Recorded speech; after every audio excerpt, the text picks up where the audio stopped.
Hello everybody, welcome to the stream. We're doing a new kind of stream tonight. Hello Gotcha, hello Committal, hello Science, and hello Tell. Welcome. Let me fix the chat real quick. This one's gonna be cool. This one's gonna be a special one. This is one I've been doing. When did I need to wait for you to come back, but I can't remember when I talked to you about doing this. I think it was on the Chuck E. Cheese stream. How long ago did we stream Chuck E. Cheese? Holy shit. I don't remember. Sorry. I'm already No, you're already laughing because Cal is torturing me. Tell him to stop. torturing you. He said that you were gonna sacrifice him and then sacrifice me. Yeah. What? Now he's torturing me. He's ruining my composure for the stream. He knows what he's doing. What's going on? What civil war was happening between you two? Don't worry about it. Oh my god. Alright, look. Yeah, let me... When the hell was that? I'm gonna check that real quick. This stream's been cooking up for a while, and can you believe in all that time I only just finished the slideshow for it? Because I neglected that shit so hard. You know, I do the same thing with my scripts. I always give the announcement of when I'm gonna finish before I actually finish. I'm like, this should be fine. And then like a day beforehand, it's just the worst. It's so bad. I shouldn't do that, but I do it. Oh my god, it was 2 months ago. We talked about that 2 months ago. Felt like 6 months. Oh, yeah. Honestly, it kind of felt longer. Not gonna lie. Can you believe that was your first debut on the channel? Holy shit! Oh, was it? Oh, yeah. Of course it's Chuck E. Cheese. Yeah, that's very on brand for me. Yeah. Love Chuck E. Great. That's great. You know, you like Chucky. You know, of course you got to join in with your hyperfixation / romantic interest. Yeah. My romantic interest. Yeah. The best. He's so daddy. Yeah, he's got Don't money. Quote me on that. He got money. Oh yeah, he's loaded. He is so loaded. You know, That's why he's out of jail now. Maybe if you kill his like twink kid, you'll get all the inheritance. His twink kid? Which one? Come on. You have the like middle age one where it's like with the group in mind, and then you have like the twink one where it's like with furries, with those people in mind, activists in mind, furries in mind. You know. Oh, yeah. You know. I know. Unfortunately, I know. I've not even watched season 1. This should be an interesting stream. Oh, gotcha. You have no idea. Listen. Tell. Hi, that's me. Tell. Yes. Hello. I'm gonna just count the slides, cause you're the one that I think is going to be the most interesting part of this stream is going to be slide number 12 out of 16. Oh no. I'm so worried about what you have, because like it's either going to be like furry bait for me, or it's going to be like something that really makes me mad. I don't know. There's no in between. No, don't laugh like that. You're scaring me. Guys, I'm scared. Get Angel out of here. Oh god. All right, let's get into it. Let me get my window capture. No, okay, wait, hold on. I need to make sure I'm doing the right one. Hold on. It should be Google Slides. There we go. There we go. All right, here we are. Here is oh, I need to make sure I screen share the slideshow to you. Yeah, he's staring at a blank screen the whole time. You know, it's great. You know, Clockwork. Wait, is that? I have never seen Clockwork Orange. I don't know if that's the right reference to make. I don't remember much of it. Was that a movie or was it a show? I think a show. Let me hold on. Let me search this up real quick. Hmm. Because now I'm like, this is gonna kill me. Okay. Yes, relay the information to me. Also, if you guys want to know why there's so much blank space, like on the right side, I was I was paranoid as fuck about my still crashing with the slideshow. So I tried to prioritize all the space being on the left side to middle, just in case. It's a movie. I looked it up. A movie? What's that about? It's a bad movie. I Oh, looked at the oh, image and I forgot it's like banned in some states because it's oh, like really bad. oh! Yeah. Jeez, what? What is what? What was it? It's it's kind of offensive. Well, not even just offensive. It just has like serious topics in it, and like it's a part of those things where it's like, you know, those lists that go down like, oh, top ten movies that were banned from America, and like Oh, the first one is like that one fake mockumentary that they made about like the animals and the tribal people, and then the second one is always usually this one or Borat. oh! You can never tell. I never heard that first one. The Tiger King. People didn't like that, or is it something else? Tiger King is something else. Tiger King is kind of funny. I watched one of my favorite YouTubers cover it before the documentary came out, and he was like really, really funny. It was like just a weird situation. He ran for president, and then his Oh, campaign was about him being gay and how he was in a oh, multiple relationship with like a bunch of men. It was like what? I know Oh, too much about him. oh, Yeah, yeah, oh. yeah. That's I. Dropping a lot of stuff on you right now. You are. I'm like, where was I? When did this happen? Yeah, where were you? I don't remember this. This happened. Yeah, Oh my god. very popular. I mean, that's one hell of a tagline. Listen, I'm the gay guy, right? I'm gonna be the first gay man president, and I'm gonna have like multiple first men in my house. And if you want to be one of the first men to hit me up, What? No. I mean, probably not a good candidate anymore. You know, he tried to assassinate his rival, who oh, also was known for apparently, well, a suspicious thing happened where she, inherited a lot of money from her last husband who went missing, and then it happened to another husband. So, oh, yeah, very suspicious. don't be suspicious. Don't be suspicious.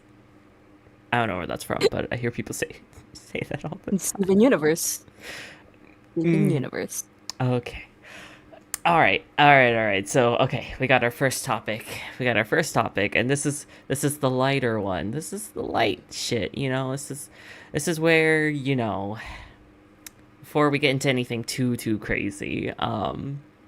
We got the animation and the songs and the and some favorite jokes in case we want to revel in our favorite jokes. I think the animation was very great in the show. I think it's one of the best things about Hazbin Hotel. I think its animation is one to be rivaled. Honestly, I don't. There's hardly a lot of other shows that can match it. I think, from character designs to backgrounds and all that shit. Even if the character designs bleed too much into red, I think they're good designs on their own. Um, what do you gotta say about the animation? Tell, as a fellow artist. I think it's honestly one of the greatest things. Like, I'm personally not a big fan of Vivzy Pop's color palettes, only because, like, the red, I'm just not a big fan of red, so I can't really say anything on that. But Mm. everything else is, like, really good. Like, the backgrounds, the compositions and stuff, it's just so pretty, and it's, like, visually appealing. But, like, again, the red. The red is the only thing that bothers me from all that. I really like the way the animation looks, too. It's so fluid. So beautiful. I think I heard one person say that a good way to break up the red in all of the character designs would be to use different shades of red, which they don't really do. I wouldn't say they're it's so similar, and maybe there are various different micro shades, but like I can't tell. Let's say like the difference between like the red in Nifty's dress to the red in Charlie's vest to the red in Alistair's suit to like the red in Husk's like bow tie, for example. Like they're all various different, like just basically nearly the same shade of red. So I think they said like, oh, if you use darker reds for Alistair, brighters for like Nifty, keep Charlie the same, whatever, you could break it up that way. Yeah, I mean it's also just like you don't even have to use like different shades of red. Like the different shades of red definitely does help, but I think that using different kind of values of red kind of works too. Like Mm. like the little tool that like artists use where like on the color wheel, if you go a little dark, like you move a little closer to the color wheel, you could get like a brown color. And then Mm-hmm. my friend actually did remake like Alistair's design, and all they really did is add like little pops of white so that some things were like distinct from others, and I think that worked like a lot better. It's gonna be like harder to animate probably, but honestly, I don't think Vivzy is worried about like what's hard to animate considering what we got with like Beelzebub in the Um, in the other yeah, show. So yeah. yeah. Oh, that's a topic for another time. Unless the Yeah. sins show up, which I mean, I got something about that later. Um, yeah, that's honestly, I've seen a lot. I've seen some people where they try to keep his like old timey aesthetic, where it's like what is it? They'll use brown and gold, which I don't know how much of a fan I am of that. I mean, like on its own, it's great, but like I don't know. I don't know if like that brown, like the brown, it's just browns and gold, because like I think then you're just gonna lean to the problem of it being too brown. That's kind of more background character kind of energy. I think 3 to 4 colors helps a main character pop. Yeah, I think the issue also kind of stems from like just the way the world kind of looks. Like I understand she's going for a whole theming with each kind of a level, I guess, where like Hmm. lust might be like a purplish pink or whatever. And then I don't remember Yeah, the one that the they're in right now is rings. red. Yeah, the Rings of Hell. Yeah, greed is green. Wrath is the orangey kind of color. Pride is red. And we haven't seen two of them, but I know the sloth one is like more of like a brighter pink, I think. Yeah, I think honestly it probably would have worked better if she had just made it so like 'cause like towns are very distinct. If you have like a city hall, the city hall could be like green. Like let's say we're in the NV district. For Mm. that, the city hall could be like mostly green. And then everything else on the towns could just be like a darker kind of shambly gray, 'cause it would show that they're only paying attention to the like more important parts of the world. And then from there we could get more, you know, like distinct color palettes with all the other characters. Because the reason brown Alistair wouldn't work, in my opinion, like the browner like color palette, it's probably most likely just because he's in like a place that's dominated fully by red. And if you put like a brown looking character in like a red kind of color palette, it's not gonna look that good. It really isn't. You have to focus on like the different types of tones, and they keep going for this coolish, cool like I don't even know, cool blue, cool green kind of color. Yeah. Especially with the reds too, that's like a cool red for some reason, Mm. and it just makes it harder to like actually make new designs. Yeah, I think what would have just worked well, honestly, is if they took place in, like, I think Hazbin Hotel, if I remember right, the original script was going to be, before it got picked up by Amazon, it was going to be, like, way more, we were going to get more episodes, we were going to get more, story of the week kind of situations. And I think if you just took place in various different locations, like each episode being in, like, a different, and, like, just an internal environment, you could have like gave it its own sort of color palette. And it's like interesting that this season looks way better than season one, I think, because of the fact that we focus so heavily on the V's. And even if the other two don't are kind of falling into those same color trappings. Vox is just blue, and whenever he's around, he pops so well. In actuality, he's one of the few characters that makes red like pulls it off well in his design, because if he just had another blue for the bow and like the striped shirt, then he'd have the problem of, oh, he's just blue. But he's got like the dark blues, the light cyan, the red, the white. So like, yeah, I just wish most of the characters, and I get it, it's to show like, oh, they all live in the same environment, but it does suck that so many of the characters just blend in with the background. I think someone messed around with the composition, not the composition, the color values. I think they made the hotel a bit darker, a little bit, because it would make sense if it was more dingier, right? At least in season 1, it would help the characters, I think, pop out a little bit more, because it is like, they're just starting out. And then when they rebuild the hotel, they could just do whatever colors they want, and then build the hotel, around with certain colors to make sure every character doesn't blend in. Maybe Baxter's would be like a color that would clash against, maybe not clash, but like go well with his blues, and make him pop out. Maybe one place would be something else. I don't know. I'm not like too big in the color theory, so I don't know what would work for every character, but they could have done something like that, instead of it just being more red. Because what you said with going with greens, I think they did that with the bar that Angel and Husk were at. I think the bar was mostly green. It's just a shame we were in there for like a minute and a half, so it didn't really work. But it's whatever. Yeah. About the songs, what was your favorite song? What was like top five songs? Okay, so I really wanted to hate the Snip Snip Snip song, but I really like it. I hate how good it is. I hate it. And I like the song when Vox decides he wants to go dominate heaven. I don't know if that's the same song or not. I don't really listen to it on repeat. It's not the Snip Snip song. That is the Trust Us version of Hazbin Guarantee. And then you like Once We Get Up There, which is a different song. Once we get up there, da da da da da da. Peak. That one's absolute peak. I don't care what anyone says. I think the Living Tombstone did help him like making the rest of the songs, but just like he's really good at song making. He's so good. He's so talented. They are. Do you want me to like pull up the song list, or do you want to pull up the song list like on your phone and see if there's any others that you like? Because I'm gonna do the same for mine. I'm gonna like look up the playlist. Yeah, I'm gonna pull it up.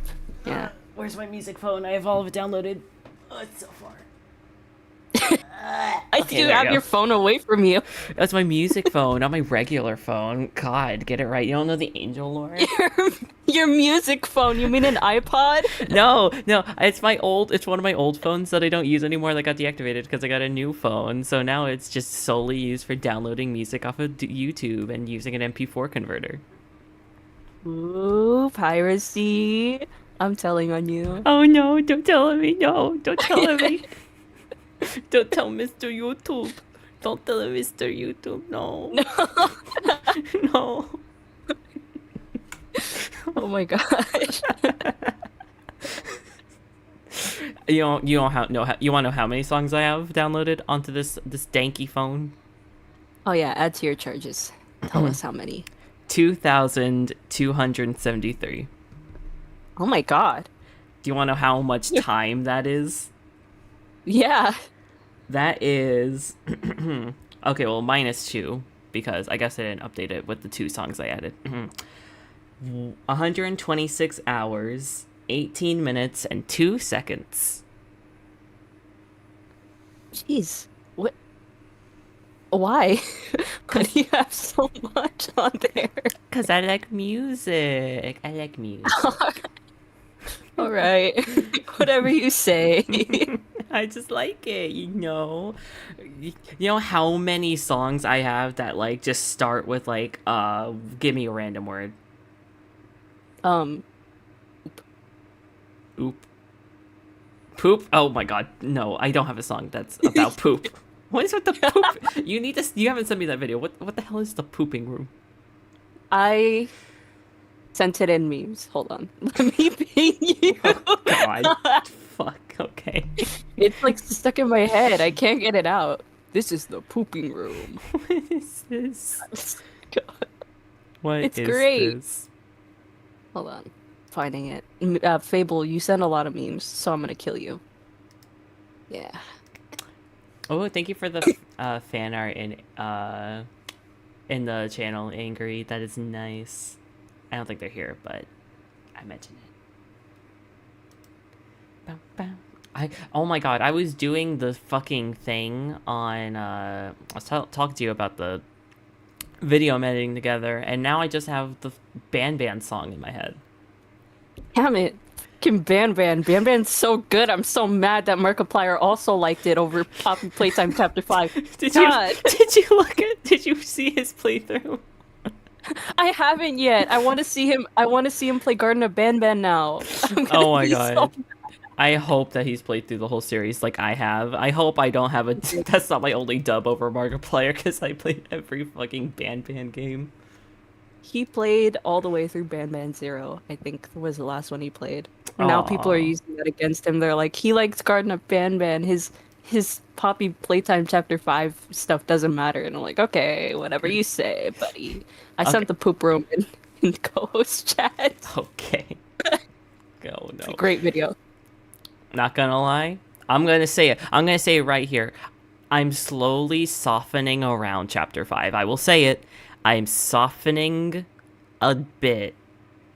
I still don't like the chapter, but I can at least say that there's a lot of nice things about it. But I still liked Ban 7. I liked Ban 7 more than Poppy Playtime Chapter 5. You can share that around, clip it, cement it in history. That could be that's my memento for life. Whatever. That's gonna be put on my gravestone. Yeah, your gravestone. Yeah. This person like Ban 7 better than Poppy Playtime Chapter 5. Cool. I'll tell my loved ones to leave a cup so they can see how much collective spit gets like spat on my grave. Ugh. Ew. Oh no. So it's like you get to demolition my grave, you know, the moment that cup gets full. I'll write in my will. I kind of like Chapter 5, but not as much. Okay. This isn't the Poppy Playtime Chapter 5 stream. It's not the Poppy Playtime Chapter 5. Oh, Jesus, so fucking loud. Oh my god. Let me see. Yeah, it's really loud. Let me see. Watch it. What the hell is this? What is this? Why does it look like an old lady? What?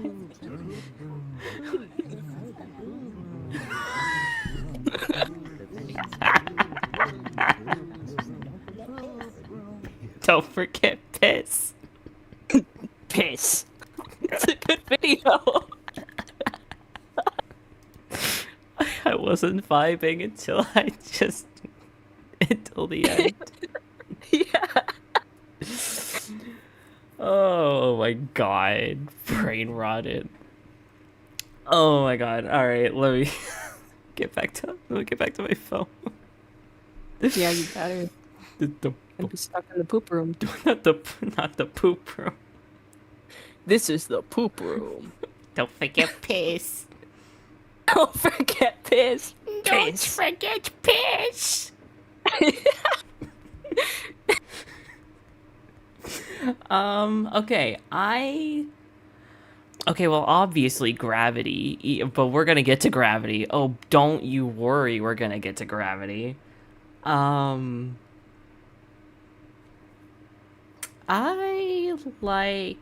like Hear My Hope. I like Hear My Hope. I like Live to Live. I think it's a good song too. Brighter's nice. Oh, I love Singing Music Streak. I love Singing Music Streak. It like really encourages me to like practice long holding notes. It's great.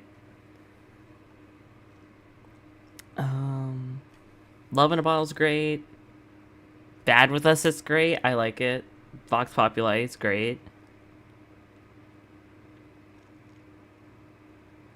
Oh, I love Piss. What? The song. The song. You love piss? No. Angel loves No. piss! It's, Oh my god, guys. it's deeply saddening that my laughing still has yellow all over it. No. Pissed all over the jacket. No. Oh, Angel. Yes, you heard it here, folks. The non-binaries love piss. You heard it here. That's why yellow's a prominent part of the flag.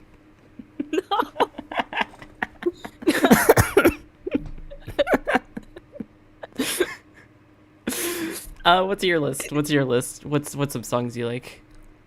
I like the Other than those ones, two. oh yeah, I was gonna say I like the ones that I listed, and I also kind of like I like Gravity. That one's pretty good. And then I like Nifty Song, but it's a little problematic. Honestly. Oh, That's about it. Yeah. Okay. Yeah. What about it? Okay, we gotta. Wait, okay, we can't talk about the. We'll talk about the one thing later, but we don't. I didn't have anything about that part or any of the other ethnicities being talked about. So do you wanna, or do you wanna save everything like that for that part of the stream? Honestly, whatever makes it more organized, just so we don't lose track.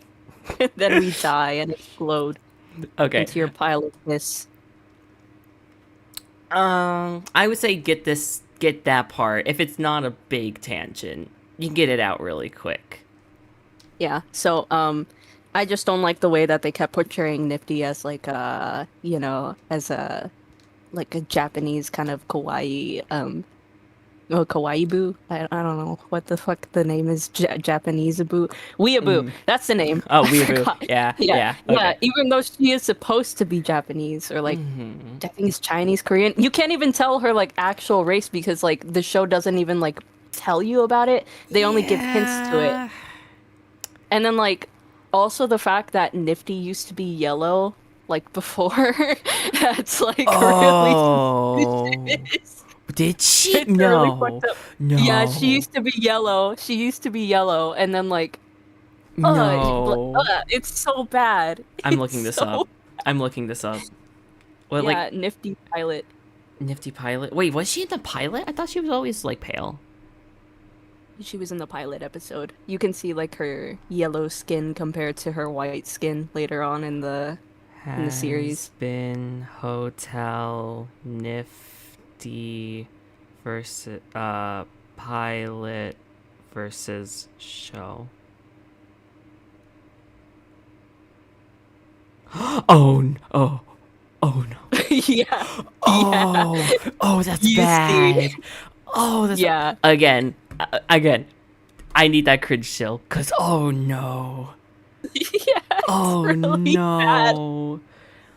Oh, that's bad. Oh, that's really bad. Oh, that's actually really bad. Oh, I forgot about that. Oh no. Yeah, I don't know why she did that or why she thought that would be like a really good idea. Like, hey, guys, what if we did the funniest thing with her color palette? You know, she's supposed to be an Asian person. So let's give her yellow skin. Okay, you wanna know why? You wanna know why that probably happened? What? The same reason they made Alistair's skin darker in season Oh, 2. yeah. In season 2 versus but for season 1, because I bet you money she was designed without having that race in mind.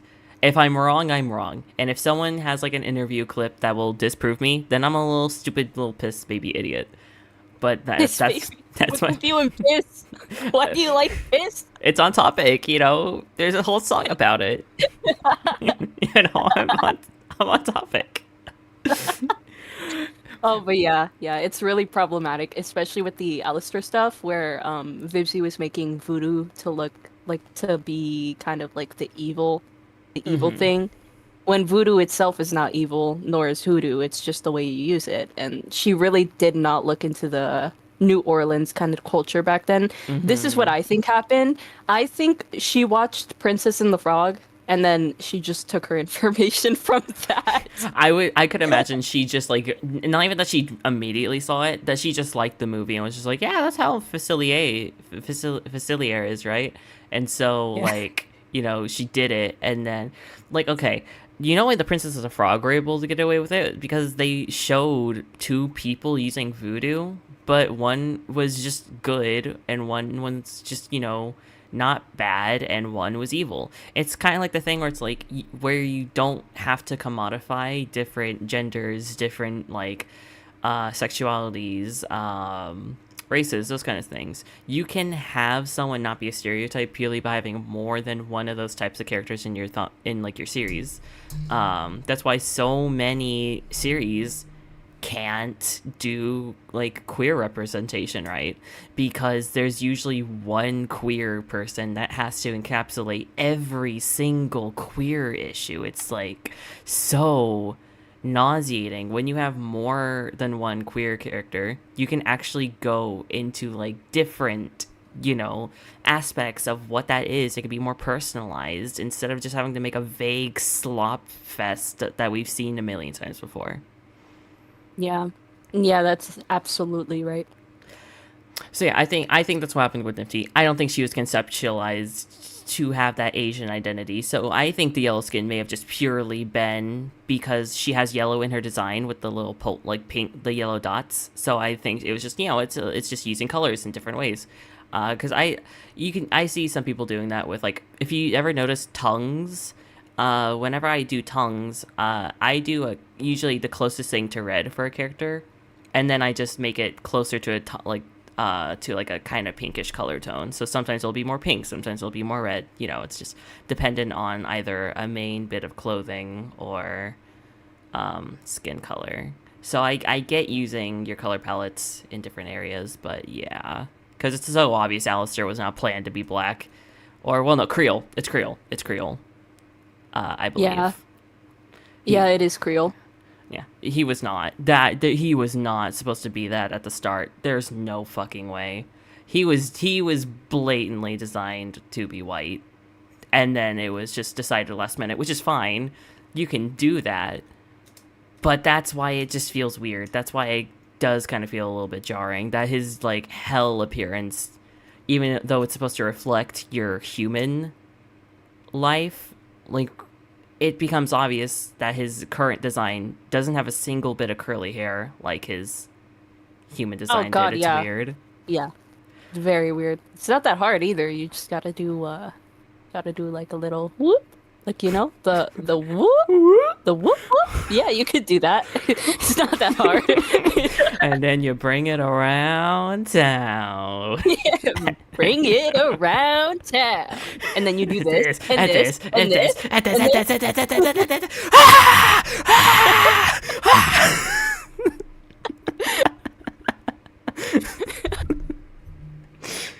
Oh It's my like the perfect god. cutoff. Your mic peaked at that part. Did it? Yeah. My mic has an issue where it doesn't sometimes it doesn't pick up my laughter, so you have to like I have to try to make it exaggeratedly loud because Me then neither. Dude, my PNG that's will me pick too. up. Oh my god. It sucks. It's because I don't have Fuck this mic. I don't have my mic shoved in my face. That's why I try to keep a little bit of distance. I'm not trying to get close and personal, you know. Oh god. I'm not trying to get close. I'm scared. I try to keep my mic away from my face because, like, when I was recording a video, I kept hearing, like, my P's. I kept hearing. It was horrible. Yeah, I know. Like, damn, bro. What kind of fucking Dollar Tree mic are you using? Christ. Hello, What? Hello, LT. Welcome to Frank. Welcome to the stream. My ears are pregnant. Good for you. Congratulations. Can I get pregnant? Since we're laughing so much, what's your favorite? You all know what my favorite joke is. Does anyone else have something to say? I'm from fucking Florida. I have it. That's why I have it on the slideshow. What's your favorite joke? I gotta remember. I genuinely, it's been a while since I've seen it. I remember writing something down and I don't remember. Let me see. Wow. I write a lot. You know, Sometimes I tell myself up. I'm sorry. I was verbalizing quotes out loud. I'm sorry. What were you saying? Oh, I was saying sometimes I like look at my notes and I just want to tell myself to shut up. She talks a lot, girl. So, then you just Bye. type "shut up." No, I should, I guess. Yeah. And Eric, okay, delete. Deletes the entire doc page.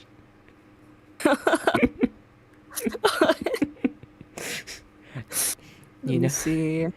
Also, can we just he's talking about how Vox is just like basically just canonically racist. Oh yeah, he's 100% racist. I mean, he's like, I kind of like that she made like the, well, kind of. Well, I don't. This is gonna sound really bad. Okay, I'm Mexican. I can say this. I'm Mexican. So, I really like that they made like the white cis man very racist. It's a win for my community. Yeah. Honestly, show them. Yeah. I don't like. Okay, this is also gonna sound bad, but I don't understand why they made him kind of gay. I don't know. Well, okay, you know what? I don't like that they made him openly gay because like it doesn't match with the time period. Yeah, no, you're right. No, that actually makes sense. Yeah. Yeah.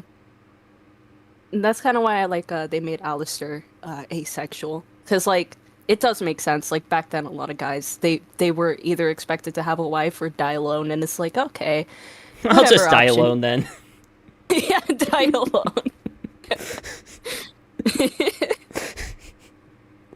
I do think they should have made him closeted. I feel like he has such strong closeted gay man energy, where he's like he's got to like showboat around so that way like he'd be the guy who's like yeah no I had so much of the sex with the woman, hubba hubba, Oh my god.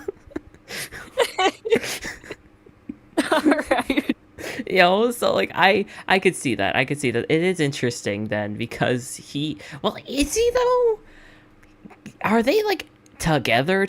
Because remember in this exact scene he was like, you and I have been partners, and then like Val kind of raised his eyebrow and then he was like, but business partners for a long time. Oh god. So like wait, are they actually openly together? Actually, wait, are they actually openly together? Because Val like says that kind of stuff, but like I don't think we have seen Vox. They're openly in like a sexual relationship kind of thing. Like that's what I know, because like I think it's also hinted at a couple of times with like Alistair, like how he likes to poke fun at like Vox after he tried to do his little "You're part of my team. Can I touch your hand and be your gay lover?" And he's like, "No, you're fucking weird. Get off of me. I hate you." I like how he goes from fucking I'm a serial killer and I'm gonna kill everyone to be at the top. I'm actually a shite who will blink. Can we kiss please? And then he went back to I'm an edgy bad boy. Yeah, I this show is trying so hard to make us root for like the bad characters. Everyone is in hell. This is so hard to do, but like if you're gonna make all your characters like killers, I don't know, just like actually make them like kill for like a reason that seems reasonable but was stupid. Like with what's his name? Snake guy. He didn't kill. Serpentious, yeah. Yeah, I kind of like his story. I thought that was cool.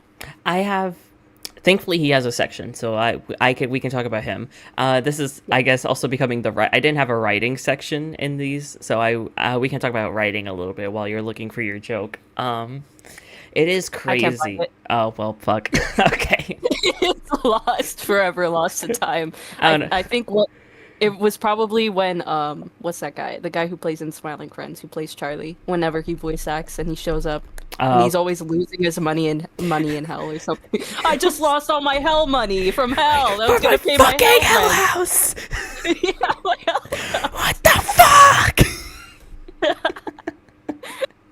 Oh, it's great. Oh, it's great. I'm so glad they got him. That I love it. He has such an iconic freaking voice.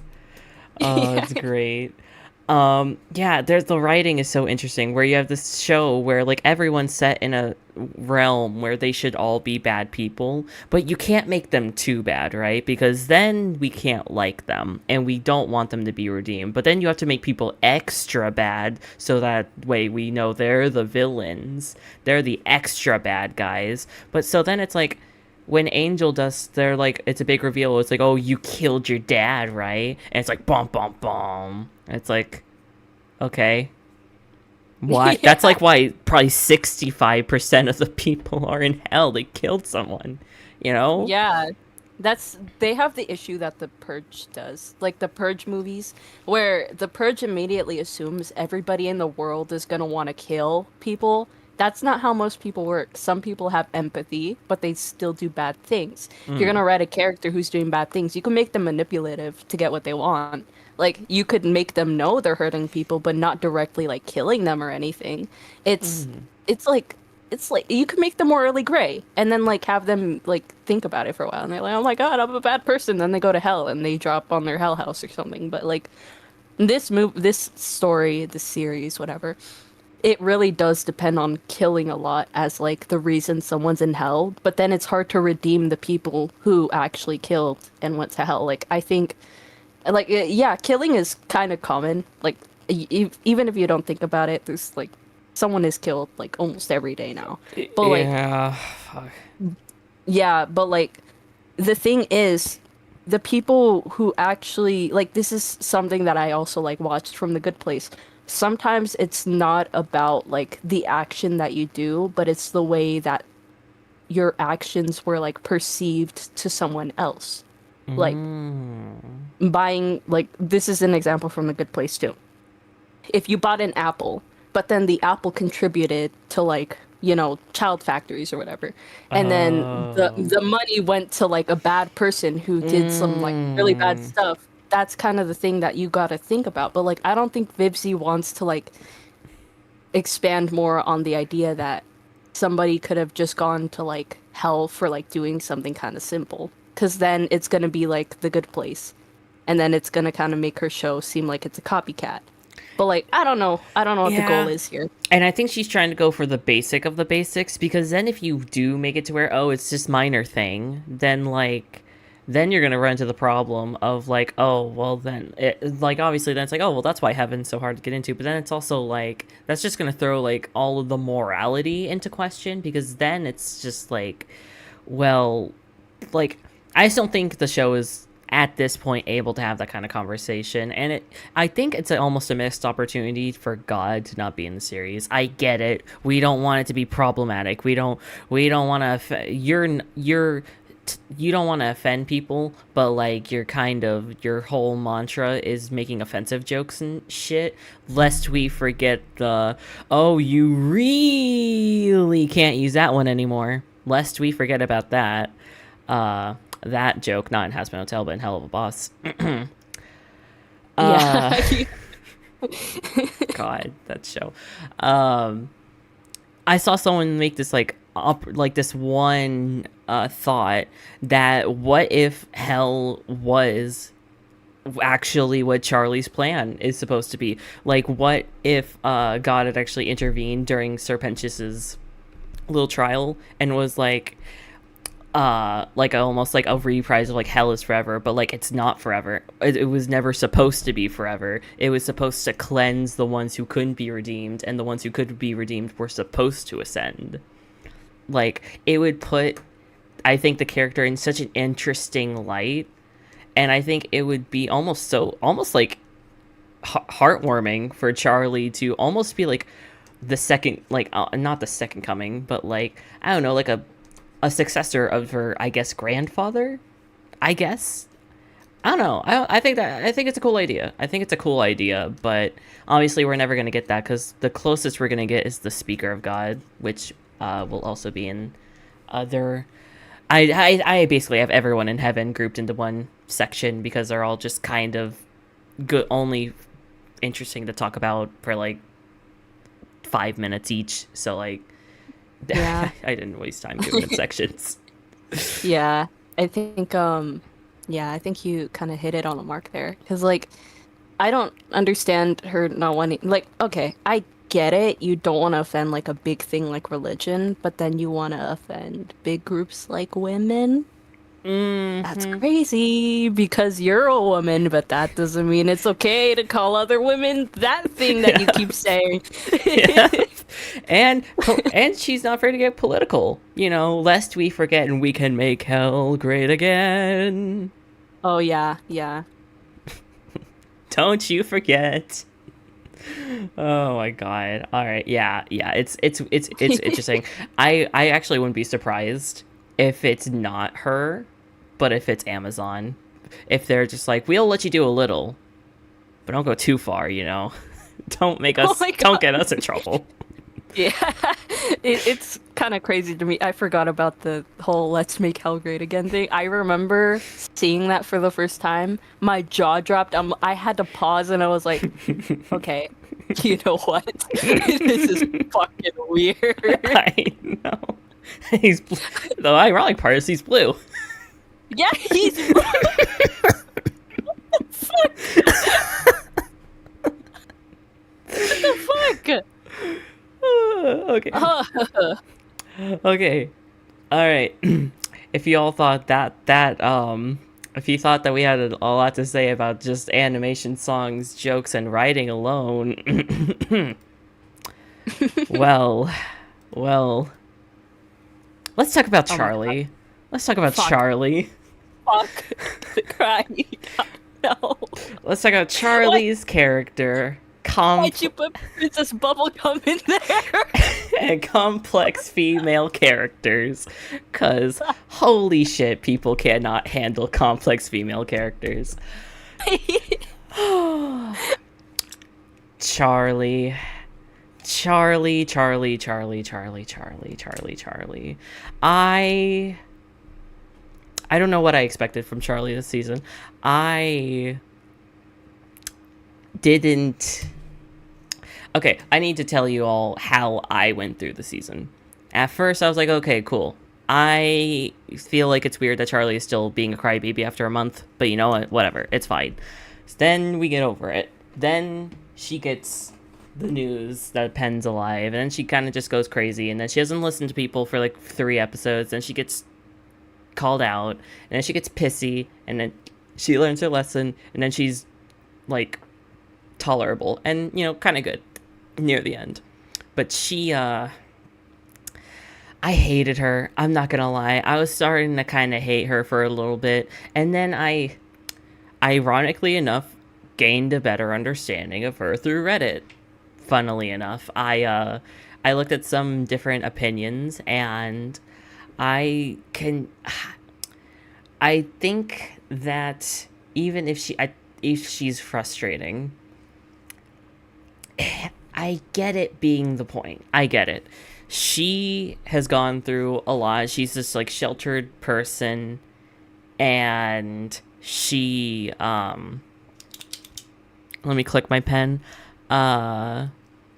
She she's literally the Sin of Pride's daughter.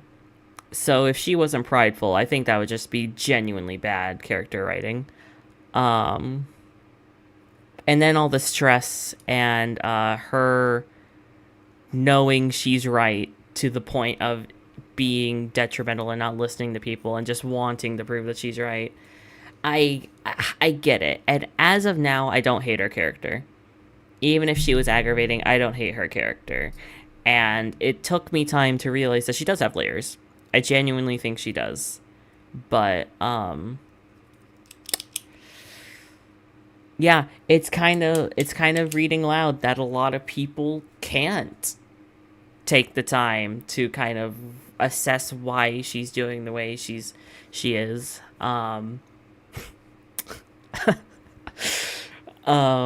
I'll get to PB and Catcher in a second when I discuss more about the complexity of female characters, but Sue, what is your do you want to talk about Charlie a little bit? She annoys me. I understand I understand her motives, but they just annoy me. Like I really like the pride thing that you brought up because I don't think a lot of people think about that because like she is the daughter like the like Hell's pride, whatever. Yeah. Um, I think that is kind of like a cool thing that they should definitely work on more, like to show that instead of like crying, she's more like, well, I can't, I can't fail this guy because then if I do, my pride's gonna be shattered or whatever. But Hmm. she just annoys me, and from the moment she tried turning like Baxter into Serpentius, that's when I was like, okay, is she like a complex adult character? Or is she like, are they making her like a complex child character?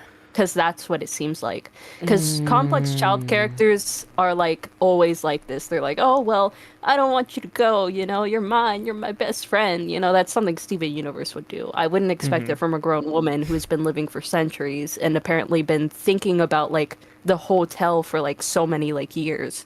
So I don't know. To me, it just made it come across like she missed she missed like Sir Pentious more than she missed her own mom. And we don't know the timeline on that, and things can heal, but like it just doesn't. It just felt forced, kind of, to me that she would care that much. Like I get it. Like you care about a character who died, but like he's safe in heaven now. That's kind of what she wanted, and now he's kind of yeah, because like she was informed later that he's fine, but like Yeah.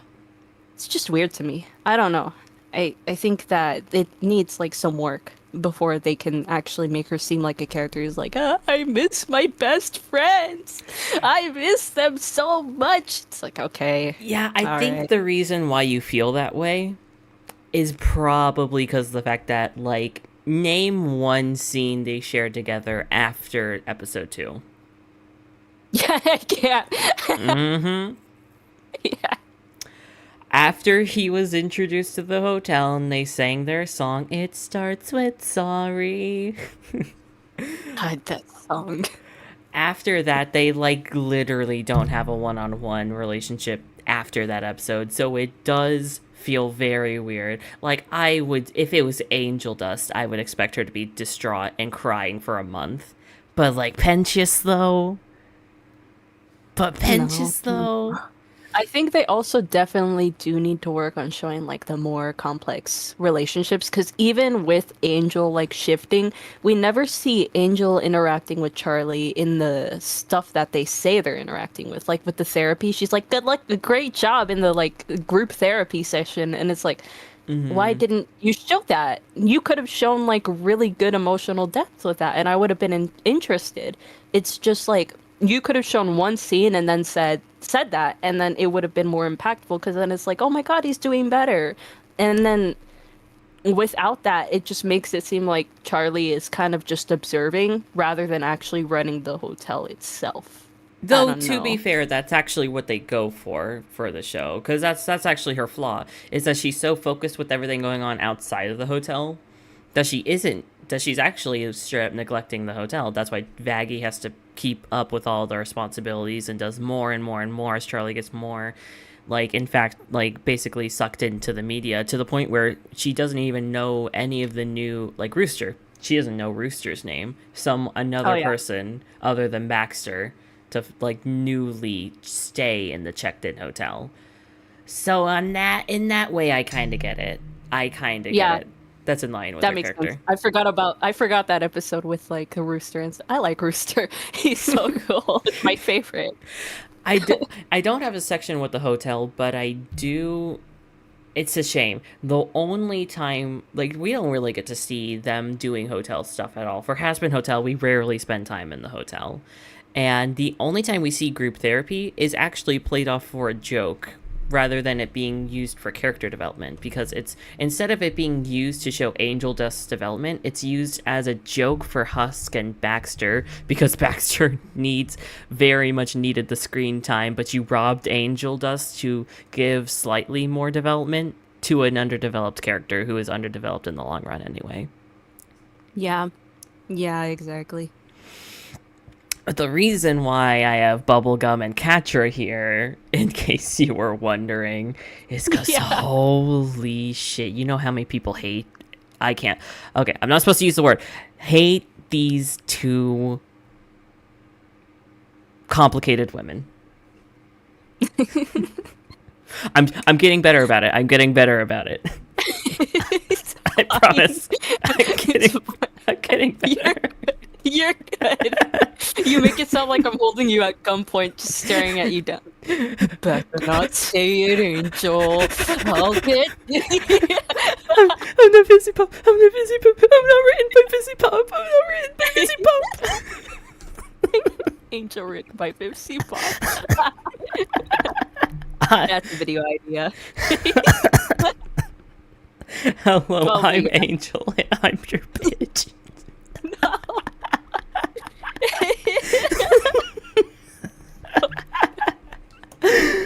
Oh, I need to fucking make this microphone detector lower. Jesus Christ, how did none of that pick up on the mic? Oh my god. Fucking put it to 1%. I don't fucking know. You're gonna Oh have my like God. an asthma attack one of these days trying to laugh into the mic and have it pick up. I have to go like, okay, that's way better. See, like, that's way better. Yes, okay. People do not like them. Do you know about it? You know the discourse surrounding these two? I remember PB, but I don't remember. I have never seen Shira, so I don't know about that character. Oh, well then, Oh, no. it's a good thing I'm on Patreon. Shameless plug. Obligatory plug time. If you want to see She-Ra being reacted to along with Full Metal Alchemist Brotherhood, Digital Circus, and BoJack as an exclusive, it is $5 a month on the Patreon. And if you don't want to do that, that's okay. $3 a month is just to support me. I appreciate the support. Also got commissions open, so if you'd like to do that while I am in the process, I am actually doing a lot of good job progress. So if you want to help me out a little bit, get some art out of it, dude, you know, Yeah. I don't know. You don't have to do Patreon for that, but you know, you're up for a commission. Send me a link on my Blue Sky. Not a link, but like, you know, just hit up my DMs on Blue Sky, Twitter, and Instagram or Discord, whatever it is. And I don't know. I'll try. I need to post the commission sheet to those platforms, so I only did it in the server. Bruh, what? Do you hate money? I Do you forget. hate money? I forget. I'm sorry. I'm sorry. I forgot. I'm sorry. But yeah, PB, she's so hated. She's so hated. Where it's like, she used to be like this bland white bread of a character into like the most like manipulative dictator of all time. But you know what? She's funny, so I forgive her. She's You forgive her. It's me with Pink Diamond. yeah, she may have, like, you know, taken away the fire people's, you know, source of fire, you know, almost making them all die to make sure that they couldn't be a threat, and then only fixed it because, you know, she felt bad. But she's funny, so I forgive her. I think one of the scariest things I've seen PB do was when she created that like little artificial life thing. Then she cut off their limbs and put it on like another part of their body. And then Right. science, and I'm like, oh, okay. Yeah. You're like a god now. Yeah, and she like watched it. She put like a bunch of legs. She cut off like all the legs of everyone else and put it on one guy, and it like rolled around. Yeah, that was so freaky. It's like Poppy Playtime, but you know, if it was good. Sorry, I keep bringing it up. I can't get over it. Everyone sub to Tell's YouTube channel because they're gonna do a fucking review for Poppy Playtime Chapter 5, and Oh yeah, and someone special guest. might be a part of that, and Yeah. who knows? Maybe I'll have a couple opinions to say about it because, you know, it's not like I had a whole 9-hour stream dedicated to my opinions. Yeah. If I made you play the game and then I didn't include you in my video, like for 9 hours you played the game, I didn't even ask you anything, that would actually like that would elicit like someone to like strike me down with thunder, because that just horrible. oh Zeus, oh Zuzu. No, please. Why Zuzu? Why do you know I'm on a personal level? Don't worry about it. I'm scared. Guys, Angel's trying to kill me now. He dripped, you know, I was locked in a cellar in a pit, and then he, you know, turned into liquid, and then, Wait, what? I can't, Crazy story. That actually happened in a Greek myth. It's so fucking weird. This woman was like locked in a pit or whatever, and she didn't want to get knocked up by God. But then he turned in, or not God, Zeus, and then he turned into a liquid. He turned into golden rain. He gave her a literal golden shower, and then materialized and did the do, and then she had little demigod babies. I think one of my favorite gods likes to grab his wee wee and send it in the river down to the willing women of the river who are doing crops. It's very funny. Very, very cool. Maybe that's why hot dogs have like buns around them, because it's like I'm never going to eat a hot dog again.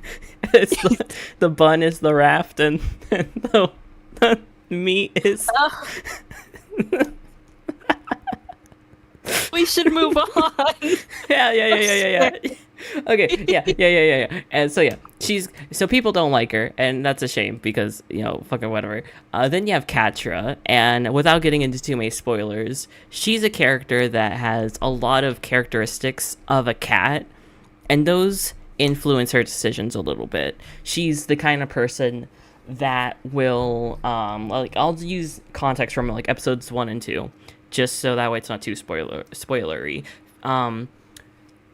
Her best friend left her side of the war to go help the good side, right? But Katra had literally every single right reason and ability to switch sides with her, but she didn't want to do that because before, that's her name, Adora, she was trying to go off into the woods alone without Katra, without telling her, but she only got caught in the act by Katra because she noticed she was gone. She was sleeping on her bed like a cat. It was very cute. Yeah, they're just roommates. And they were roommates. So then Adora's like, okay, just cover for me, and it's fine. And then she like stays there, and Adora's just gone like all day, and Katra's getting in trouble for it, for keeping her like secret for her. And then she winds up finding Adora like in a battlefield while they're like invading an innocent village. And Adora's like, oh my gosh, Katra, you're here? We need to go. This isn't right. And she's like, well, yeah, duh. Just come on. Come with me, and we're gonna rule this like town together, right? It's just you and me, forever.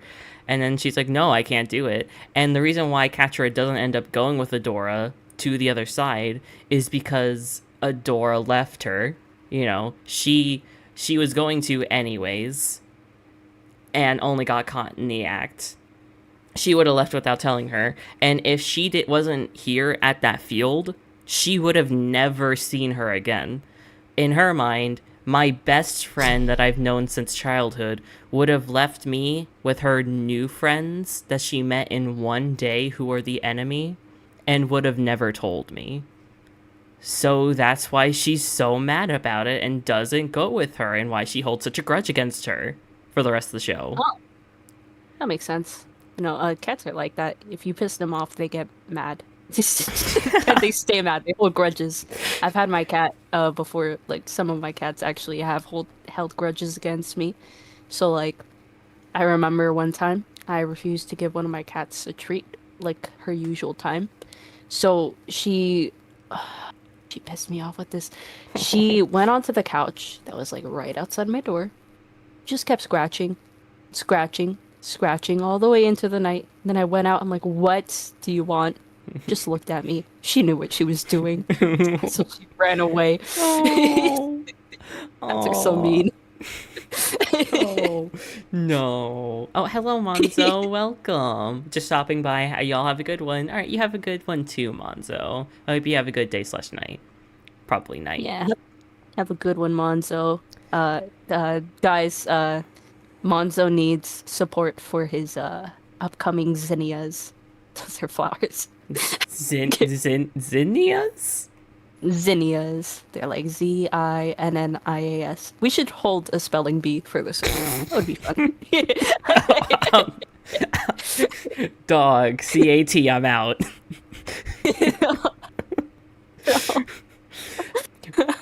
But yeah, people don't like her. Literally, you see any reaction video to episode 2, and I bet you 10 times, not 10 times out of 10, someone will be like, what? Why don't you go? Is she stupid? and then they'll just hate her the entire rest of the show, and it sucks. And is it a little bit of sexism? Yeah. I'm not gonna say it. This is where I hand the mic off to you, because I'd actually be really interested as someone. You're gender fluid, right? But Yeah. you're a woman sometimes, not all the time, but sometimes. Yeah. So you got like you got a little bit of experience, right? Yeah, I think I have some experience in the woman route. I don't know. You can ask for my references. They're my boyfriend and my mom, I guess. Yeah, I'm gonna need a third. I'm gonna need a third reference and a couple phone numbers, and then I'll get back to you on whether or not you qualify. Please email me by Monday at 5 p.m. That's Don't- when I'm awake. Don't be late. No, but yeah, a lot of complex women characters are kind of like okay, I don't want to sound woke, but like I noticed that a lot of people tend to be harsher on women because they see them as bitches. They do. Yeah. And the reason I think this is because a lot of like oh god.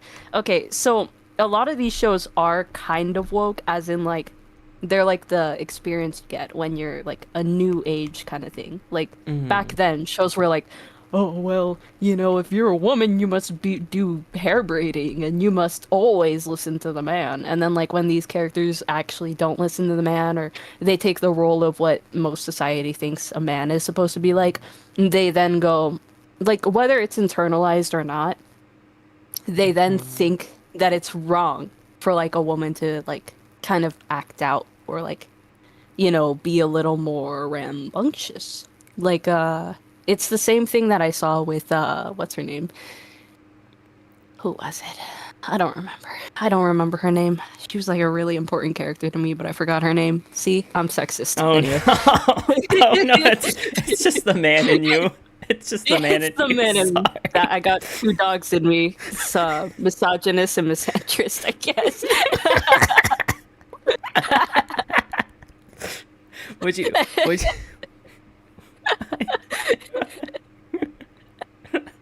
Actually, wait, hold on. How many genders are there? Within me or within like the whole world? I mean, depending on how much there are, you could be like a well of voices, just in one body.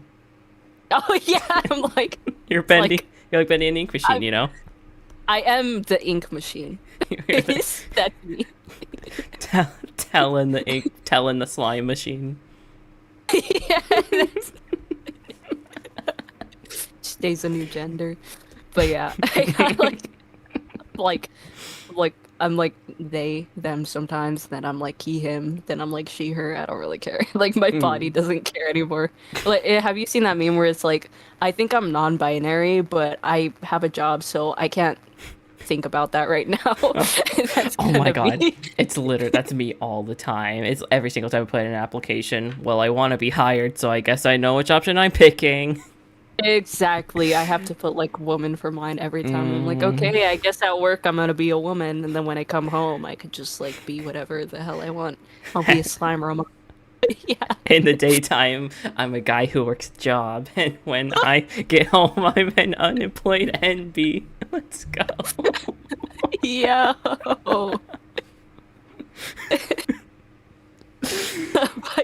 But yeah. Yeah. You continue your point. I forgot what point I was making, honestly, because I'm like a really memory person. You said you were reminded of a character, but you couldn't remember the character because you were talking about how women are more scrutinized, which I think is like makes sense because I'm pretty sure that boys are diagnosed with like autism a lot more. I think a lot more than women with autism because they're just they're like they're supposed to be more emotional, right? So that's why. I don't believe that. That's just me. I used the air quotes, but I forgot you guys can't see me using the air quotes. No, no, I'm no, sorry.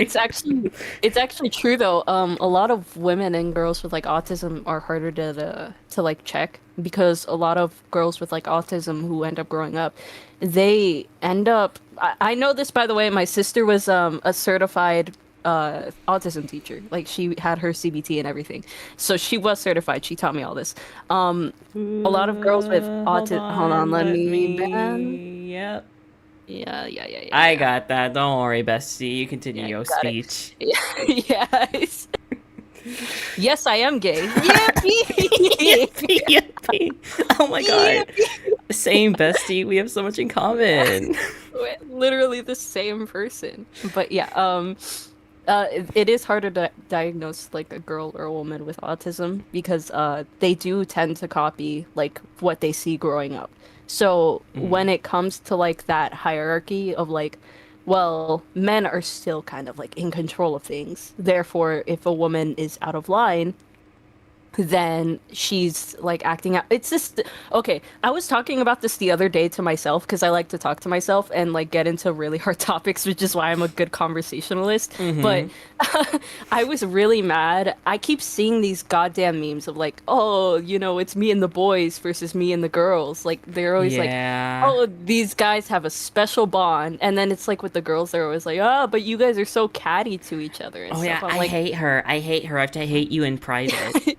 yes, and they always like say that like about women. And it's not true. Like you can have like the best friends if you're like a woman because you talk about your emotions. You only get catty if you like end up talking about something that like clashes with like your guys' opinions because you talk Mm-hmm. about your opinions. But with guys, at least from what I grew up with, I have never heard a guy talk to me about his feelings unless it was to tell me that he had a crush on me. That shit Mm-hmm. was annoying as hell. That Yeah. was annoying as hell. I remember one week I was online. I was online with my like talking with my friends. One single week, all these four guys came up to talk to me. They're like, "Oh, well, you're really like one of the guys." And I'm like, "What makes me one of the guys?" And they're like, "It's because you don't talk about your like feelings to us." I'm like, they "Okay." you're more repressed. You're more Yeah, repressed. It's I'm like more repressed. Yeah. Like, okay. Yeah, because like internet safety is totally like what makes me one of the guys. mm, Totally. Like, mm-hmm. and It's like yeah.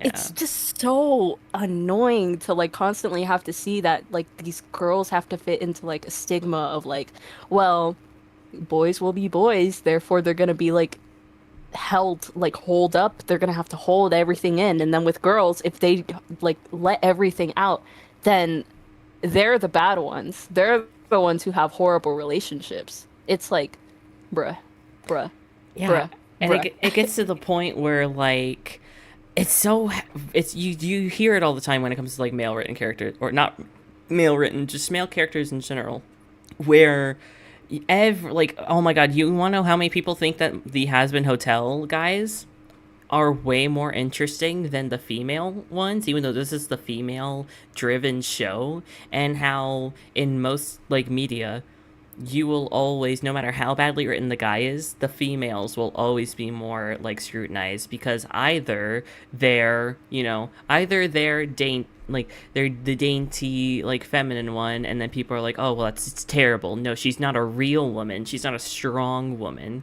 And then you make a character who's strong and is she don't need no man, and then it's like, well, it's been overdone to the point where everyone's tired of that now. So it's like either you become a carbon copy of just a guy character but gender bent, or you go more with female stereotypes, and neither or is accepted. And I don't even think you need to be a mix. A mix is great. There's like a lot of great characters where it's like K-pop Demon Hunters is a great one where you have women who are strong and are powerful and are great, but they're also feminine and like pretty, and they have a whole thing where they're killing demons while doing their makeup, you know? It's really cool. So it's like you don't need to have a mix. I think you can go both ways. I just think we should have a good range, and don't think we should demonize, this spectrum, Yes, and that's like a big reason I really like Steven Universe, that they focus so much on like relationships rather than roles, I think. And like everyone, like almost every single like no, every single gem on the show is a woman, and then everybody else is either a woman or a man. But they don't focus on that specifically. They just focus on the relationship, and I think that's definitely kind of the issue that Bibsy has. I don't know if it's like internalized misogyny, because like that is a thing that happens where if Mm, you grow up and then you think that women shouldn't be acting like this, and you end up like centering yourself around the male gaze and male experience, then you're gonna end up growing to hate yourself and like hating like all girly things or whatever. But she needs to focus more on writing rather than, oh, well, Vaggie is a girl and mhm, people call her vagina and she wants to change her name, but she's also a tomboy. And it's like, why are we focusing that she's on a like that she's a tomboy? How is that going to further progress the story? Just mhm. ask what she did back then, like in heaven, and base like that onto her experiences. Like, her eye was stabbed out. Maybe she's freaked out by like eye contact, staring at people in the eyes. I don't know. Freaking Yeah, scared of like soldiers and all that stuff. It doesn't have to be like big. It just has to stop constantly focusing on like the gender part, yeah. because that like makes me so mad. She will be on the next slide, so if you want to talk about her more, she will be on this next slide. But I do agree, yes. Giving more character for things that aren't just, oh, you're woman, oh, you're woman this, you're woman that. To give someone, because Angel Dust's character, Alistair's character, isn't that they're men, and they're not against male stereotypes. I mean, you could argue that Angel. No, I don't. Listen, I'll say in Angel's section, I don't think that he's a stereotype. I don't think he's really stereotypical. But I'm gonna get. Oh God, I'm gonna have a lot to say about Angel Dust because people piss me off. Um, but yes. To end off this section, I. How do you? Since you do writing, how does it feel? How does it make you see Charlie's character, knowing that her whole arc in season 2 with the media was, if you know this or not, was very much a one-to-one to how Vivzy Pop handles criticism online, where she's admitted to that. She admitted that a lot of her arc was inspired to Vivzy Pop and how she would constantly be going back and forth with people on Twitter, keep talking even though you really should just shut up, you know? How do you feel about that? I think Vivsy just needs to like, oh, just give her writing to somebody else from the outside. This is a lot of story things that a lot of people need to face. They think their writing is really, really, really good for these characters, but it needs to be seen from an outside perspective first. Especially if Charlie's experience was based off of like her like experience, that is not good. Because Charlie was already kind of disliked from the beginning, from what I saw. Like she was okay, like a lot of people thought, "Oh my God, she's so sweet. She's like Disney princess." But like Mm-hmm. there is going to be the majority of people who are going to dislike your characters, and then it's going to hurt you a lot more when you realize that your self-insert is not liked by other people. I've seen that a lot. Mm-hmm. And it's never good to just like have yourself be inserted into a character so much to where it's like a one for one with experience, because then you're going to like take that in, and then you're going to like either feel resentment or you're going to feel less passion for that character. And then you're going to like over time, as you're learning experiences, you're going to realize your ideals now don't align with the ideals that you thought were good for the show at the time. It's just good to get another writer and be like, hey, do you think this is like good writing? And it should preferably be somebody who's not your friend and somebody who's very honest with you, because then if you have somebody who's like your friend, they're gonna obviously be like, "Oh yeah, this is pretty good. It reminds me of the thing that happened with you," and it's like, ugh, Mm-hmm. Yeah, I just understand no. that. Yeah. I kinda like, part of me doesn't entirely hate it because I don't know. I guess it being realistic doesn't always mean it's good writing. Like just because something, oh, like just because something's based on real events, so obviously it would realistically happen because it did happen. doesn't mean it's good writing or that it fits the character. And I'm back and forth on it because like I'm like I flip flop every day. Whether I'm like, okay, no, I feel like it would make sense for Charlie, and then sometimes I think, oh, well, maybe it doesn't entirely fit with Charlie, and we're kind of having to grasp the little straws, and then were those actual straws, or were they just jokes that we weren't supposed to take seriously? It's a balancing act with Charlie. And I think she's a complex character and she has layers, but she's also complex in the sense of like it's hard to read her and it's hard to really get her character when it's just so messy. Yeah, that's why it's like kind of hard to talk like about Charlie just in general, because like I this is like a big thing for me. If your character is complex, but then they don't have like the substance to look into the complexity, like I don't know how to explain it. Like if your character hates sandwiches and then like they don't tell you why for a while, and then you go back and you're like, oh, they got scared of a sandwich. It's like, oh, okay, that's I guess that makes sense. I It's don't know. it's like the difference between it's this difference between something that's hard to read and then just is gibberish, and something that's just hard to read because it's old English, but it's an actual good story. Substance over nonsense. Yes, exactly.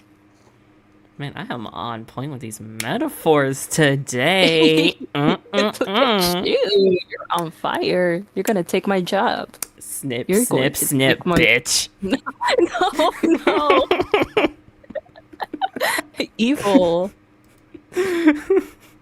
I'm very evil. This is the face of evil incarnate. No. Okay, now we move on to everyone's favorite character. Yay. Name me someone who has Vaggie as their favorite character. Vaggie. Her name and her codependency, because do you know how many people I'm seeing nowadays that are actually seeing this relationship as a bad thing because of how codependent they are? And you want to know why I use this screenshot in particular? Why? It's because I kind of agree with it. Just a little bit. Just because of the one scene where Vaggie's just like, she's been mad about this entire time. They just had their fight, and now they're being sweet with each other. And she almost completely loses all of her edge. Like, when she finally put Charlie in her place, she finally spoke what was on her mind. She gave her the hard truth. She was going to backpedal on all of that just because they were having a nice moment again. If Charlie was selfish and didn't go, no, it's not okay, Vaggie would have just hid her feelings deep down, listened to another authority figure like Adam, and she would have just stayed silent and, stayed codependent for Charlie. And I hope they go, I don't know if they will, because Vaggie's been sidelined so much, but I really hope they dive into that one point, because I think she's very, like, literally she has a whole song in season 1 where she's like, oh, if I'm not important to you, if I'm not special, if I don't have a worth, like, and make your life better, then why do I exist? Why am I here? So and I guess that's a byproduct of her literally being created to serve a purpose, because I'm guessing the exorcists are like a race created by Adam? I think. No, I don't think so. I think that they're just angels who kind of signed up for like the war. Because like if you think about it, it would be weird if Adam created them. Because then why is Miss Ma'am over here trying to like be with her dad? But he literally gave her a name, though. He named her. Did he? Oh yeah, he. I named you after the best thing in the world. We have incest in this series. Oh no. Oh no. And also, remember when she was having that like PTSD moment where she was holding her back and she was with those in the line of cadets? They literally all were like the same height. The only thing that was different about them was that some of them were lighter, some of them were darker skinned, and then they all had that kind of ashy gray to white hair. Now I'm kind of wondering, like, who made them? Like, maybe Yeah. Adam didn't make them specifically, but maybe like someone else. Like, what's the name of Seraphim's sister? Emily, Sarah. Emily? Sarah? I don't Those are remember. I those don't. are the two seraphims. Yeah, the one who like hates the idea of people being redeemed in the Oh, beginning. uh, well, okay. Sarah didn't hate people being redeemed. She just did not think it was possible because, to be fair, it never happened. So why would you expect something to happen when there's no precedent for it at all? That's true. That's like she just was wary of it. Most more like that. But what was I saying? Oh yeah, maybe she made them. I only say that because the speaker of God or something. Well, did she know? I don't remember. It was somebody who Um, didn't know that they were like killing people down in hell. well, And it everyone made didn't. Everyone didn't, and I don't think she did but she didn't like make it a big deal or anything, because I think she was like, "Oh, we're gonna exterminate them," and she was like, "You what?" And I'm sure you've seen that GIF where people replace it to say, "Bitch, what?" Yeah. It's great. So yeah, I think it may just be that it's, heaven's army, just like a generic defense thing. Maybe God himself made them, and then they were, inherited by Adam, and he just used it as like, I don't know, payback for Lilith. I don't know. Yeah. It's kind of like a weird thing to think about. I'm still trying to like really wrap my head around what they were going for. Because like what? Now my brain is confused about the lore. Like what? What is the story of them? Either I way, know. okay. Is it also weird that like, since they're not all like for some reason she's never been to Earth before, so she shouldn't know Hispanic, words. Like she shouldn't know Yeah, that's Spanish. I mean at the most she should know like maybe Latin, like the lost dialect of like Latin or something, but like not Spanish specifically. 'Cause why? What?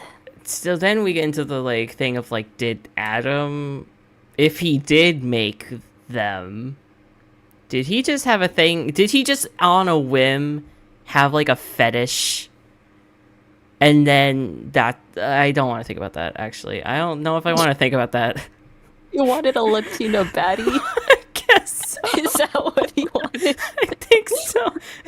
He probably was just like, he probably was just like, man, that'd be hot, right? And then she popped out, and he was like, nah, never mind. Yeah, the fuck.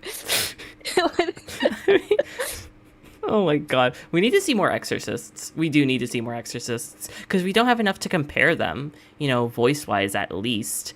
We have Lute, who's like, white and American voiced. Then you have like Vaggie, who's like Latina coded.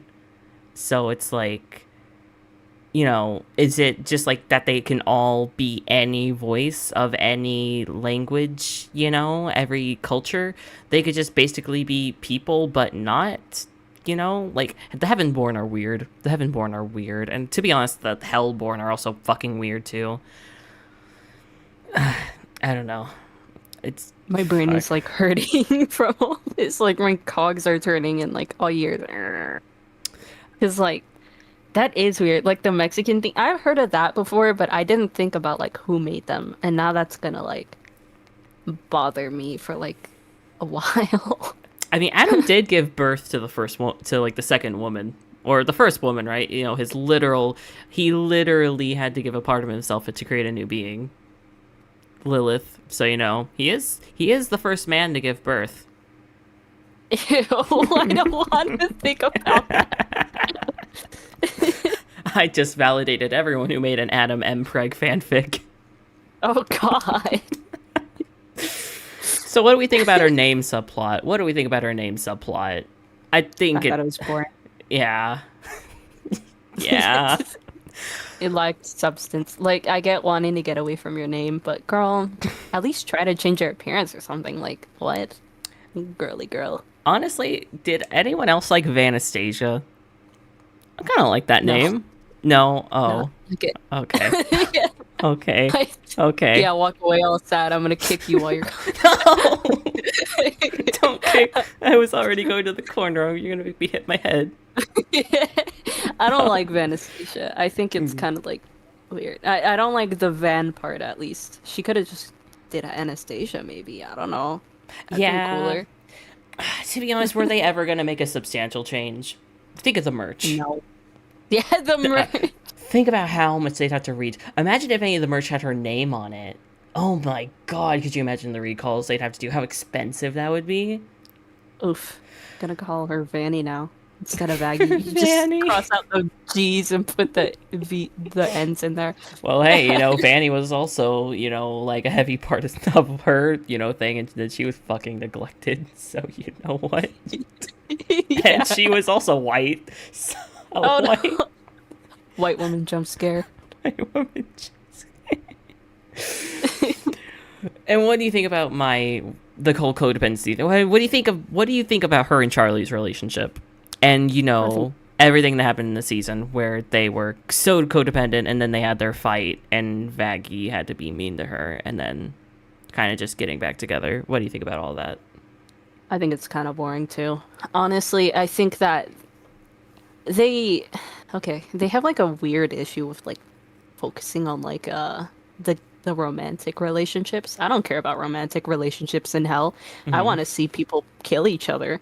Like I want to see war. I want to see like war plans and stuff. I don't want to see oh, I miss my sweetie buns. My sweetie buns are so mean to me.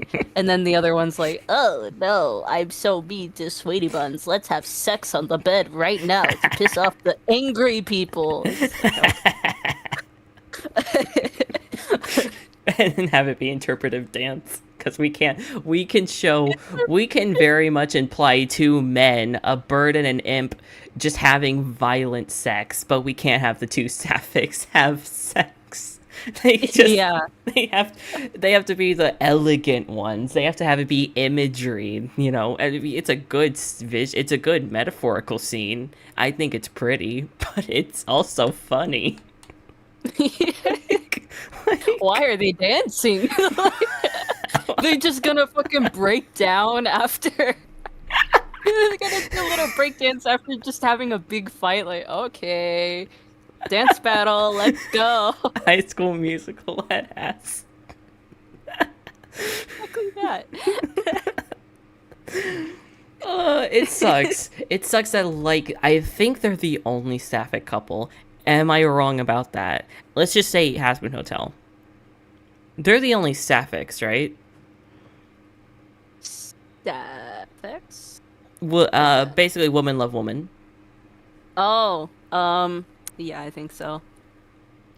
Cause either everything is just shipping fuel for guys, or setup for guys. It's so weird, because like you can't, it's hard to develop their relationship because they're already in their relationship, which if you're a good writer, you can just like show them having moments, you can show them having fights, going through couple problems, having cute moments. You can develop two people who are already in a relationship, but it's clear that they're giving a lot more care to Husker Dust, which is a Oh my developing god, ship that we know is going to be canon. I have 3 ships in one section, so don't I'm you sorry. worry about that. I really hate that ship. I know Oh it's like no, fun for like no! I know it's fun for Don't the break my community, but heart! No, don't do I, it! I really do dislike it. Oh It feels like it was made for the fans specifically. I didn't get that vibe in the first season at all. no! I totally wasn't one of those fans who saw them holding Yeah. hands in the trailer in season 1 and was like, guys, look. That's my frame. That's my frame. Literally, you are Angel, and then Husk is Cal for you. That's how that works. You're Not trapped. You're part of the marketing now. Not my favorite ship in the series being the one where a character has pink and white in their design, and the other one has black and red in their design. Yeah, that's you and your husband. You're like you're like a trap. I'm You're a trapped into the ship. I like how you called me a trap because I guess I wait no, I'm not a guy. I'm not a guy, right? So it doesn't count. It doesn't count. Not a trap like that. Don't you quote me on that ever. Oh, someone clip that, please. No, don't clip it. No. Committal, Fable is angry here. Angry is the clip master. Also, hello, Austin. Welcome to the stream. I'm sorry. Please, someone do it, please. No, you're gonna call me out, and then I'm gonna be canceled on Twitter.com. Jeez. I'm everyone tell Gooseworks to have a good day because fuck people are pieces of shit, really. Oh my god, you hear about that? No, what happened? She went on a live stream and was just like, "Hey, it's kind of sad that people are like hating on my show because they think that Jackson Pomni are not, the main characters, but they are the main characters. Jackson Pomni are the main characters, guys." Basically just that, and everyone's like sent them hatred and death threats and all that shit. Bruh. Like literally just because of that. She literally had to delete her Reddit account because it was that bad, and then she sent like really worrying stuff on Blue Sky, and that was really bad. And then she was like, "Okay, look, I'm just gonna step away from this because this is causing me to not act professionally online, and this is a lot. I just can't do this." And it's really sad because like she's the solo writer for Digital Circus, so she has all this pressure. She said she has all this pressure to like make the finale like perfect because people are going to be critical anyway. So it's like all this pressure of like I need to make the finale perfect or else everyone who's been waiting all this time for all this build up is going to hate me. And it sucks. Like it breaks my heart. It breaks my heart so badly. So yeah. I feel bad for those people because like okay, this is one thing I never, ever, ever consider. Like, if I ever end up making like some sort of animated show, I am never gonna work with Glitch Productions, nor am I ever gonna want to work with any other production that wants to make it, even if they're Freedom. Then the reason why is because like I don't like the whole fandom surrounding those production studios specifically. The studios themselves aren't bad, but the fans are. Because then they're the ones who mischaracterize the characters, they're the ones who create the content farms, and they're the ones who like kind of make you feel like you're going crazy. Because then when you have the content farms coming out, especially when it came around with Digital Circus, people hate on the series because of that specifically. Or sometimes kids go into it thinking, "Oh my god, Jax Pomni, they're gonna be on there forever." It's like, yeah, no. and it's a whole thing where people will make their headcanon. It's theory culture and headcanon culture is like toxic nowadays. It's awful how it's so normalized to have these big like theories aren't bad, but when you make it so much of your personality and like you put all your eggs in that basket and then you bully the creator because your headcanon isn't right. Like I who was it? I don't remember who it was, but some person like it was Matt Brawley with Amphibia. He was like, "Hey, these guys are like not really good friends at all, you know?" And people were like, "Okay, but you're wrong though." It's like, what do you mean? I wrote the character. What do you mean I'm wrong? It's like, God, people are so entitled, and like as if my theory isn't right, then the show sucks, and it's wrong actually, and it didn't do it right. It's so disgusting. Yeah, I think the other issue I see is that like a lot of creators tend to focus on like their fandom and the fans. I don't personally give a shit if someone hates me or not, because like in a world where you're known like with over like if you're known by over 100 people, let's say, there's Mhm. always going to be one person who finds an issue with you, even if you didn't do anything wrong. So, unless that person is actively in your real life, like doing something to you, why should I give a shit about someone who's like across the world saying, your OCs suck ass because they didn't kiss each other? I'm gonna be like, cry about it, bitch. Go away. Jeez. I, I feel Yeah. bad for the people who spend like 20 hours a day kind of like complaining about characters seriously to the point where they make it their whole life to hate on a character. That's like that's like depressing. That's depressing. Yeah, Like I it complain about is. like Poppy playtime a lot, but like I still at least like really think about like Huggy Wuggy most of the time, who's like my favorite character now. I Mm. don't spend time thinking about fucking Giblet over here being like, oh, he Giblet. sucked. He shouldn't have been in the story. Fucking Foxy looking motherfucker. I like, okay, here's the cool thing though. I really like this detail of his character. Did you know that they turned him inside out? And that was the beginning? Oh yeah, I learned that after the chapter that these the wrong side animals that you see are not the actual wrong side animals, which is fucking dumb. But let's just forget about that. It's dumb. It's dumb. It's stupid. But you know what? Whatever. Those wrong side animals you see in the game are actually, I think, if I'm wrong, then I got told wrong. They, I think, from what I was told, are the smiling critters, but they're torn inside out, and I think they have bolts for eyes, and they're all fucked up because they're the smiling critters, but they're torn inside out, and they're yeah. I know I know about some of them being like smiling critters, but the other ones like Giblet where we saw like his little poster thing, he wasn't a smiling critter. He was like an actual like weird stuffed animal thing. Yeah. And then the prototype got mad at him and so he like literally flipped him inside out while he was alive. Which is really Wait, cool. remember that VHS we looked at where it was those people who were tied up, and Giblet couldn't kill them? I thought those people were dying. I thought that's what the screams were. Was that him hurting Giblet and turning him inside out? Yes, Oh, it was. well, whoops, my bad. I interpreted that scene wrong. Yeah, I mean Whoops. it's not clear. It's close storytelling. You're fine. Because you could hear them whimpering in the background. I thought it was just them, you know. Hello Spurge, welcome. Happy Ina Day. Oh yeah, there's like a new Ina thing revealed, I think. Ina. Oh, Whoa. I don't watch a lot of Ina stuff, but I really like their voice. And if I could ever have a male voice like Ina, I will actually be God. I I'm, will actually ascend above everybody else. I'm gonna play Dream. I have Dream Ina's Dream Barbecue. Would you want to? Whenever I get to it eventually, I may put it on the poll gauntlet actually, and people can vote for it. Would you want to be on that stream?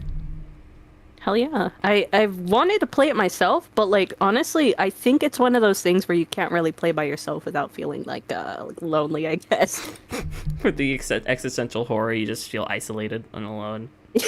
Yeah, I still haven't even finished like a Secret of the Mimic, even though I know most about it. Cause like I'm like, this is kind of lonely. Like, what am I doing here, sitting in my own room trying to scare myself? Like, this is sad. You know what's funny? We've been talking about everything else except Becky. You know, kind of like the show, focusing on everyone else except Becky. I don't know. She's fine. I hope she had a good couple scenes. Hope she gets. I hope she has good development. Now let's go talk about we're gonna. It's funny. It's double funny that we were talking about everything else except her, because now we're gonna talk about one of the male characters that gets more development. He's gonna take up 1 hour time. Yay! Let's go. My I love Angel Dust. Have you? Okay, can we please talk about? There's a reason why I put his Valentine's card in here. Do you notice anything Why? about? You notice anything about his outfit? Is he Valentino? It's very. Unless I'm wrong. It's very Valentino coded, with the darks and the reds. You know, he's very Valentino coded in his dress now. Instead of him having his own identity, he's now just like becoming just like you know how like Kitty like Kitty. You know, Kitty is a very Valentino-fied Fizzaroli bot. He's like doing Yeah. that to Angel now. Ugh. Ew. Poor Right? soul. Yeah. Like, oh God, it sucks. So yes, his twist. Me. We're gonna talk about his twist. Me defending him because God, I hate people. I hate how people are misinterpreting my boy and saying such mean things and predicting about where his story is gonna go in the future. I love Angel Dust. I love him to death. I've made it no secret on this channel that I very much identify with him in a lot of different ways. He's so close to my heart. He's literally the reason I have my name. I was in like middle school and I watched the pilot for the first time for Hazbin Hotel. Shouldn't have in middle school, but you know what? Kids do dumb shit and watch what they shouldn't anyways. And I was Did like, the same. I was like, man, I love Angel Dust. And I was like, man, I like that name. I really like that name, actually. Can I, like, have that just be my name? And it was so unheard of because, like, as a kid, you think, well, this is my name forever. It can't change, right? You know, this is just it. Because, you know, it's not normalized for you to change your name. So I remember bringing it up with a friend, and my friend bullied me out of it. She was like, no, it doesn't fit you. You're better as dead name. And I was like, oh. And then I gave up on it. I never thought of I forgot about it, and I didn't pursue it again until high school. It was in my maybe freshman, sophomore, junior. It was probably my junior. It was either my sophomore or junior year where I saw some kid was called Angelus, but he shortened it down to Angel. And it, like, I had like a flashback moment sitting down in like the theater watching his performance on stage, and I was like, man. Yeah, no, I like the name still. I'm just gonna go by that. And from, like, that day on, I settled on that being my new name. And I just tried. I remember my theater teacher gave me such a hard time about it because she used the excuse, well, it's just my memory's bad. It's gonna make me hard. And if I have to talk to any of your family, it's gonna be hard for me to not use your name. It was, oh my God, it was so bad. So Angel Dust is already near and dear to my heart.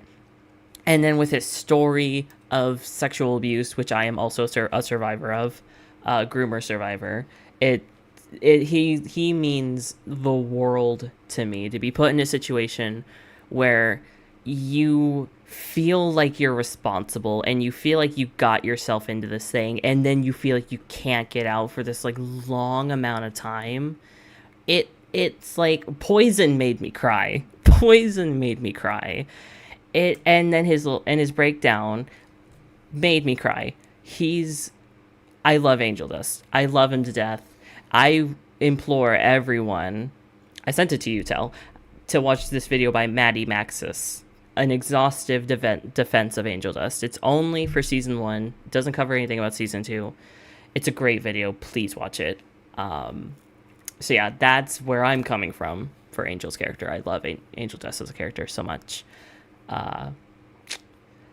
In general, what are your experiences, thoughts, and feelings about Angel Dust? Tell.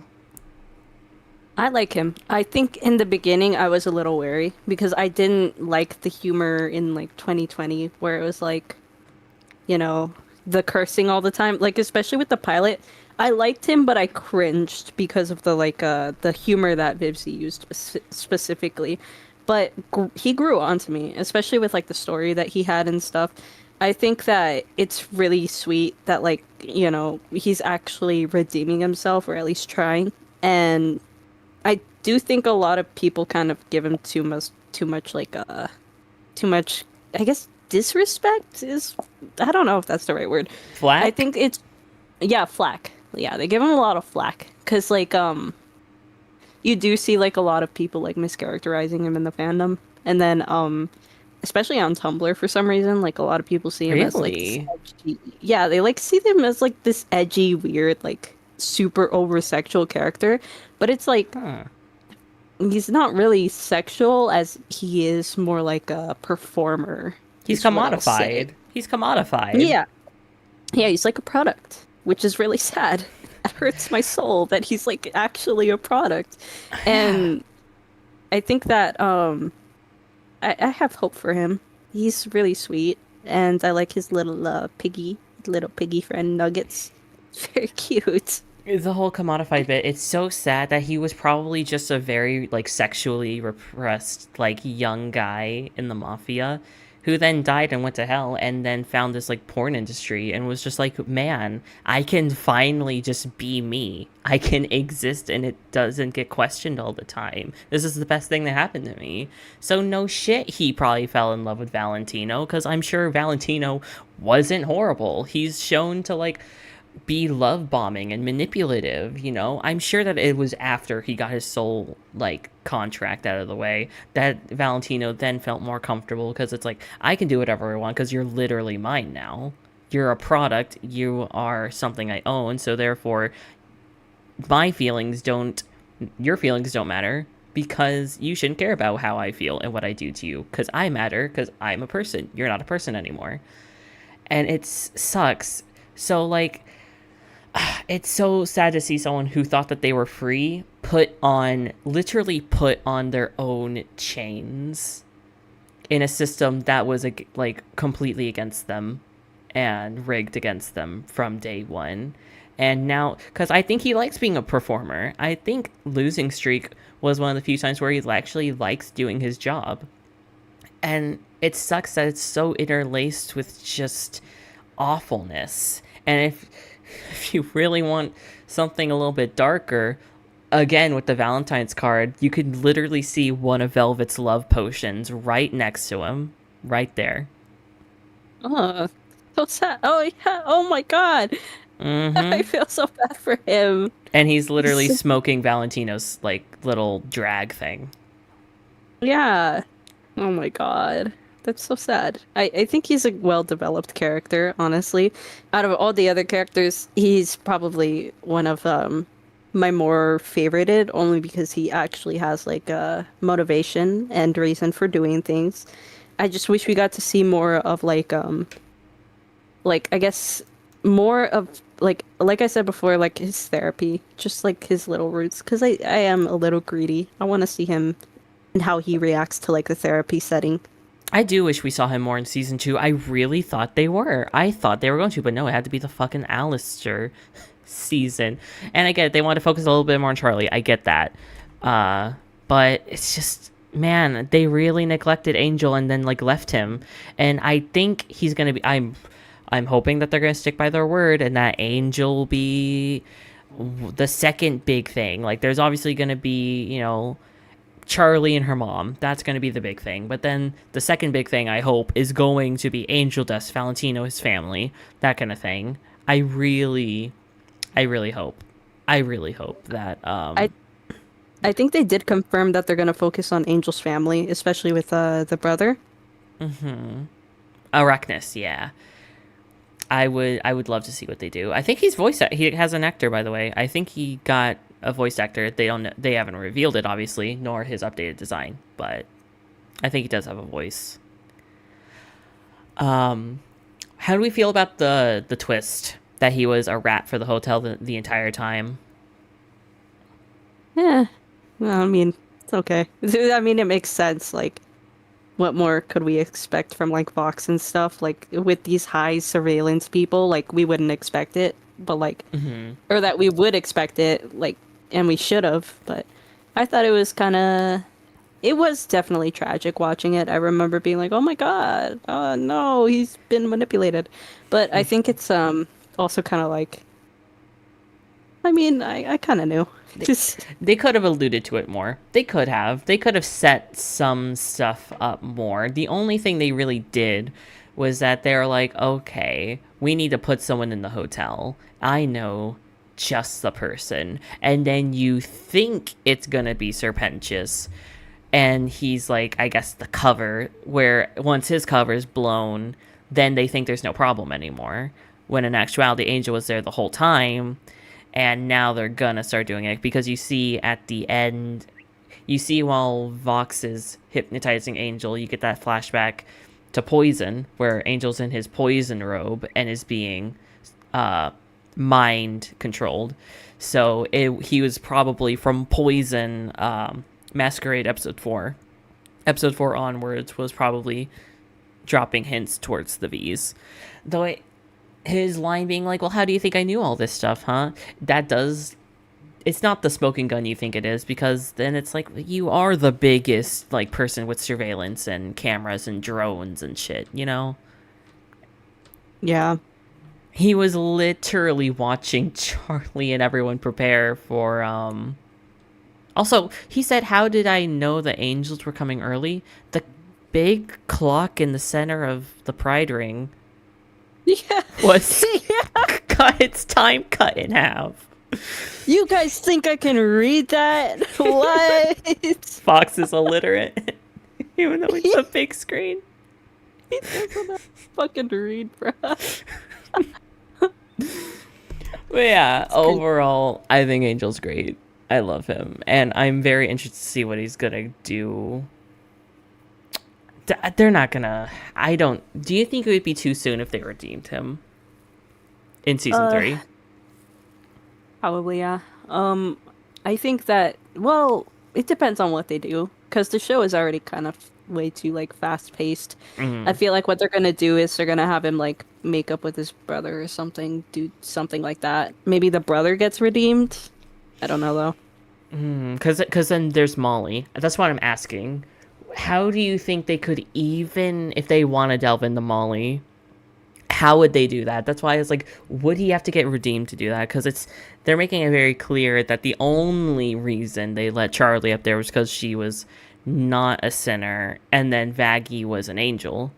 And Pentious couldn't go down to hell because I guess even though Adam and Abel are both human souls, they're technically archangels, so they're not just like regular winners. That's kind of flimsy, but it is what it is, I guess.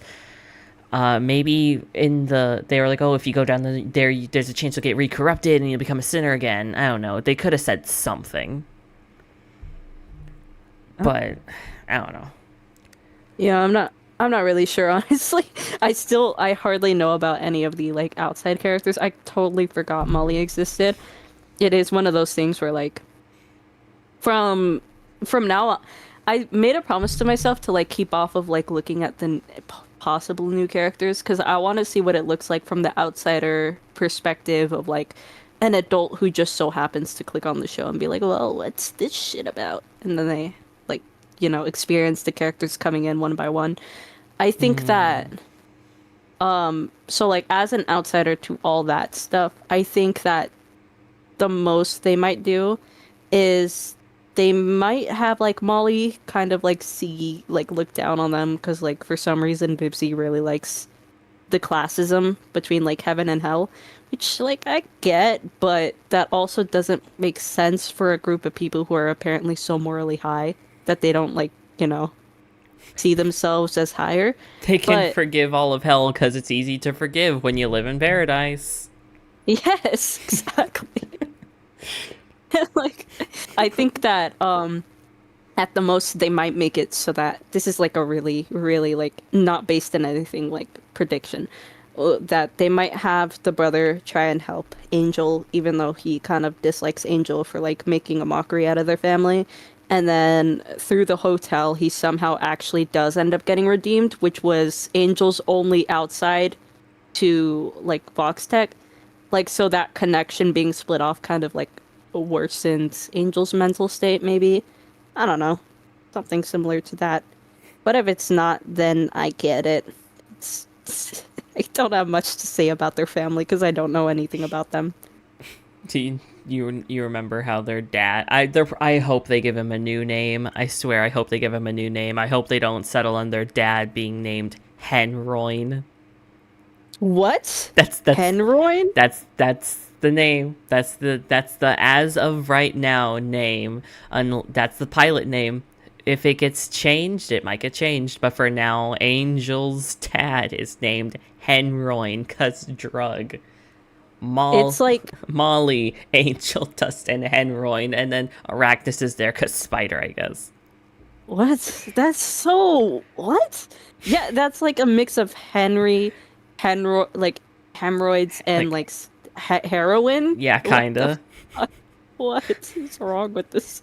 What is wrong with these people? I don't know. It's fucking weird, man. It's like you have 3 people named by drugs, and one of them is just, I don't know, Spider. It's weird. Anyways, Alistair, fraud or executioner? He's a fucking hypocrite. That's what he is. He's boring. He turned boring to me. He's not scary anymore. I mean, I like the little fan service scenes they give him where they're like, oh, look at us. We're gonna make him say some funny sexual stuff. But then it's also weird because, like, you framed him as asexual, so why are you making him say all this dirty shit? Like, okay, whatever you say, Fibsy. And then, like, he's just like, he's like flip-floppy. Like, I like the theory that he wants to rule hell with, like, Lucifer or something, like, with his power and, like, hurt other sinners. But um, I don't get the motivation. Is it just power? Is it Okay, I'll explain it because I'm the one who introduced the theory to you. So on the case of him being boring, why do you think I had him in the fucking cuck chair? Why do you think I put him in the cuck chair? put Alistair in the cuck chair? What the fuck is wrong with you? It's the best image I can give you to like just show that he's just at the bottom, which I guess in a roundabout way is good writing. Like, hear me out. Alistair is like on the top of the world in season 1, right? Because that's how he views himself, on top of the world. He thinks he's the most because he is. He's the most powerful sinner in hell. In hell. And then he thinks he's all big, high, and mighty. I'm gonna kill an archangel from heaven. Then gets his ass handed to him, nearly dies, and he starts off season 2 hating everybody. Hating that he almost died for these pathetic people who are beneath him. I let myself get wrapped up thinking, oh, I'm gonna do this thing for all these people that I don't care about, and I nearly died for them. No, fuck you, Charlie. You deal with the press yourself. I'm gonna be difficult about it, you know? And then he's like all pissed off, not doing anything, not reveling in his, you know, hotel anymore. Because used to with Lucifer, he would be like, no, I'm gonna do everything because I'm gonna prove my worth. And then in season 2, he's like, no, I couldn't fucking care less. Vaggie can take up with the crap.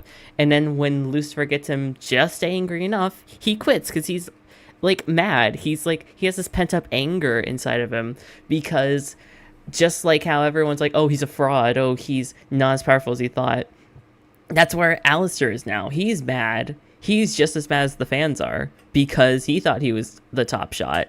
Then he goes to Rosie asking for that power back and he gets put in his place and then has to go through degradation after degradation in his little cuck chair. The entire series. And it's like we're seeing it almost through his eyes. So while yes, it is annoying that he was built up and the biggest thing he ever did was fight a couple shark goons and then kinda almost kill Alistair, but then couldn't even kill his fucking shark pet. It is what it is. It's at least, I think it's decent writing, at least. I don't hate the cuck chair, but it's funny. It's like Peepaw Afton, where it's like, you know, well, no, Burn Trap sucks as a concept, but like, yeah. I like William Afton, but goddamn, is Peepaw Afton not funny? So yeah. Yeah, Did Vox have like Did Vox have like a transition or something? I just realized his like little scars on his body. Congrats. It's weird. He's like a TV, but he's also like shark-like. And I think it's because he likes sharks. Like he's just a guy who really likes sharks. Because when he's human and you see his little billboard, he has like a shark doodle on his like poster board, where he's talking to the guy, being like, "Come on, Bob, trust me with your network. Shine brighter, brighter than the dark above you, brighter." Was that on the TV when he died, like as a human or something? I thought the Uh, animals were related to like what you died from, like Alistair being like a deer because he looked like a deer in the woods when he was hunted. I think it's like it's traits about you, and it's like an accumulation of everything. It's how you died. It's your insecurities. It's maybe something you liked. Something like that. Like Mimsy and her nose. Her nose might have been insecure of her. Now, is that bad to say? Like, I don't know if she's like Jewish or anything. If that's like a stereotype, then oh my god, Vivzy Pop, what are we doing? But Yeah. I'm just gonna assume she's a character that just has a big nose. That could be an insecurity of her, and so that was turned into a rooster nose. You could say her sense of fashion was so bad she looked like a rooster flapping around. So she was literally a flapper. So she got turned into Oh, like a rooster demon. Um, I thought Angel, she was just like a regular human. yeah, she is a rooster. If you did not know, Angel Dust, he didn't die via spider. He was in a web of crime. So Oh. that's more kind of wordplay and that kind of thing. He died of an overdose. But he was in a web of crime. So therefore, Alistair died via a gunshot, but he was mistaken for a deer. So yes, it is a little bit weird. Maybe it's the water also. He liked sharks and he died in the water via electrocution from the TV. That's why he has kind of aquatic elements, because he did die via water technically. Yes, maybe. I don't know. I listen. I'm purely playing devil's advocate. I'm like, Yeah, there's like a picture of him standing in the water as he's being electrocuted. So, I guess that does make sense. Yeah, he's a shark. Wow. And I guess he's like a business shark, like a shark, like that kind of. Why yeah. did he have heterochromia? What? There, I guess I don't like that. I guess it's the reason why he has a black outline and a cyan outline. But yeah, I mean, it's not like it happened. I've never met someone with heterochromia, but I guess it happens, It's right? fancy to me. It does happen. Yeah. I've met someone with heterochromia before, Oh, but really? yeah, one of my best friends in middle school had it. She was very sweet. She had Aw. a blue eye and then a brown eye. It was very cool. And then one of my cats also had heterochromia. It was a blue eye, green eye. But Aw. but I Just like think that a Fox. lot. Yeah, it's just like Vox. Oh my God, my cat was Vox. Holy crap. Fox Tech, trust us with your felines. Yeah, no. I think that a lot of the design does get fan servicey, especially with Mm, Alistair. 'Cause he has like the tuxedo and stuff. I guess it makes sense because he was a radio show host. Mr. Tumblr But Sexy Man. Mr. Tumblr Sexy, yeah. I just he was also whitewashed. So Hmm. imagine imagine being black when you're like alive and then going into hell and you're like really pasty white skinned. That must really fuck with you. Yeah, please. I need to like hold on. Can I get the color? Can I get the can I see the color values? Because if you color pick his face, they like actually changed his color palette. Actually, no, you can see it in these two pictures. This is his pilot, or not the pilot, but this is the season 1 design right here. And this, it's not just dark lighting. They just made his skin darker. Like it's a darkerish, more. It's like kind of they made it the gray darker, and then they slightly pivoted to like something a tiny bit browner, because you're an artist, that like the red slash orange hues, if you go to the right you can get something browny Yeah, if you like slowly go. desaturating it basically. Yeah, Yeah. so like they literally had to try to course correct it, because they were like, wait, no, that we have to like steer him into this direction, so therefore um we need to change the skin tone, because people don't like that we basically made someone who is dark skinned pasty pale white. It is weird. I At first I was kind of like, I don't mind. I didn't mind it because there's people in hell who are blue and green and purple, so I thought a paler tone maybe didn't matter. They did that with Carmilla, now that I think about it.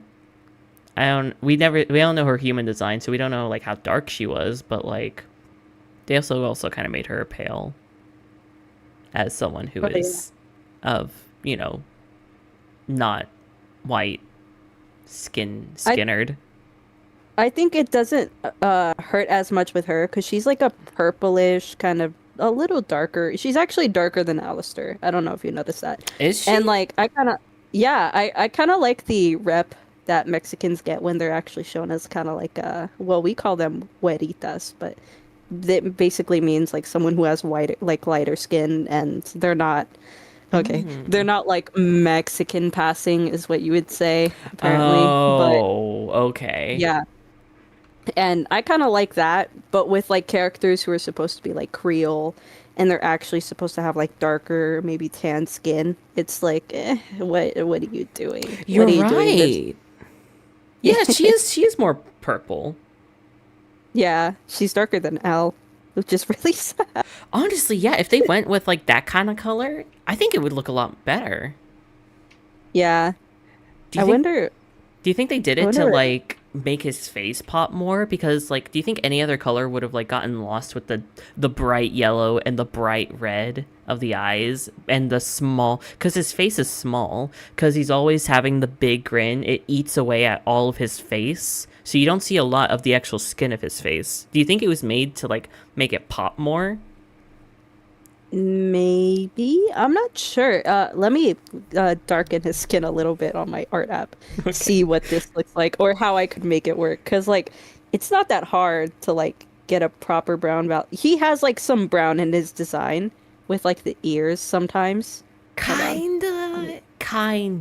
It's that charcoal black, which can, in different lighting, if it's warmer lighting, it can turn more brown. Yeah.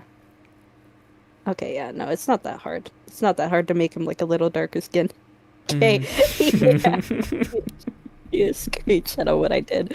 Okay. Let me see this. Let me Why do I this is gonna be kind of low quality. I have Soda Pop from K-pop Demon Hunters stuck in my head now. Oh, I thought you meant like the actual soda. I'm like, damn. You're like a marketing sheep or something. You're my soda pop, my little soda pop. Me up, I'm so hot. You're my soda pop, my little soda pop. It's so good. No, don't execute me. Okay, so the first image is something I got off of Google, and then the second one is basically like I darkened his skin a little. It's not too hard. Just make it like a little darker. And it only looks unnatural because we never got that in the show. So hold on, it's sending slowly. My data, he's kind of struggling a little. Oh no, Data, I'm sorry. It's okay, push the baby out. Breathe. Yeah. My phone is not giving birth on stream right now, guys. It's giving birth to two lovely twins. Twins, no. I'm gonna call you Tumblr, and I'm gonna call you Sexy Man. Here, I have to resend it again. God. Would it be easier if you just sent them as screenshots? Would that make it eat up less, instead of just the file just saved again? I am. Okay. I sent them as screenshots. Okay. Apparently Black Alistair's too powerful for, like, the human world. Oh, that's why. That's why. Damn it. Speaking of, I guess, what do we think about his, like, deal? Like, okay, they haven't been framing it like that, but, like, he's a hypocrite, right? Like, obviously a hypocrite. He's, like, mocking Vox about the deal, right? Oh, you need all these people. You can't get powerful yourself. Oh, Vox, you're pathetic. You want to be partners with me? You're partners with the V's? Oh, you're pathetic if you can't get strong on your own. And this dude literally got his meal ticket to hell before he died. Yeah. Like, what? You He's literally, it's like old money versus new money, and Alistair's like the old, like the new kind of like inherited wealth kind of person, like the old money thing. And then Vox is like new money, where he actually like climbed the ranks to get through like, hell. Which I feel like, Ooh, I just saw your edits. I'm sorry. oh, you're good. Which I think is really pathetic of Alistair. I think he's the most pathetic character on the cast, probably. He is. It's like they're kind of trying. I feel like they're kind of making him almost sexually, like almost like a repressed gay guy. Are you getting that vibe with the way he like sips the tea with like Velvet and shit? With like Yeah. those two hanging out and being besties and like talking shit and being like, girl, he spilled the tea, you know? Literally season one being like, oh, that's the tea, when like he shouldn't know what that means. He should not know what that means. Yeah, I don't like the thought that like because like you gotta think about it for like this point. Because I keep thinking about the time periods too, because that's like an important factor, like who's been in hell the longest and who's been like dominating the longest for some reason. And Yeah. if Alistair was really like so important and like a really popular radio ho host, fuck, show host, radio show host, he like think about it like from the perspective of someone back then in like the 60s, which is what I'm assuming he died in. He No, would have 30s, the 1930s, because he died during the Great Depression. that's worse then. Yeah, He would have he ate would have babies. hated gay people. He would have hated gay people. Yeah. And he would have like been like hella repressed and like he would have been more professional instead of this weird lizard that does like one blink at a time kind of weird looking vibes. Why why is he written like this? Don't know. I think he's also gonna get like more he's gonna come into his asexuality. So like we're gonna have Charlie, Angel, and Alistair. Oh yeah, Alistair's just gonna be like the big guy now, I guess. But like Valentino's also supposed to be the big guy. So like we have Charlie and Lilith, and then we have Angel and Valentino and Alistair. And then Angel's family. And it's like, what? Oh god, the next season's gonna be rushed, because then they can't do anything with Loot. They have to save her for season 4. Oh, we're gonna get to her. Oh, I'm nervous, but yeah, it's interesting. It's interesting. I do hope we'll finally start seeing some more and this executioner theory. We'll talk about the executioner theory and we'll move on. So I brought it up to you, and so if anyone else doesn't know about it, the theory is that this is basing off of Alistair in I'm gonna be so for real. I forgot if it's like biblical texts, the Ars Goetia, whatever. And there's an old guy called Alistair, and he is the executioner for Lucifer in hell. That's like whatever that is. And people think that lore is gonna be because like Hazbin and Hell of Boss are based on that old shit, turning real shit into its own unique spin on it. So they think that him and Lucifer are gonna strike a deal. And since Lucifer doesn't like that he can't kill sinners, maybe he'll feel a little bit of guilt because he couldn't do that favor for Charlie. He couldn't strike Vox down and take care of that. He'll want someone who can kill sinners because he can't do it himself, but someone else can. And Alistair can't permanently kill sinners either.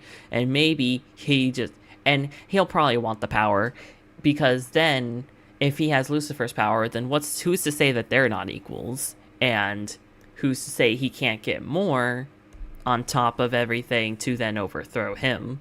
But for now, I think him being able to permanently kill anyone who disrespects him, especially after the whole cuck chair incident, will permanently be like put in the ground. Do we have to call it that every time? I mean, look on screen. Vox and Valentino literally boned in front of Alistair. They literally fucked in front of the asexual. Yeah, dude. It's so awful. It's so weird. And and Valentino wasn't even into it. He was just like, Yeah. Do we have to bring the deer though? I like. The one was crazy.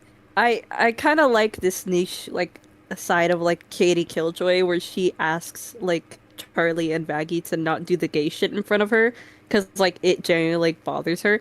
I think they should have done that with Alistair. You think? Don't be gay in front of me. Yeah, just like don't be gay in front of me. You're fucking weird.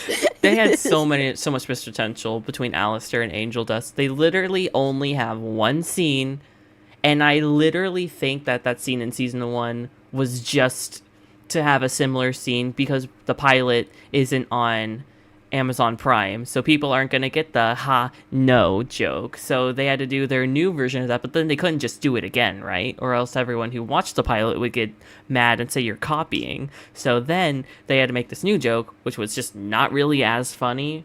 But then that's like literally the only time they ever interact with each other. Oh yeah. I It's got a Legend of Korra problem if you think about it. Whereas Team Avatar and Avatar: The Last Airbender is great, and every single character is connected to the other in such a way. Katara and Aang, Aang and Sokka, Zuko and Aang, Toph and Sokka. Every single pairing has interesting chemistry in the friendship group. And then Korra is just bad. Like there's that. The whole Team Avatar thing is just there's barely any reason why they're all friends with each other. Hazbin Hotel has that problem where it's so rushed and there's just no time to form bonds. You just go with what's popular, who's already friends, who has like romantic chemistry, and you just go with it. Who hates each other, you just go with it. And then you just don't do any other character developments. Like Charlie and Penchus, that didn't happen. Angel and Alistair barely done anything. Cherry and Nifty, I don't know. And then when the cast gets bigger and bigger and bigger, it becomes a bigger issue because having a 4x4, that means you need to do 16 about 16 dynamics. Or if you just want to do it that's about 16 character developments, but like dynamics. But you know what? That's fine. You know, that's a little bit more manageable than having like 12 characters to make a 12x12 dynamic. Yeah, I think Vipsy honestly should have like I really love the songs, but like she's treating it like a musical where it's like a retelling of things instead of like the actual event of places. Like with Hamilton, like Hamilton does the like, oh, Eliza got pregnant and then Hamilton went back from the war. It's like they're not like telling the war because it's not important like at the time. Like they're giving like small details of like, oh, he did this cool stuff, but we're not going to show it because it's not that important. We just needed the overall history. That's what it's giving me. Yeah. And I appreciate the music, but sometimes some music just isn't needed in the show. Like SpongeBob didn't do a musical every 5 minutes. It's just because she wants to give every character a song. She just wants every character to have one song. I think that's all it really is. Yeah, that's most likely what it is. Like, why did Abel sing? Why did he get a song? Well, because his VA is Fall Out Boy. No shit that he was gonna get a song. Wait, is he? Yeah. Is that why he sounds so familiar? Yeah, he's Fall Out Boy. He's the singer for Fall Out Boy. You didn't know? You didn't know? I didn't know. I'm gonna be so honest. I love Abel. Abel's so, like, he's my type. I don't know why. He's cute. Well, I don't know how soon he is, but he should be soon. But yeah, honestly, I don't know. Maybe Alistair will. You know what? I don't like you. Let's move on. You don't like Alistair? Oh, whoa. Yep, this on, with Rosie's deal and everything, I figured since we talked about it, we should get this out of the way to make, to connect the dots. Rosie's deal, Lilith, Sus, and Eve, Rue? What are we doing here? What are we doing here? These 4 women, that Hazbin Hotel hates women because these 4 women are the biggest clusterfuck on the internet. Like, you have a Rose like this, like they're all they're all different people, but they're also the same person. But no, these two people are the same person, but then like they're not though, and it's just like what the what? It's What even is Rosie Steele? Like, I know that like she gave Alistair the powers, but like, how strong is she to have been like literally praised upon like a cult? Like, that doesn't make sense. you see Wouldn't that be from like yeah. one of the Ars Goetia? Yep, this is why people don't think she's an actual sinner. This is why people think she's a hellborn. Oh, she's an angel. People think that just because her main outfit has the ruffles of the exorcists, you can literally look it up. Look up Rosie and then look up Lute. They have the same neck plate. But you know what? People try to say, "Oh, she's a fallen angel. She's someone who was from the exterminations, and she's good now. She's a good exterminator." And it's like, the exterminations have only been happening for 7 years, dude. And Rosie's been around since the 1930s. You want to know why? And she's been there later than that. And you want to know why? Because Alistair contacted her before he died. So she obviously cannot be. This is why I fucking hate the 7 years thing, but we're gonna get to that too. This is why I hate the 7 years thing, but yeah. So she obviously is not an exorcist. But then like she has the gold stripes. So like maybe she has something heaven, but like, oh, that's weird. People think she's Eve. People think she's Lilith. People think she's Lilith because of her like stuff with Charlie. People think she's Eve taking on a new identity. What if she is Eve? Like, that's how what's his name like started creating like no that doesn't make sense because like she was in hell. But what the fuck is I mean, okay, no, I can't stand this. If you want to know my theory when it comes to Eve, I genuinely believe, and I came up with this theory before it became popular. And I know that because I was in the Hazbin Hotel Reddit community before season 1 finished, and I didn't see anyone talking about it. I also welcome back Fable. Welcome back for passing out. I think Eve is Rue. I think Eve is Rue because Rue is obviously short for the root of all evil. And who is the root of all evil? The one person who ate the apple of knowledge, Eve. You can literally see her with the red mouth. You see she's all dark like that. And then you see the black eyes swirling around evil and curling around the earth like a claw. And then if you see Rue's like demonic form where she has all the hands and eyes coming out of her mouth. Like, you know, and then the long black hair. And people like, oh, she's this mysterious being who's all around hell. No wonder she'd be the most powerful sinner, because she's the first human. Like Lilith was the first fallen human, but she's like the first sinner, because I guess you could say that Lilith was kinda heaven born since she was made from Adam, kinda, maybe. I don't know how you want to read that. But I've always dubbed Rue as the first sinner. The literal first condemned human of humanity. So I think it would make sense if she was the root of all evil. And my theory back in season 1 was that she was the reason why Alistair was at the hotel, so she could find a way to take out the morning stars from the inside, because Lucifer is the reason she ate the apple in the first place. I thought that would have been a cool thing, but that ended up not being true, so I don't know. She's just there, I guess, and maybe she'll be in season 5. I don't fucking know. Well, they did say that it was confirmed somewhere that she's going to be she is going to be in a season in the future. You're right. No, you're right. They said there was going to be. She has a voice actress, and they didn't get confirmed for season 5. They've only been renewed up to 3 to 4 seasons. She has a voice. Oh my god, you're fucking right. She's probably going to be in like season 4, which means she has to share shit with like Lute or fucking whatever. I'm tired. I'm tired of this.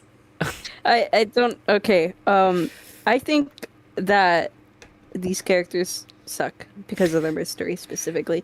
Because like, mystery is fun, but if you keep dragging it out, then that makes me want to go to hell myself and end up there in my own volition. So, I. Especially Lilith. Like, what is there to go off of? She disappeared 7 years ago. And then the Yeah. exterminations started 7 years ago. And then Alistair went off the air 7 years ago. Like, but there's like nothing. They didn't develop her at all. They just showed her missing calls. That's it. Yeah, it's all, I don't understand it. And like the fact that like nobody's talking to Charlie about Lilith like specifically, like what did Charlie know, or does she know anything about why her mom disappeared? Why is she calling her so much? She And has then in like to, because like she and, knew she's like 200 or centuries years old, right? Charlie is. So like obviously she knows who her mom is because her mom's only been gone 7 years. and the fact that like if like the thing that confuses me the most, that makes me like not really care about Charlie, is like, does she know that her mom is in heaven? And if she does, why didn't she try contacting her? Or if she doesn't know, then how does she like depend on like calling her so much? Like does she think she's dead? She ran away or something? I don't don't get know. it. I 'Cause guess maybe they think she went in hiding. Maybe they think that heaven silenced her by making her hide or disappear. And uh, I don't know. If it's like some sort of prophecy where Lilith is like, "Oh, well, I'll go back up here and do whatever it is I need to so that God can like send sinners back up to be redeemed," which is why no one's been redeemed in so many years, that is so that Charlie can like help people. But then that would be stupid because it's like, why what is steal? Okay, if you want to know my theory, it's the only way I've found that makes this any sensible, and I still think there's plot holes. Let's say, because it was her voice, right? Her voice was uniting the people. The resist was her thing. Lilith was uniting the people with her voice to rally against heaven for some reason. I don't know. They weren't being dicks before, but apparently she just wanted to, stick it to the man. And then it got caught wind, I guess. Maybe Adam was hearing all the noise. I don't know. He got pissy, I guess, and then wanted to stick it to her and kill her people. So he was gonna kill everybody and slaughter all of them, and then told Sarah, "Oh, it's justified, right? It's justified because they're gonna try to uprise." And maybe she made a deal with Adam, being like, "Hey, I will stop being the people's voice if you don't hurt Hellborn and you keep it to yearly exterminations, not just a full out cleansing." And as maybe their deal made her lose her voice Ariel style, and that's why she can't call. But then I don't know why she couldn't text, unless Adam was a dick to be like, "Oh, and you can't tell anyone about about it. You can't tell anyone." Pearl from Steven Universe. He disconnected her hell signal. Her hell signal. Yeah. God damn it. Adam's in charge of my fucking my hell phone bill from my hell cell phone. God. And Lilith's voice is just gonna be Zach Hale. Fucking hell signal, my hell network. I had to pay my hell bill. Adam, please. We're gonna hear Lilith for the first time, and it's just gonna sound like Charlie.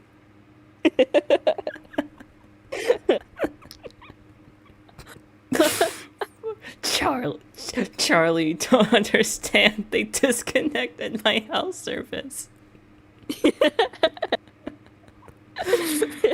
God. Oh, these four. How do you have four women that I don't want to talk about? Why is this show so eternally misogynist? Why?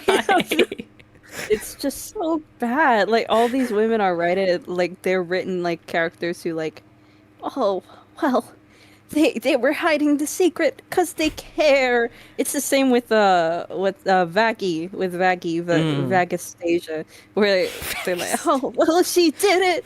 She did it because she was killed by the angels. She saw it was bad, and it's like that doesn't give your character more depth or make them look any like any sympathy from me. Nothing at all. It just makes me mad that they were hiding a secret. Like, bruh, they could have helped like earlier, but no, they just wanted to be mysterious. Five Nights at Freddy's lore. It's horrible. Yeah, what's the most interesting thing we can say about these women? I mean, okay, yes, I know more things are going to be shown later, but at this point in time, what is the most interesting things we can say about each and one of these women? Rosie is just a nice person, and she has a nice voice, and the most interesting part about her is that she has so many theories around her. She's not an interesting character on her own. She's interesting because she could be another character. That's actually crazy. She's such an uninteresting character that she's only interesting because she could be someone else. Yeah, the That's mystery makes her interesting, not the actual mystery itself. so bad. Eve is literally one note. Unless she becomes Rue, then in that case, that's gonna be cool. But like for now, she's just nothing. No one has said her name except Charlie for the first episode, and that's it. Lilith is just a nothing burger. Her mystery Yeah, didn't even get developed. She's just fucking whatever. And she then doesn't even appear, and she makes me irritated because she just doesn't do anything at all, and yet she's this big integral character. Like, make your faceless character at least do something. Just, like even like looking solemnly or whatever. Just do something, please. can you believe that we all were like, listen, she got a little bit of a sneak peek, right? So we're gonna get a little bit more every season, right? Next season, we're gonna get a voice line. Then the third season, she's gonna show up and actually be a character. And the fucking end of season 2 just has her Charlie, Mom? And you hear nothing. Nothing. They couldn't have, Fucking horrible. you couldn't have recorded her being like, Charlie? Mom? Like, like, come on. It was Lily right there. Childer. It was Boring. butt dialed there. Yeah. Sat on the hell phone. She ran out of minutes. It's unfortunate. They better not make it a joke. If they're gonna try to take it seriously, they better not make it a joke like they always do. I swear to God, if they pull a "Hey, bitch," I will scream. I will scream, and I will say "fuck the show." I will say "fuck the show." What I bet? I bet she's gonna like the contact's gonna say mom, but then it's gonna be like actually like Vaggie with like a changed username or something. Like I changed my username to mom in your phone because I'm a mommy, and then it's like okay, you know what? Why don't you go run off a cliff and get exterminated, girl? My God. Oh God, I hope you're wrong. I hope you're wrong. That's some hell of a boss shit. I hope so too. All right. It's your okay. Now we have to talk about this. Not the I guess. Loot, loot, wasted potential incarnate. Enable, I guess. I couldn't fit him anywhere else. Heaven was too crowded. I couldn't. There's like 4 characters in the heaven section. I couldn't fit him in. You calling him fat? I Man, you're really fat shaming him. It's just the robe. It's just the robe. He's got like that bell. He looks like a bell. He does. So does Adam. What's with Vivsy and making like really like triangular shaped fat characters? Listen, She just listen. didn't know how to make them round. I hope Adam had a dad bod. God, I hope he had a dad bod. Hey yo, I mean, hey, more to love. I know. Right? The first man being a dad. I mean, mm-hmm. Mm-hmm. Yo, I like his little tooth cap. It reminds me of my OC. Love tooth caps. It's very So cute. fun. Wait until like season 3 where they say, yeah, my dad, I had so many good times with my dad. Like when we got into an argument and he punched me in the face and he chipped my Oh my- tooth. No. God. I like that his halo's bent, by the way, because he died via You know what's crazy? That he didn't actually have like. You would think he'd have an issue with the sinners, actually. You would think he'd be more like on Lute's side, because he's the first murder ever. Oh yeah. Oh my God, I forgot. Wait. Hold on. Yeah. on. He was the first murdered human. Who murdered him? Cain, Luke. Oh, his brother. Yeah, I forgot about. Wait. He was Wait, bashed in the head was- with a rock because God favored his if I remember right, just Fable, you said you're a Bible boy, correct me if I'm wrong. I'm pretty sure it was because God favored his offerings and his offerings to the offerings sent to God. So he murdered him in secret, hoping God wouldn't notice, and then God was just like, "Yo, where the fuck's your bro?" And he's like, "Well, I'm not his keeper." And he's like, "Yeah, you're his brother." So Kinda is Cain are. in hell then, or is he still alive? He'd probably be in hell, but then that begs the question, is it going to be revealed that he lived through the exterminations, or is he one of the few early-born sinners that died? Because I feel like if they're going to do that, they may save that role for Eve. It depends. It depends if they want. It depends if they want to give Abel an arc where he's not only becoming his own man, but has to confront. Imagine if they try to redeem Cain, the first murderer, to show Angel it's possible to redeem your murder sin. I would be really pissed if I died and went to heaven and my fucking murderer was in heaven with me because he was redeemed through the power of friendship. I would actually like leave heaven if I could. But that would be the thing, right? Oh wait, which I can't check the slide without going out of it and spoiling the rest of it. But I do have a slide about redemption. So specifically. And a specific scene about it, so I'm actually very interested to dive into that. But Cain was very jealous of his brother for being gifted and thought God favored Abel. Okay, thank you for the correction. And also, hello, Angry, welcome.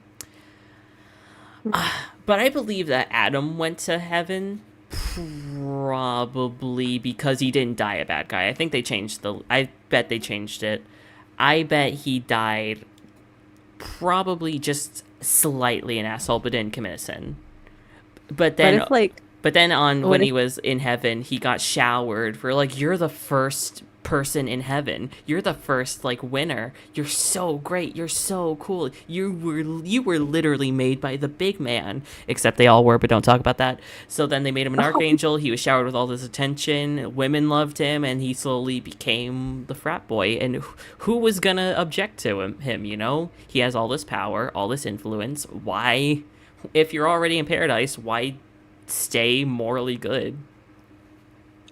What if Adam dropped him on his head as like a teenager or like a 20-year-old, picked him up and then he went whoops, whoop, off the stair. And that's how Adam died. He fell down the stairs carrying Abel and his big fatty fat. Jeez. I wonder how Adam died. I actually do. I don't know how he died in biblical lore. I think it may have just been natural. Oh yeah, it might have been. He would have. I guess like technically all sinners are like they're not old people. They're only like a reflection of like what their best age they thought was. Well, I don't know, cause Husk sounds older, and he died when he was like, I think in his like 50s or 60s. Yeah, but like that might be like reflected off of what he thought his best years were, like how some old people like the guy who died from being like a horrible person and like killing orphans or something in Hell of a Boss, how he ended up reuniting with his partner. Oh, and his true. partner looked young, and then he looked young, like fat and like kind of oldish too. Yeah, I suppose. Yeah, that actually makes it crazy how the age difference is actually almost equal for Husk and Angel, because Husk died older and Angel died younger, but Angel was born before Husk, I believe. Oh, So- wait. So, like, Angel's technically older than Husk, even though he died. Oh my god, he's a Older. groomer. No. No.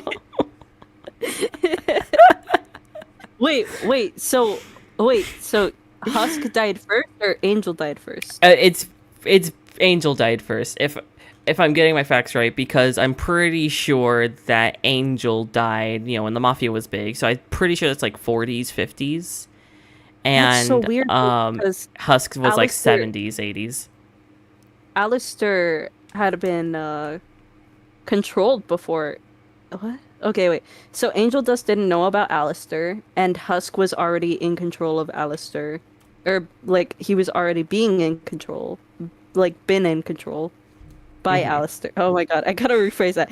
Okay, so Alistair had control of Husk before Angel Dust even knew, like, that Alistair was a person, an overlord. Yeah, and I'm sure the show could make some bullshit like, oh, he's just so sheltered and so absorbed in the porn industry that he literally is sheltered from the whole world. He doesn't know who Alistair is because he doesn't get involved with like the politics. He's just involved in the social media porn industry. That would have made sense for them, though. I hope I caught them in a plot hole because It's probably Angel a plot hole. would have heard. Yeah, It's probably Angel a would plot have heard. hole. Angel would have heard Valentino and Vox complaining about Alistair like all the time because fucking Husk is or not Husk. Fucking Vox is obsessed with Alistair and stuff. Oh my god. Okay, yeah. I hope I caught them in a plot hole. Try Okay. digging your way out of this one, Vivian Medrano. So if the old lore is right, then okay, well, let me just.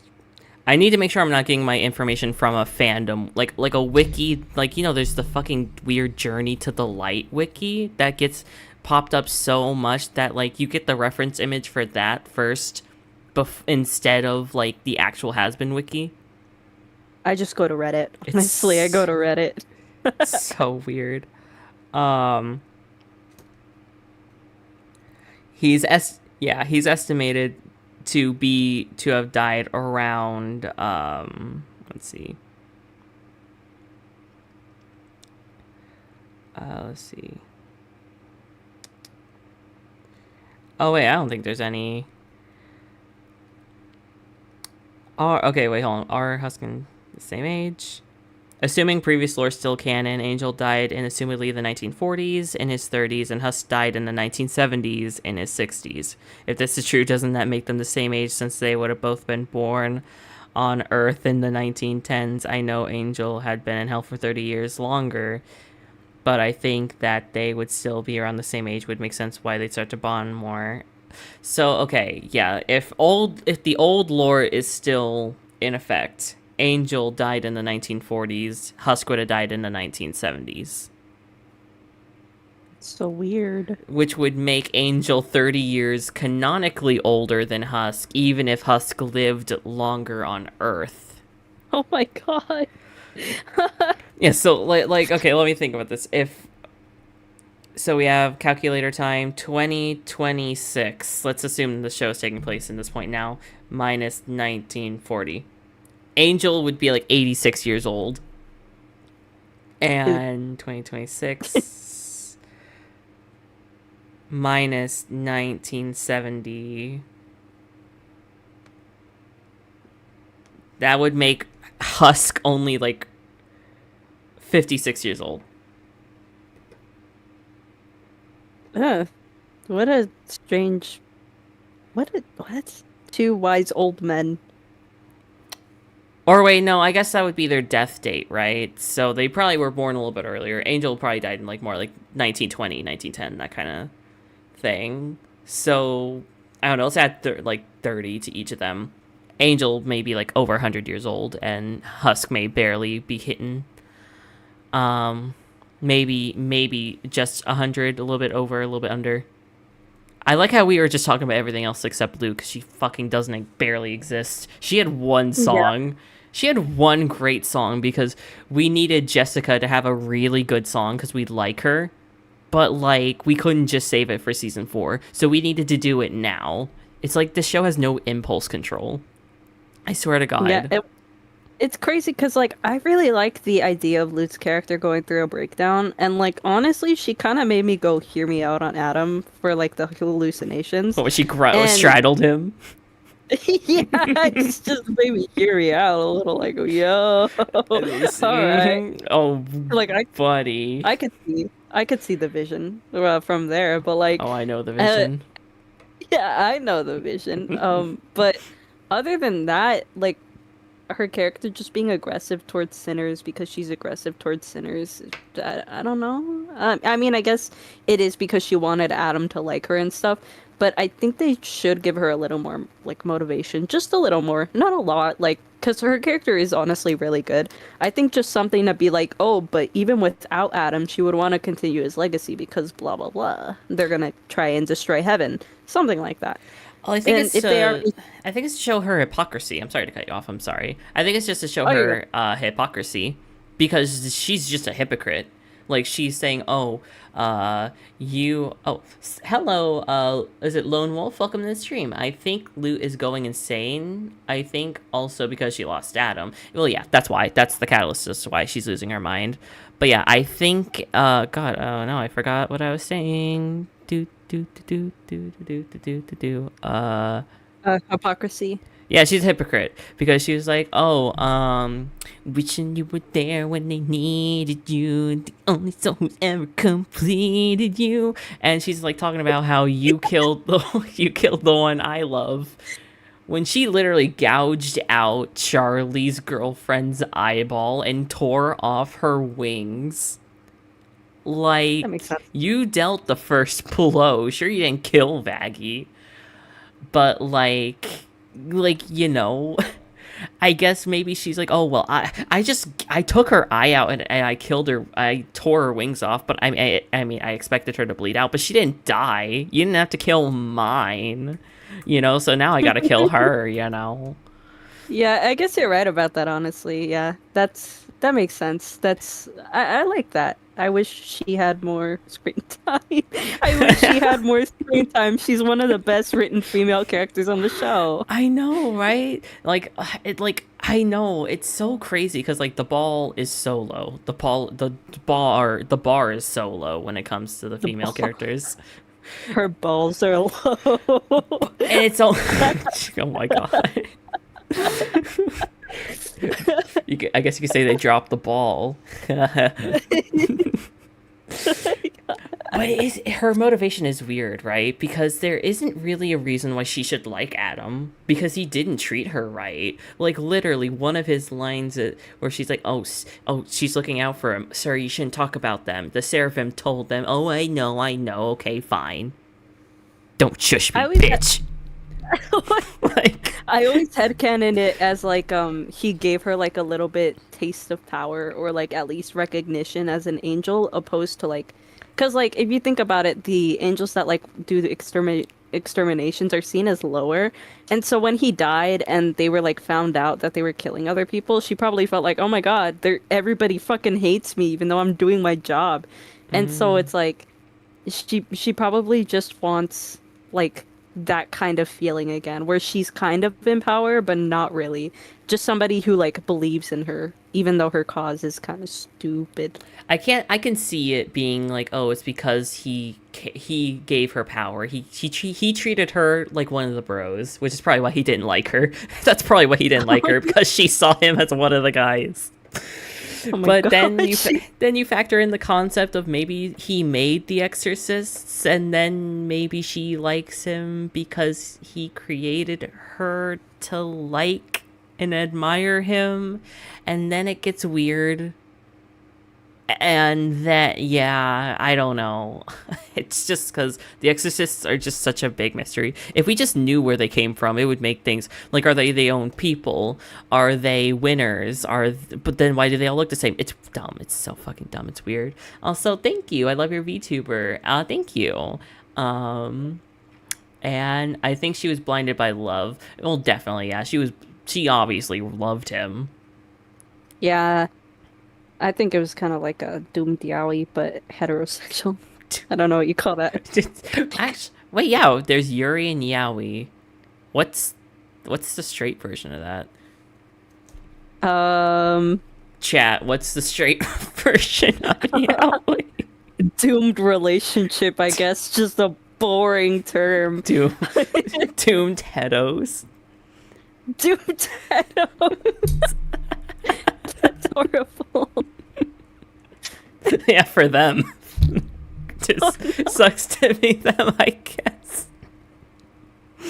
Listen, this is the doomed hetero. Listen, this is the channel where we have doomed and toxic yaoi. I gotta take a win when I can. The only heterosexual like couple in Hazbin Hotel, and they were immediately nuked because Vipsy doesn't like them. I'm kidding. I'm kidding. They was it they buried their straights? Yeah. They straight baited us. No. What Oh my is gosh. this? What is the straight version? What is the straight version of Yuri? Oh, it would be shoujo, shaojo, or josei romance. Jose romance. Jose. Jose. Oh, and I'll send this. Sadly, because I can't turn off the Google AI overview. That's what I got from it. So I don't know. I'm gonna send this to the server, and everyone can. I heard your screenshot in the background. That shit was so fucking funny. You don't understand. Good. Good. I hope so. I hope you heard it. There, it's in the server in the general for everyone to see, so everyone will know. No. NL. I see. Okay. Yeah. I don't know what she's gonna do. But she's boring. She's so boring. She did nothing. She had all this build up. She could have been so good. She could have been. I literally thought that she was going to do something more. Like she would be the reason. She would egg on Vox, and she'd maybe conspire with him, and she'd be the reason why. Because she benefits from heaven going to war with hell. Because then she can kill demons. So I thought they were gonna like have some kind of deal. And then that didn't happen, and then she just shut her mouth a lot, and then perched like a hawk that one time, and then got in Vox's face one time, and didn't even try to kill him, and then she did nothing. And then at the end of the show, she's just like, I'm gonna take your other eye, and then the first feminist, Abel, just betrays his morals. Betrays his morals and says, "Bitch, you better fall back."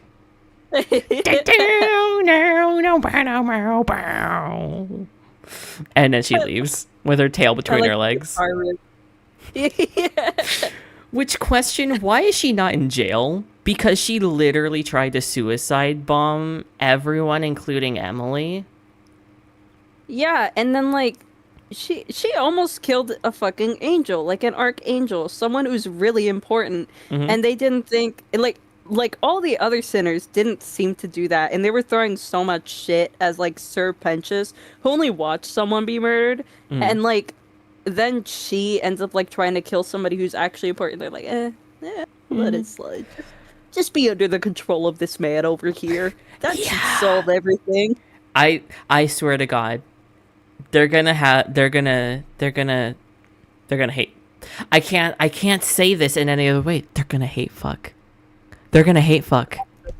Hey yo, what Loki? Oh wait, no, okay, no, that's toxic. It's toxic, but like Loki. Like, I mean, Abel. like she's gonna latch onto the only thing she has left of Adam, and she's gonna try to mold Abel into Adam because of he had a backbone one time, and she saw Adam in Abel that one time. I think she's gonna get crazy, and I think they're gonna hate fuck. Ew. I'm thinking about the prospect of that, because like if Lute and Adam did end up being together and then he died, and then she ended up trying to fuck what was basically her stepson, that would be like. Ugh. I hope she kills him. I hope that I kind of want him to kill her because imagine that. Wouldn't it not be ironic for the first murder on Earth to then be the first murder in heaven, and that be what gets Loot sent down to hell? Because she she goes so crazy that like this version that she's made of like Abel Adam gets like, he starts trying to become his own person, and eventually she just gets so crazy, and like, I don't know, she'll start seeing shit. And then imagine if she does just take some kind of pointed blade and stabs him repeatedly like Nifty did, but instead of it being like stab stab stab, it's just like it's all dark, you're only seeing the glow of their pupils and her wrist, and you just see her stabbing him again and again, and he's screaming and she's grunting and crying, and the tears mixed with the blood, and she just goes and goes and goes until he stops. And even as he stops, she's just going, and then she stops and she's like on him the same way she was with Adam, but it's different. It's not a sexual thing. She literally just jumped on him and just started killing him, and then she just starts crying because then in her mind she killed Adam now, and it's like she just ends up broken. I was just gonna say, what if she became an overlord? You scare me, Angel. But like, wouldn't that be so cool though? It would. Like, I'm imagining the scene, and I can feel myself getting uncomfortable because that would be so hard to watch. That would be so hard to watch. It would be so cool if it was in like pure silence too, like absolutely no music track or anything, just like wind and like the stabbing sound. Oh, maybe some reverb, maybe some echo. oh yeah, 100%. God, that'd be so fucking cool. Oh, it'd be so cool. I wonder how she isn't fallen from almost killing Peter. That's true. She did. That sword, it's an angelic steel sword. It could have not missed. It could have went between the eyes. Peter ugly. No, he's cute. You know, I he's not my type. He's a twink, but like, No, he ugly. What? Conventionally white, attractive cis man. You know, he's gotta be, you know, the generic face. He's gotta set a precedent for what you're gonna see in heaven. You know, everyone's hot. No. Yeah. Oh wait, sorry. Everyone is hot. She needs to give him a nose or something. He looks like Wally Darling, and it's bothering me. He does. The white version of Wally Darling. Why doesn't he have a nose? Luke and Abel have noses. He can't smell heaven. Everyone has a Big nose. Charlie has a little dot. Maggie has a big nose. What? What? He's not even an animal. He's not like Angel, where they don't really have noses. Like, I don't know. Do they not have noses? Oh, that's kind of weird to see. Ew. Why don't they have noses? Wait, yeah, they do have noses. Well, it's their At least- pincers, you know? It's their little pincers that kind of look like a nose. That's true. He looks ugly. But they don't have Angel looking like a spider like that. They just have him be spider in like arm, kinda. There was Yeah. this redesign I saw of him that really made me like, hear me out a little on St. Peter. I want him to open the gate to mine. You go and blast the hinges off the pearly gates. Oh, yeah. He gonna blast them off mine. Oh my god, I love these designs. Hold on, I gotta show this real quick because Okay. it's actually really good. Let me see. Let's hope my data doesn't like kill my phone. Give me a second. Oh no, my scissors fell. They were so perfectly balanced on my monitor. I'm so sad. Why'd you have your scissors on your What were you doing with your scissors on your monitor? Honestly, you were talking and like I was listening, but like I kind of started fidgeting, so I have all this shit on my desk, and my monitor is just like right here, right? But my scissors were tall enough to where I could like make them stand up straight and lean them against the bottom part of the black, not the screen, but like the black part, and I had them like that, and somehow they fell, and it made me sad. It's really fucking funny. I had my little pen like that, and it fell, and then it made the scissors fall, and I was very sad. It was sad angel hours. Here are the two designs that I really like. I think the first one's my favorite because they made him like a little Ooh. chunky. And the keys. Okay. Keys. Oh, okay. I like the second one a bit better. I think that no, I like the red, but like I feel like the second one kind of pulls all the colors together. Heck yeah. These designs are both really good. I like the hair on the first one mostly. Got the little colors. I like the idea of having the gold poking out of the blue. Yeah. Why are we simping over angels? Well, Fable, have you ever heard of the theory that if you're gonna die and you die with someone else, you fall in love with them right before you die? That's me with angels. Angels, like, yo, I love angels. If they're my saviors, they're gonna save me, like, yo. Plus my name's Angel. If I don't simp over one angel in my life, then honestly, that's depressing. That's kind of, I failed. They're gonna become devil, and then they're gonna go to hell and have to pay their hell mortgage. Is that gonna be my fucking? Is that gonna be my fucking dark applier and fucking evil Jack thing? Where like it's just devil. Their fur color's black, and it's all just edgy, spiky colors. Just gonna be Cal's colors. Honestly, yeah, just the red and the red and the blacks. Ooh, actually, what if it was blacks and golds? Yo, but there should be a third color though. But then I don't want to make it just underfell, because that's basically smug. Smug is just red, black, and gold.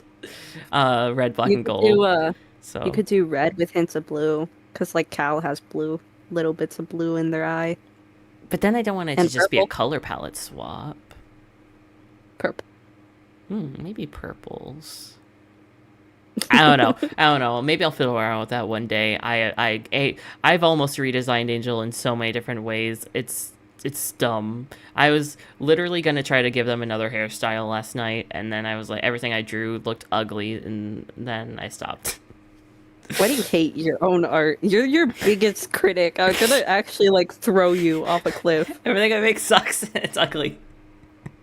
No, it's not. And People buy commissions from you. They like your art. It's getting to the point with my Sona too, because it's like I start hating things and I want to add cool things, and then it's like, but wait, no, I hate the new thing, so I'm just gonna go back to the old thing because I like the old thing more now. It's just like I don't know.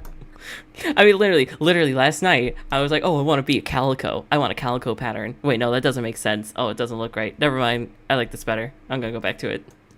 You hate yourself. The calico thing was so cool. Why don't you do what I told you to? You never responded to that.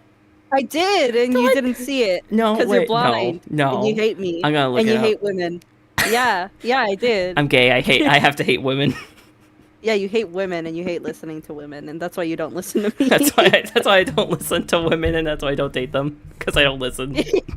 Yeah, angels, misogynist. That's all gays hate women. Yeah.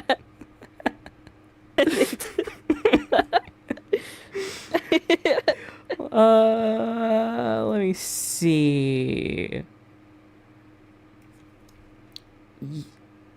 Oh wait, no, you did. Yeah, okay. Yeah, I did, and you hate me. But like, it would make sense though. It would make sense to have colors based on other emotions, because then like the other emotions, the color palettes wouldn't match. They could match. You just need to change the values, like they did with Alistair. Because think about it. For happy and laughing angel, the positive emotion, they are based off the non-binary flag. So I couldn't, if I did add on another color for angel, then I'd have to add another color for that. and I use the 4 colors like sparingly all along. Like the reason why it's purple, yellow, and blacks, but there's only a hint of white, was just because I just couldn't put white anywhere else. But it's strictly 4 colors. For like Angry Angel, it's very limited because it's like neon color, not neon, but like black light. So it's the dark blue, the kind of brighter, poppier blue, the pink, the neat like cyan. It's a very limited color palette, so it's kind of hard to like when the colors are already so limited. Like normal Angel is just pink, then a different pink, then purple, then like another pink for like the particles pattern. You just don't see the vision. Like if you have like, let's say you have like Angry Angel, like Angrel, I like calling them that, and then you have like, yeah, and then you have like, you have like regular Angrel, not Angrel. Oh fuck, no, I can't stop saying it. Let's say okay. Let's say you have Angry Angel, and then you have Sad Angel. Like Yes. you could just make the colors a little more like, just a little more neon. It wouldn't hurt. You can change your color palette. You know that you can test colors. That's what I do with my characters all the time. But I've redesigned Angel with so many color palettes all the time, and then their colors are perfect now. But it's like you hate yourself. I do. I make everything complicated, and I hate myself. Fuck it. We're talking about Loot. We're not talking about Loot anymore. I'm sorry. I'm sorry, Loot. We forgot about her. You're forgettable. The V's, they're the main star of the show. Fucking like obviously. Yeah. I like their plan to go override heaven and stuff. I think that it's pretty cool that what's her name? The girl. Velvet. The girl. The girl. I forgot her name. They don't give her enough screen time. I like that her power is social media, but it's also really fucking funny that her power is social media because it's like, really, that's what you decided to go for. She couldn't be like a fashion designer or something, especially for like the cast. Well, like, she is. She is a little, but that doesn't really go into her powers. Her powers is hitting people with like mean comments. Well, I her mean, phone. she's able to like magically give people outfits and stuff like that. She's a literal doll, which I think I think the doll thing being used for so many different things, because I told you about this, how the reason why she has a witchy vibe is because she's like a social media star, and when you create drama, you're stirring the pot like a witch. Yeah. Sending people on witch hunts for other people. Yeah, which I is think that's so cool. Yeah, I think though they could have like incorporated her style stuff more into like with like her clothing power change thing. Like what if in the middle of a battle she like ended up having somebody like in like really restricting clothing and stuff. Or like a that was leather hard- jacket. Oh yeah. Yeah, exactly. Or straight jacket. Yeah, and then she could have done something like maybe like some outfit that was more flammable, like a bunch of wool, and they're like, "Why am I dressed like a sheep?" And then she just lights them on fire. It's really funny. I don't know. This has been a good idea. That is actually a really good idea. Oh my god. Yeah, and they don't use it. Maybe they didn't want to make her overpowered, but I don't know. Well, yeah. Maybe they didn't want to make her overpowered because then she could, like, I don't know, just. Why would you ever do anything creative? Why would you just not put everyone in a straitjacket if they couldn't just, like, let's assume most people couldn't just burst out of it, right? Why wouldn't she just do that? I guess to put a limit on her? I don't know. What would be very cool? They could have made it so Valentino is like a silk moth because, you know, he's a moth. And silk moths actually make silk and like threads and stuff. Mm-hmm. So she's dependent on his power to make the silk and thread in order to actually make the clothing. And that's her restriction. So that way, you know, she isn't just completely dependent on like materializing it out of thin air. She has to depend on Valentino for actually making that thread because it's like premium high quality. I don't know. Something similar. Maybe, but then it wouldn't be coming from her, though. It wouldn't be her power. I don't know. There's definitely things you could do with that, because that does sound very interesting. I could see him, like, using more fluffier clothing to give her more material to work with. Or something. Maybe. Or maybe she could be. What if she just actually was like, you know how waterbenders will keep a small bit of water so they can like use it. Imagine if she just had thread. Like if instead Yeah. of magic, she just had thread on hand, so she could, and she manipulated it like water. She could use it like a whip. She could use it as a spear. She could use it as a flail. She could like with the needle on the end. You could do so much with that, honestly. Yeah, it would be really cool. And then with like she would actually be like a character that people are like, Vipsy, we want to see more of her because I've never seen anyone like actually say, "Oh, we want to see more of like this gal." And then, She's kind of you like know, the underdog one. She's the one that people say, "Oh, she's not as bad as Vox. Oh, she's not as bad as Valentino," when she literally makes the love rape potions. Oh, wait, can I say that oh word yeah. on YouTube? I think maybe. It's I don't know. I don't know. Great. We're Great. hopefully it's fine. Yeah. We're all adults here. It's fucking fine. I'm talking about an adult health show. It's fine. Um, yeah. So she's very fucked up. People are. Is it bad that people are like hoping she'll have a scene of abusing angel dust to complete the trilogy? Uh, I've seen I mean, that. I've seen people want that. I feel like if she already gave him kind of the clothing that, like, you know, the angel dust clothes that you showed me with the Valentino thing, she Yeah. probably already kind of did that to him to make him uncomfortable. She's like, "Oh, we'll make you something that's a little more enticing for the fans." And then he's like, "But I don't want it." And she's like, "Well, too bad. You have to fucking wear this or else I'm gonna get Vox on you." Something like that. Actually, now that I think about it, they probably don't like Vox anymore, right? I No, did he's just a TV head. I did hear that someone had a theory that maybe Angel will actually develop a bond with Vox, because even though he's been through so much shit with Vox is gonna be left alone, and he's gonna kind of be the only person that Angel's gonna be able to talk to with how shitty the other two V's are gonna be. I hope not. Honest, I don't like. That would be weird. That would be weird. Yeah, because it's like because Angel is like a victim. If you have a story where you have to have like the victim sympathize with the abuser, you better have it so that you show it in that like that it's wrong. Because Hmm. if especially with like the Valentino thing, I saw a lot of people really hating the show after like Valentino kept like being whiny and like throwing things at Vox because they were like trying to paint it out to be like, "Oh, poor him. You know, he did all this stuff to Angel, like he actually as hate Yeah. him and stuff." But like, "Oh no, the poor guy. He's just so sad. He just wants attention." It's like, "Okay, you Yeah. know what? Go.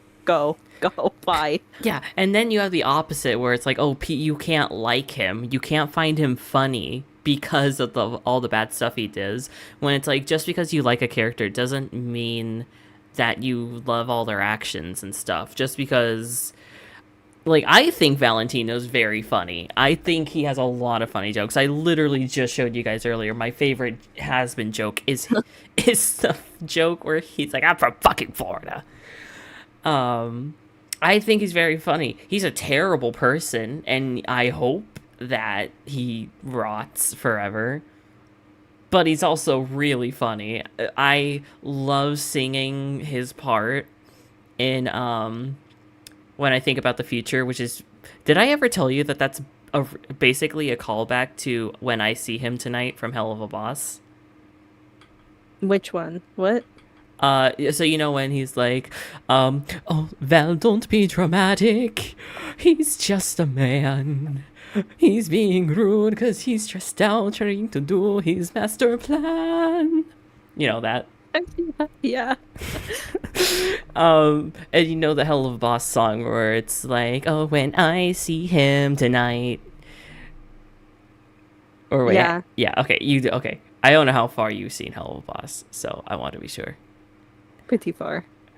Have you?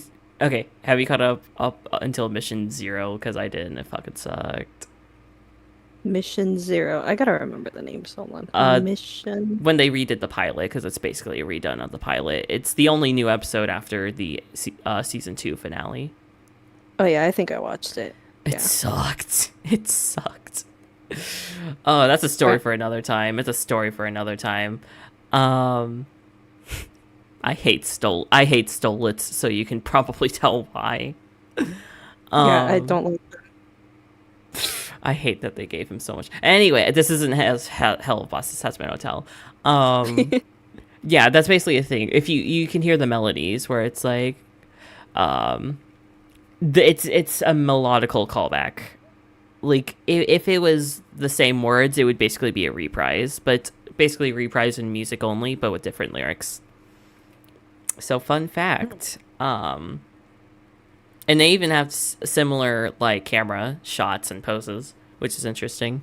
But yeah, um, something that I really liked about the V's actually is their bond. You can these guys feel like much more of a close knit friend group, more than the Hazbin Hotel, which is kind of Yeah. crazy. Not gonna lie, I feel like everyone at the hotel barely knows each other.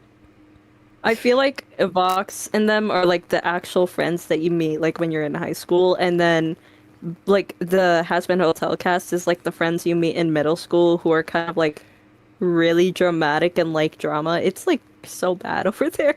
It They need to find new friends. it more feels like the people you meet at work and you just don't know anybody. Oh God, yeah, you're so fucking right. Holy shit. So bad.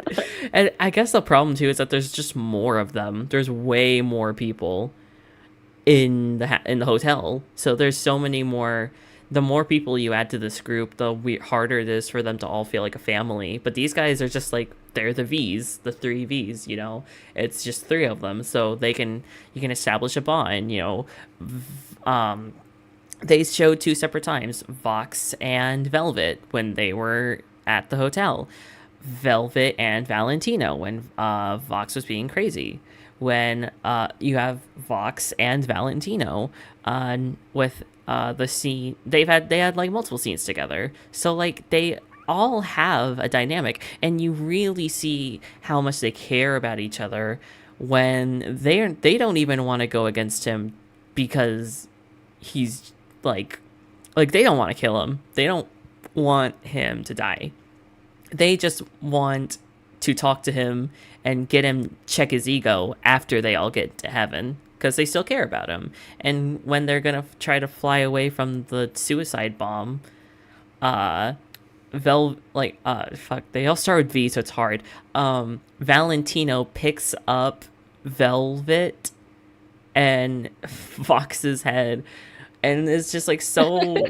It's so cute how he's holding them. He's like, "We're leaving."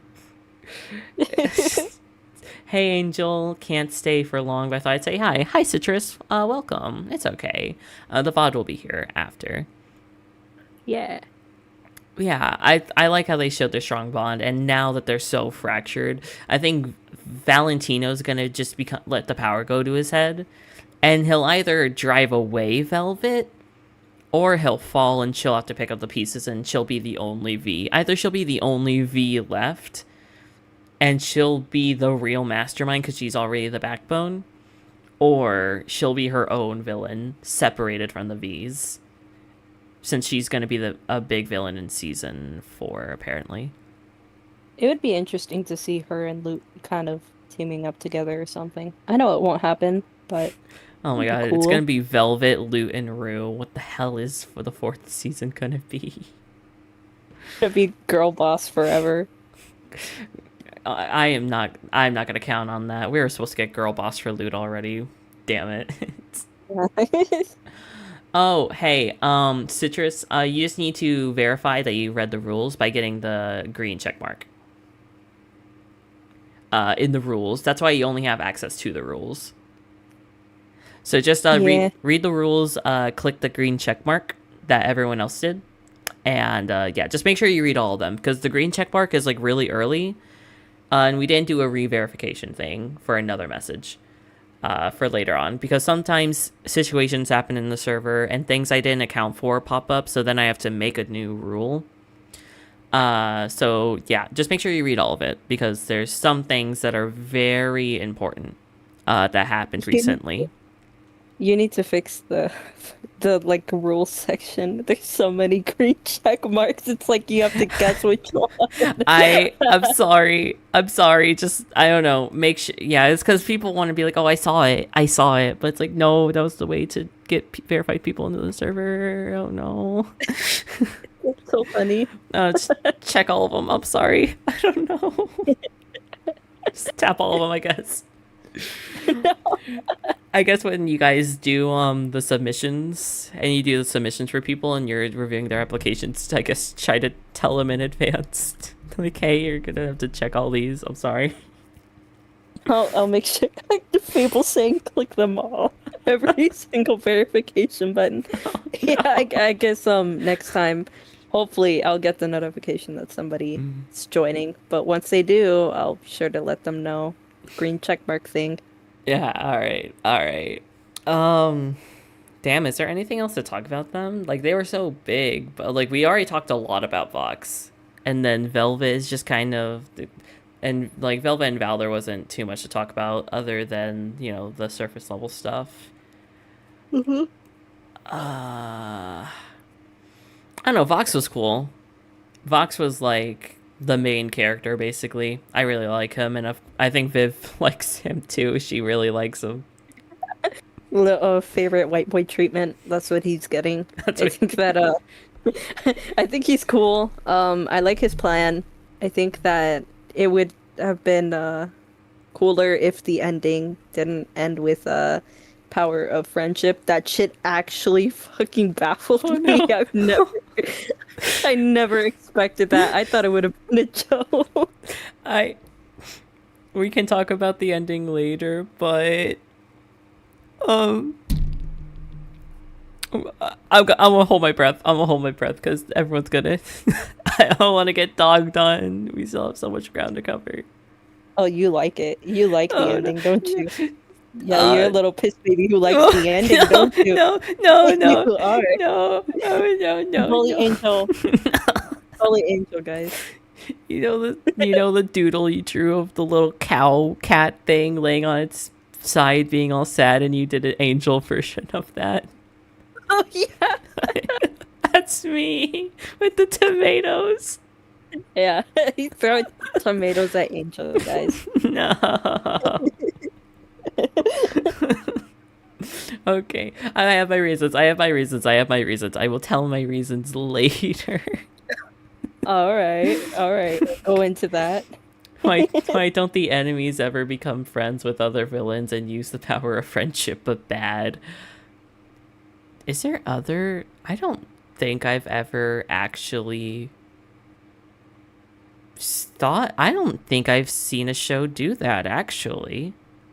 What, the power of friendship with evil people? Yeah, like two villains become friends, and through the power of friendship, they become, like, a bigger bad. I don't think I've seen that. Isn't that My Little Pony? Well...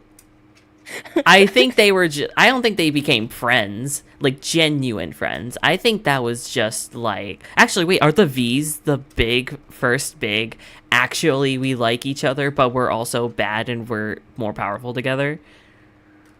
That might be true, actually. I don't think I've ever seen...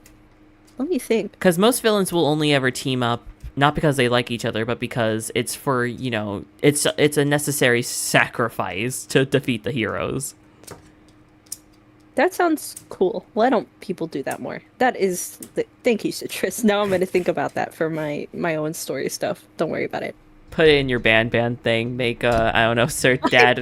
make Sir Dad do.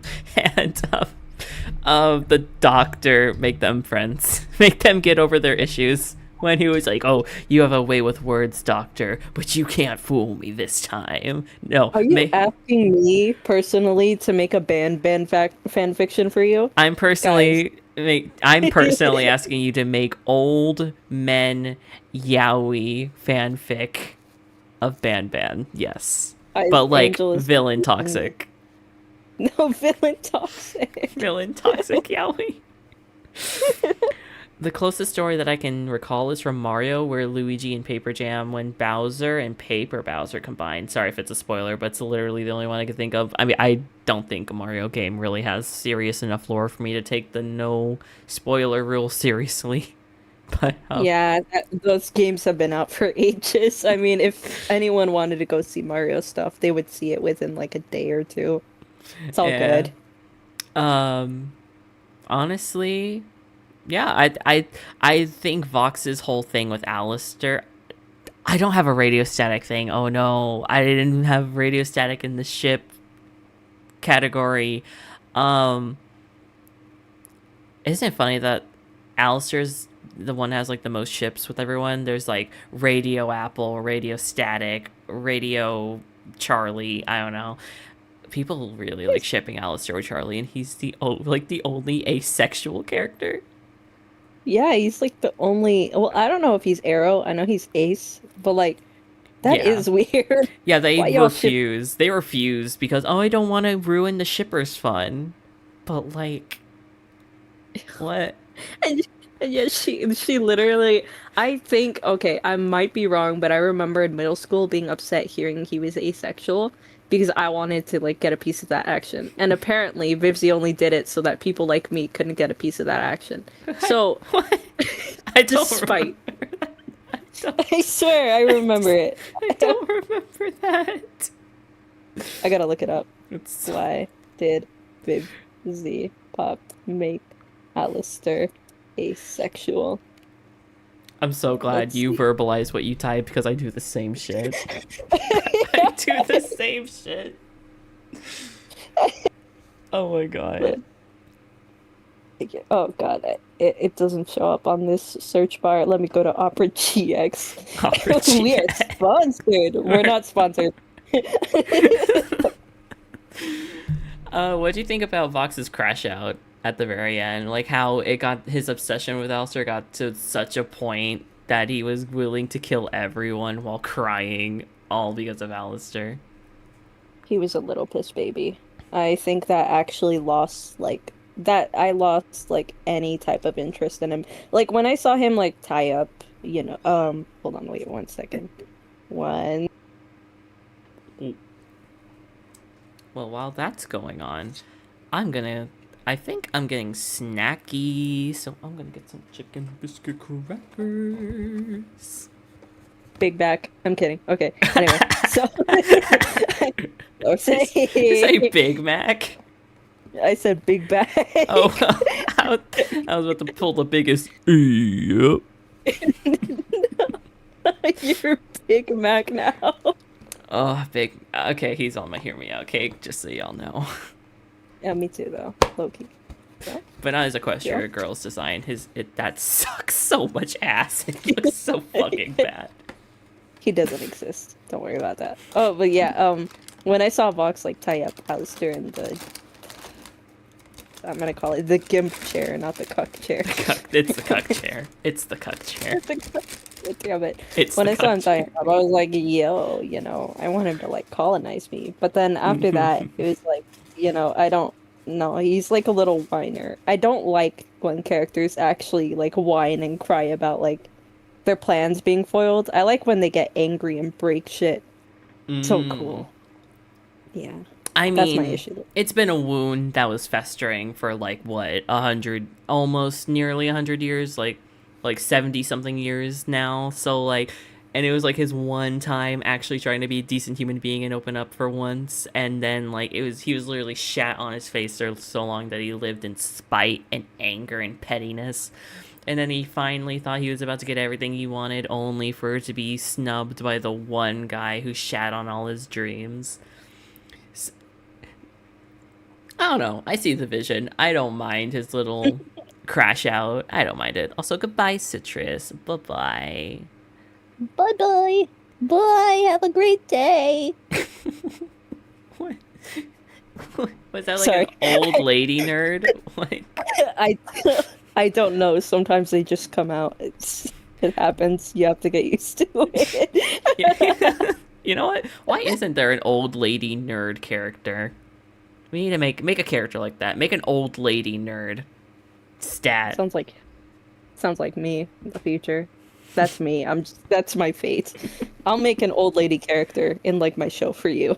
Oh, Just thank you. please. She has to be like one of those people who latches onto the Game Boy because like she's like, you know, they never made a game girl for me, so this is the only thing I have left to stick it to the man. What was crazy? All girl nerds, like old lady nerds, actually end up becoming the chaotic bean characters. I hate it. I hate it so much. Yeah. Yeah. Oh, I'm sorry. I'm eating some crackers because I got snacky. What type of crackers? Are they like Uh, like tasty crackers, or are they just plain you crackers know, with salt? chicken biscuit crackers. No, that sounds so good though. Let me look this up. Oh, they're so Chicken. good. Oh my god, dude, fluid. Get some. Fluid, Yeah, remember? like gender fluid. Yeah, you remember? We were like, okay, what do we do? I can't say boy or girl because then like maybe that's not how you are at the time. So I was like, flu. Oh yeah, I forgot. Like yes, flu, slay. Yes. Let's reclaim the disease and make it something better.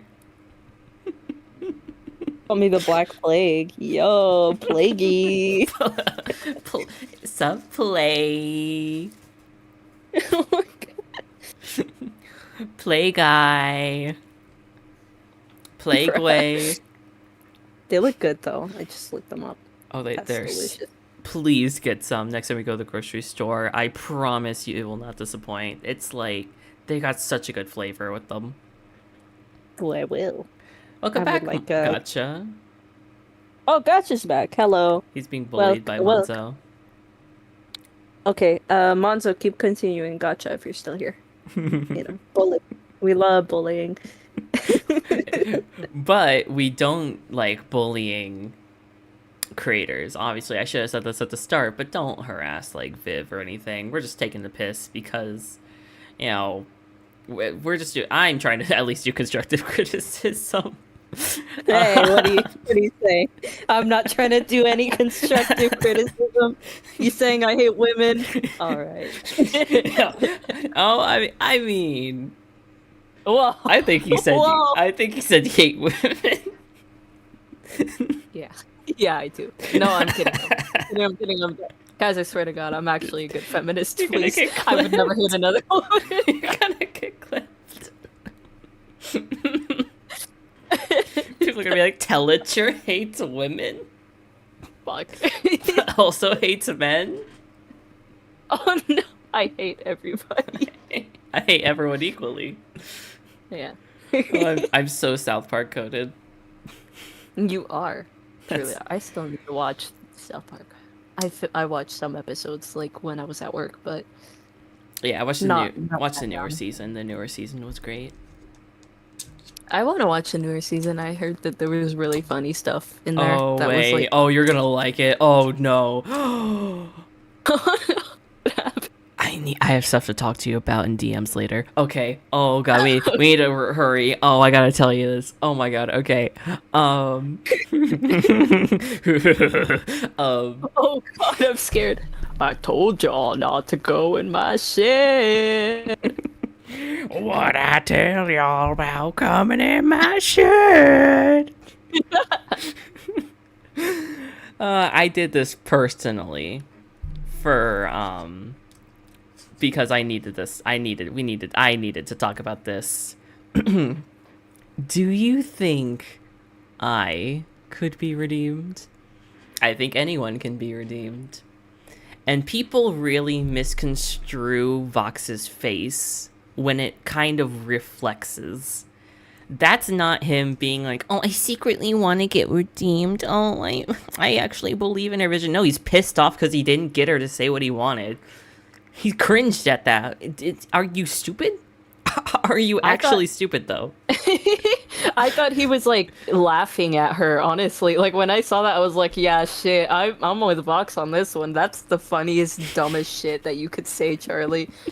What's wrong with Yeah, you? no, he's like angry. Like his eyebrows get more pointed, and he's like the oh, ugh. Like it's that vibe. Awkward. It's that Yeah. vibe because she really stuck to her guns. He was what Vox wanted from her in that specific moment was for her to say no because she was defending Angel. She wanted her to get in her feelings and say no, I don't think you can be redeemed. So then he could spin it and say, "Oh, Charlie Morningstar wouldn't take me in. She thought I couldn't be redeemed." So blah blah blah blah blah. Blah. But no, she stuck to her guns. She stuck to her beliefs. She said anyone can, not everyone. She knows everyone won't want to, not everyone can, but anyone can try. And the fact that she didn't take his bait is what made him angrily cringe back. Like it was the facial expression you make when you just like gash your teeth. You're like when you Like get when your you're grinding them. yeah, when your teeth Yeah. when you suck air through your teeth, you're like that kind of vibe. And it's weird, right? I have not heard a single other person like, replicate what I just said, but I feel like it's so obvious. Yeah, because like, why would Vox want to be redeemed if he has all the power that he has in like hell, and the fact that he still continues to try to get all the power in hell?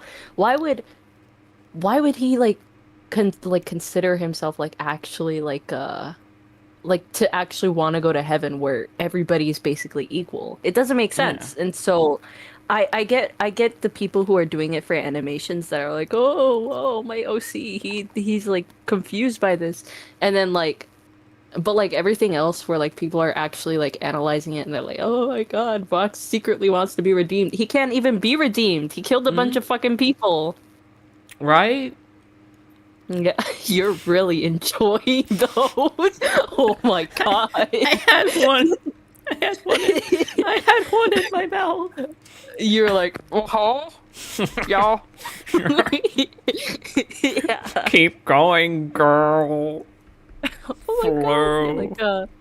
Flow. Like, what's that character? The floating princess something in Adventure Time? TV. I'm Lumpy Space Princess. Lumpy, yeah, Lumpy Space Oh my Princess. god, guys. Like, Stephanie talked to me and she said that she was going to the dance, but like, I was supposed to go to the dance with Reggie. Like, oh my god. I used to think when I was little that Lumpy Space Princess was actually non-binary. Oh, that'd I be thought so that was cool. cute. I mean, she has two of the colors. Well, I guess if you count the black in her eyes, she has like, and her teeth. If you count her eyes and teeth, she's the non-binary flag. Oh, yeah. It's angel coded because the only white in my eyes is the only white is in my eyes. So and teeth, I guess. Lay. Oh, it's great. But yeah, I like this. I like this thing because it's, redemption's a thing, right? Where I don't think this is entirely integral to Pentius's sections, so we can talk about Pentius's redemption actually and his sin. Because me and Cal were talking about it. Because I was underwhelmed that Pentius didn't use his machines for like war, and his machines ended up killing people. I thought that's where they were going with his story. And then we were looking up, well, did he really just go to hell for letting a guy get away? He didn't even kill them. But there's actually a sin, and I don't remember what it's called. But there is a sin for letting something bad happen to a person while fully being able to stop it. In this case, Pentius, the morally righteous and holy thing to do would have been to take the guy in. Even if he later got out and killed Pentius, he would have morally did the right thing. But because he did not do that, no matter the circumstance in heaven's eyes, because of it being so rigid, he went to hell. Let me search this up because now I'm curious about the sin. I think I've heard about it before. Sin. Yeah, it Uh, has a word. I just forget what it is. don't help people. No, sin where you see evil and don't stop it. What is that? A sin of silence or omission? Omission. Omission. That's Yeah. what it is.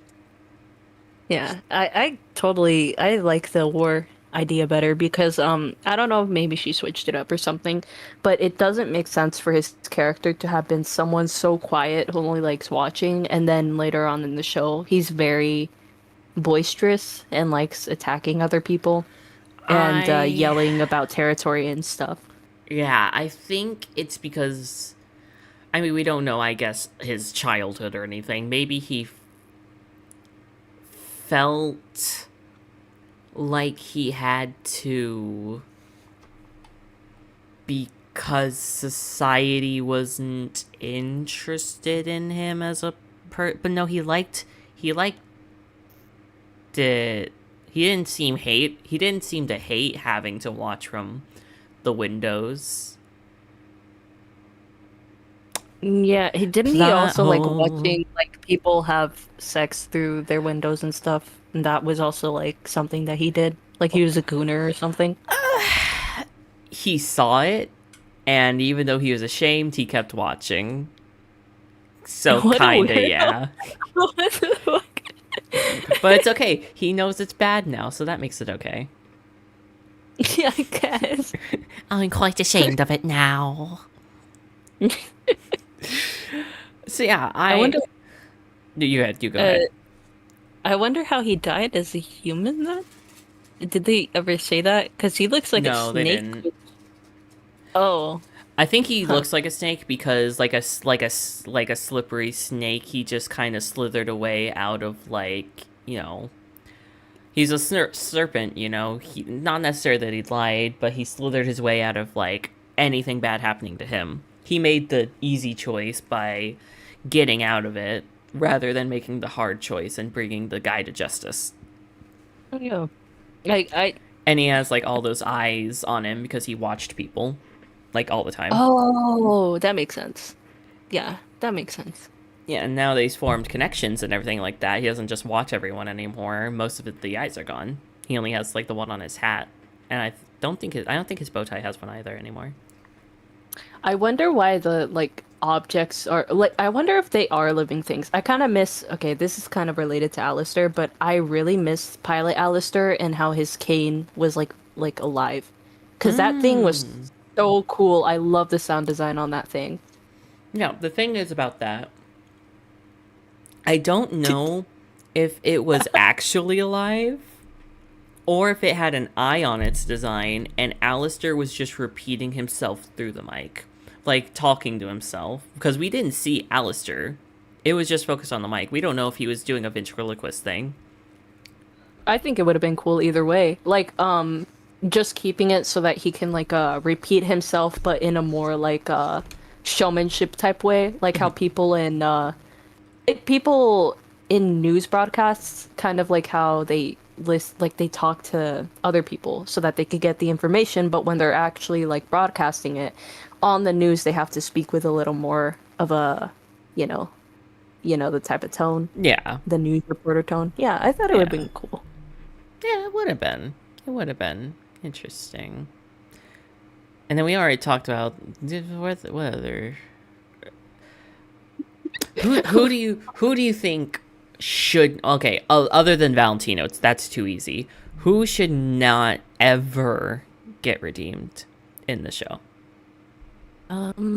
Can I choose multiple people? Because I think a lot of people shouldn't.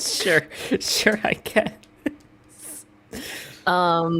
Alistair, Vox, literally anybody who murdered someone just should not be redeemed. Because I know we're probably going to talk about it, but again, if I got killed and somebody literally if I got killed and my killer went to heaven with me because they got redeemed by the power of friendship, then I would become the devil himself. Yeah, I get that. I do get that. Yeah, I do, honestly. Yeah, I probably would feel some type of way about that. I'm sure if it's gonna do it right, it's gonna have to address that. It's gonna have to address that. I wonder if they're gonna do that through Kane. Like, good luck rehabilitating the first murderer who's had like what two like 2,000 years or more to just like, I don't know, be himself, I guess. Imagine if he's just Adam, like all in personality. Like he's just a carbon copy of Adam, except he just hates everyone. Yeah. Also, apparently, Adam died when he was like in his 300s. So, interesting, I guess. I love old man. He don't look a day over 300. Yeah. Yo. And then who do you want to be redeemed next? Also, hello, Landon. Welcome to the stream.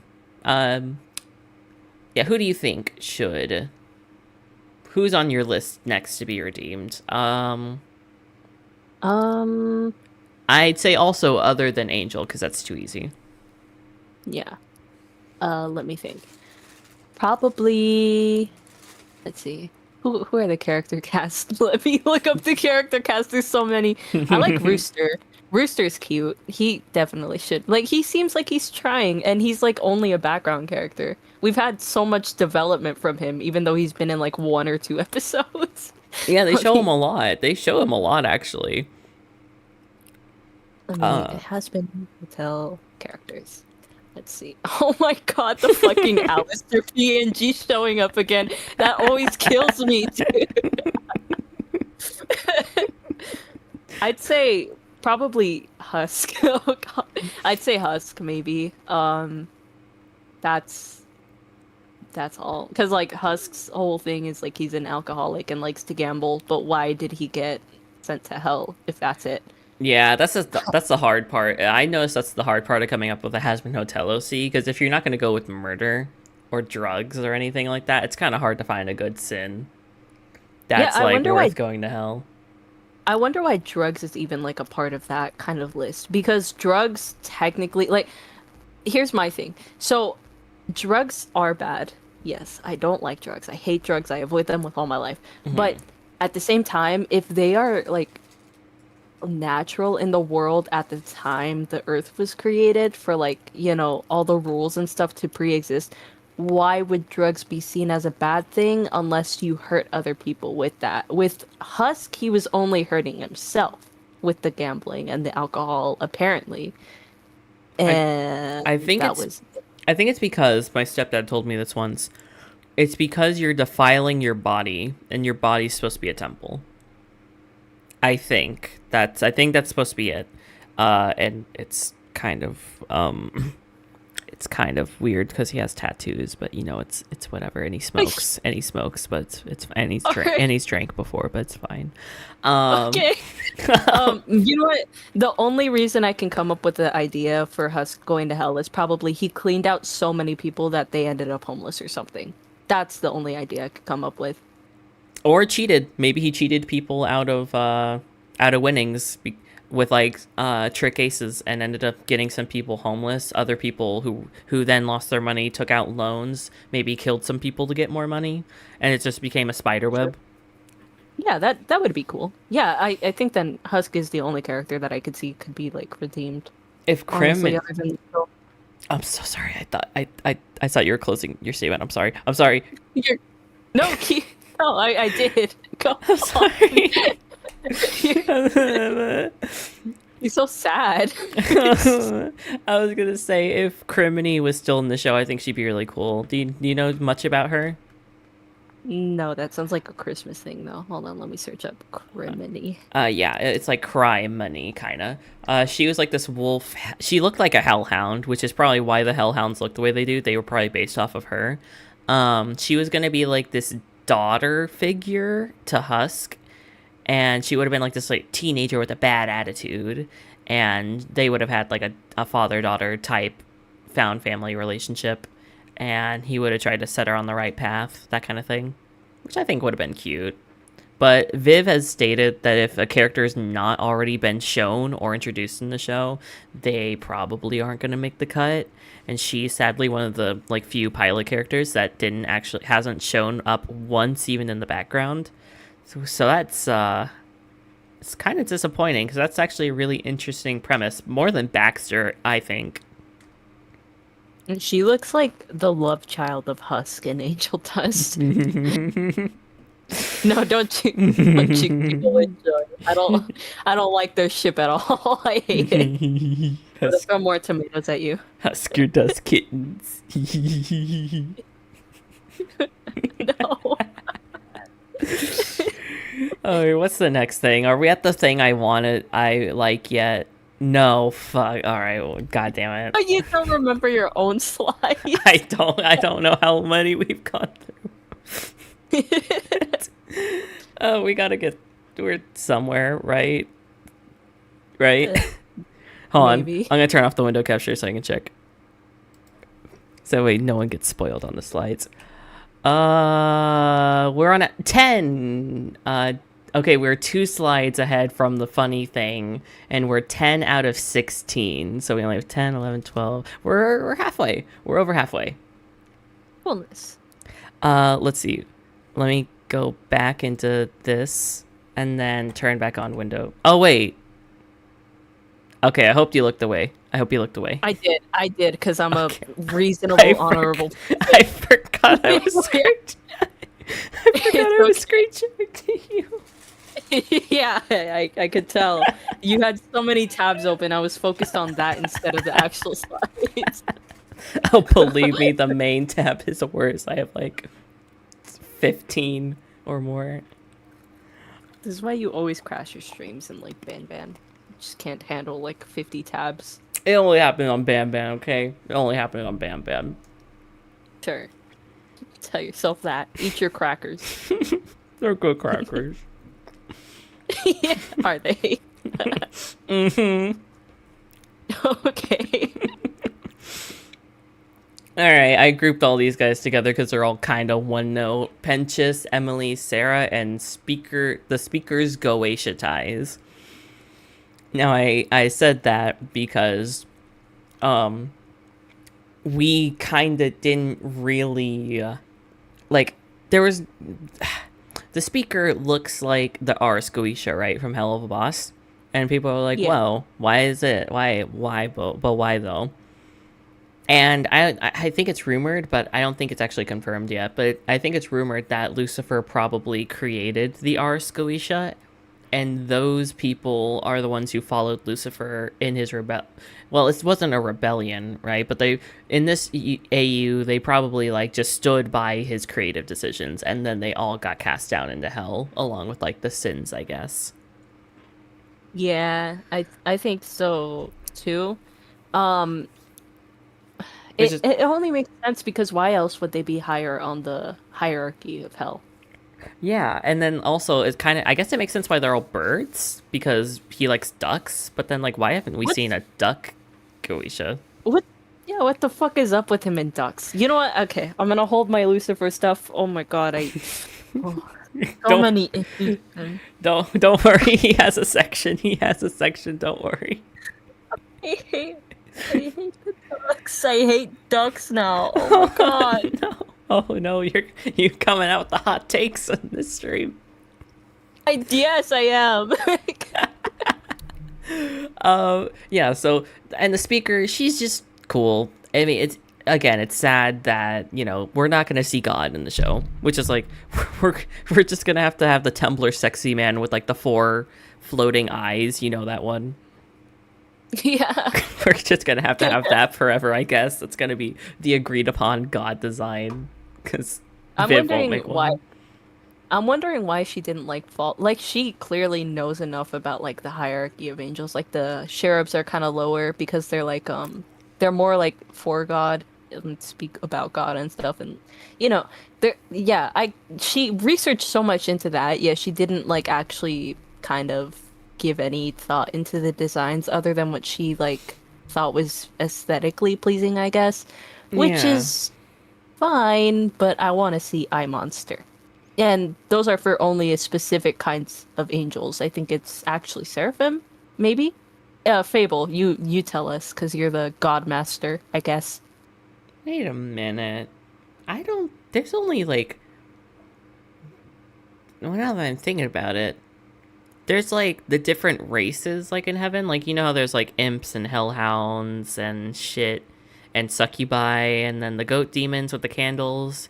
There's all those people in hell, right? But then there's the like glass people in heaven. There's the people who all look like biblically accurate angels with the rings and the one eye and the wings. Um and then there's one other type, but I don't remember what they looked like. I think they looked Egyptian. So like Maybe. I guess that's the reason why they had to make the seraphim much more abstract and draconic, but not necessarily biblically accurate. Because they made because they isolated that design towards like a species of heavenborn, I think. I have no idea how the hierarchy of angels works. Who were those people in the court, by the way? There was like a lot of people when like they were like, Sarah, you lied to us. How did all I know all of heaven didn't know, but like who were these people? Um, I actually don't know. Was it just like a I mean, was it just like a public jury? Like was it just a bunch of like did everyone just have jury duty that day? yeah, they all did. Every single person had jury duty. Damn, they have jury duty in heaven. God, personal hell, actually. I have not had jury duty yet. I found the hierarchy. It says the top is the big G. The Prince of Heaven is below that. Then the Elder Angels, the Seraphim, the Exterminators, the Winners, and then the Heavenborn. So the Heavenborn are like the cherubs and like the Mhm.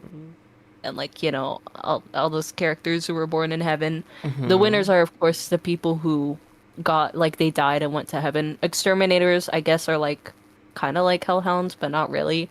The seraphim are of course just like the court leaders, the ones in control of like making sure heaven is fine. The elder angels are angels who are like there at the beginning of the time. I'm guessing. The Prince of Heaven, he was always like Lucifer in the Bible, to my understanding, if I recall correctly, was always like God's favorite, and so he was always on second. And then the big G, of course, is God. But then there's archangels too, and Adam was an archangel. And Sarah, she was there because I showed her silhouette at the start of episode 1 where they were talking about the backstory. She was there when Lucifer was around. I think they can count as like the the elder angels because they're kind of like there since like the beginning ish, and since he was like the like one of the first few And people counted to die. and then also, who were the people? Were they the seven heavenly virtues? Was there 8 people or 7 people counting Sarah? Is Sarah? She's not one of the 7 heavenly virtues, is she? Sarah is a seraphim. Because like there was like all those people who created the bubble, and people were like, "Oh my God, is that 1, 2, 3, 4, 5, 6, 7? Is the heaven chastity, patience, blah blah blah blah blah blah?" I don't, I don't know. There's too many angels to go I over. don't know, but it was like those big important people. I don't fucking know. They weren't. The big They didn't G. get to have names. Yeah. Sarah, I liked Sarah in season 2. I mean, I like her voice. God, she sang like she had bills to pay. Yeah, she did. I like Sarah too. I think she's just but I think she's Charlie if she was an angel, honestly. Isn't it crazy that the woman who feels the most remorse about the exterminations is on the side who was not affected by the exterminations at all? Oh yeah. Yeah, that's really sad. Not a single person in hell gave a shit. We've not heard a single person in hell actually be distraught over losing someone in the exterminations. The only time it was ever brought up was from Vox, and he was obviously manipulating everybody. So like, What was crazy, What? I always wondered why Vipsy never tried to do it. Like maybe she'll do it next season, but she's never had like a single person who was like, "Oh, I don't deserve to be here. I didn't do anything." Like that kind of person to Mm, try and join the hotel to redeem themselves or something. good point. That always comes across my head because there's always going to be like a person in jail who's like, "Well, I don't deserve to be here. I didn't do anything." Or at the same time, Mm, it's like the person who's like so guilty and they're like, I didn't even do that much," like downplaying their actions or something. mm-hmm. That Yeah, would have been nice to see. everyone just kind of revels in it, and I guess maybe because everyone that she interacts with has been here long enough to just accept it. Like you would probably see that more as someone who just got here, but but you are right. It would be really interesting to get someone to be like, well, I like they have to swallow their pride, and that could be a Charlie thing where she has to learn to control her pride because she'd be like, well, why are you just dismissing all your wrong actions? Why aren't you taking accountability? Oh. Oh, you need to listen to your friends. Oh, Danny Do Bad doesn't listen to her friends. Yeah, yeah, I wonder why. Charlie doesn't either. Yeah, I like Sarah. Funny. Sarah's fine. Sarah's good. I like her arc. Even if it's backwards that she's grieving the most. Yes, she commanded the order, but it is still dumb that she's the person grieving the most. That being Yeah, said, she's so cute. I like her arc. Emily, people are saying that she's just Charlie but better, but yeah, of course she's gonna be Charlie but better. She's lived in heaven her whole life. No, Yeah. duh. Like, what? Oh, yes, the character who lives with perfect people ended up being annoyingly perfect. Like, Yeah. what? Don't understand. Though I do agree that Charlie was snubbed because guess who says we need to go help the sinners? Guess who proposes the idea first? Not No. Charlie. Yeah, no. No, not Charlie. She nods her head, but she didn't bring up the idea first. The woman trying to save her people. Yeah, that's really fucking funny. It's so dumb. Um, I don't know. She's fine. Like, I like her, but what? There's not really a lot to her. She's just kind of she is just kind of Heaven Charlie, except slightly different. I don't know. Yeah, Heaven Charlie if Charlie wasn't evil and was a child, I guess, because she looks like a child. She really does. Excuse me. I'm not a child to protect. No. My God. I don't know. What's your thoughts about Emily? Uh, she's chill. She's just Charlie if she had the better attributes, and if Vipsy didn't hate women at the start of the series. Honestly. I like how she inadvertently fed into Pentius's insecurity about being alone. Yeah. Being like, well, Yeah. Fucking asshole.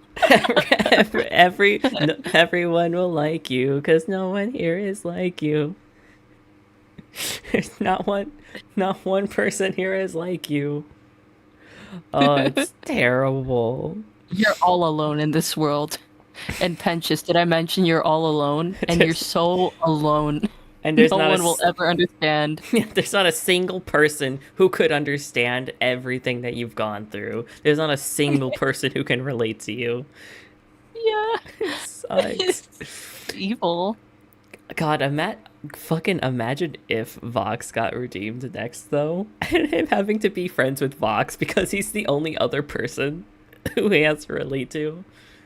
Oh my gosh. No, I hope it's Angel. I hope it's Angel because they were already friends. And then they can, I don't know, get manicures together. Manicures. And I don't know, I feel like pangolins. what one would be kind of angsty if they wanted to go to that route. If Angel actually did end up getting redeemed, and then he ended up hanging out more with his sister than Sir Pentious, so Sir Oh. Pentious didn't have time to actually catch up with him. So he's even more left behind. No. Angel's a good boy. Yeah, yeah, he He is, wouldn't do but he's that. forgetful. He's forgetful. He took care of Just like you. Nifty. Okay, now listen here. Yeah. Now listen here. Are you angel typing? Yeah. I Oh, am. okay. Just wanted to be sure. Okay.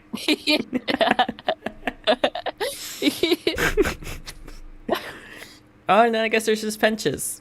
He like was okay. He was kinda underutilized. His like the second episode was great. I liked him in the second episode. That was like one of the best episodes, but other than that, they didn't really do much. I hope he becomes like a council member because his relationship with Sarah is probably one of the best like friendships in the show, period. Because like Sarah goes from like thinking he's like the spy and like how there's no way a sinner could ever go up to heaven, and then she gets touched by his story and realizes no, he really did get redeemed, and sends off her sister to go and help him settle in and give him the best of their like comforts, and then to be dealt with like such a terrifyingly awful situation from his kind, and in the darkest moment, not her sister, not the head of the army, not someone who's been dealt a blow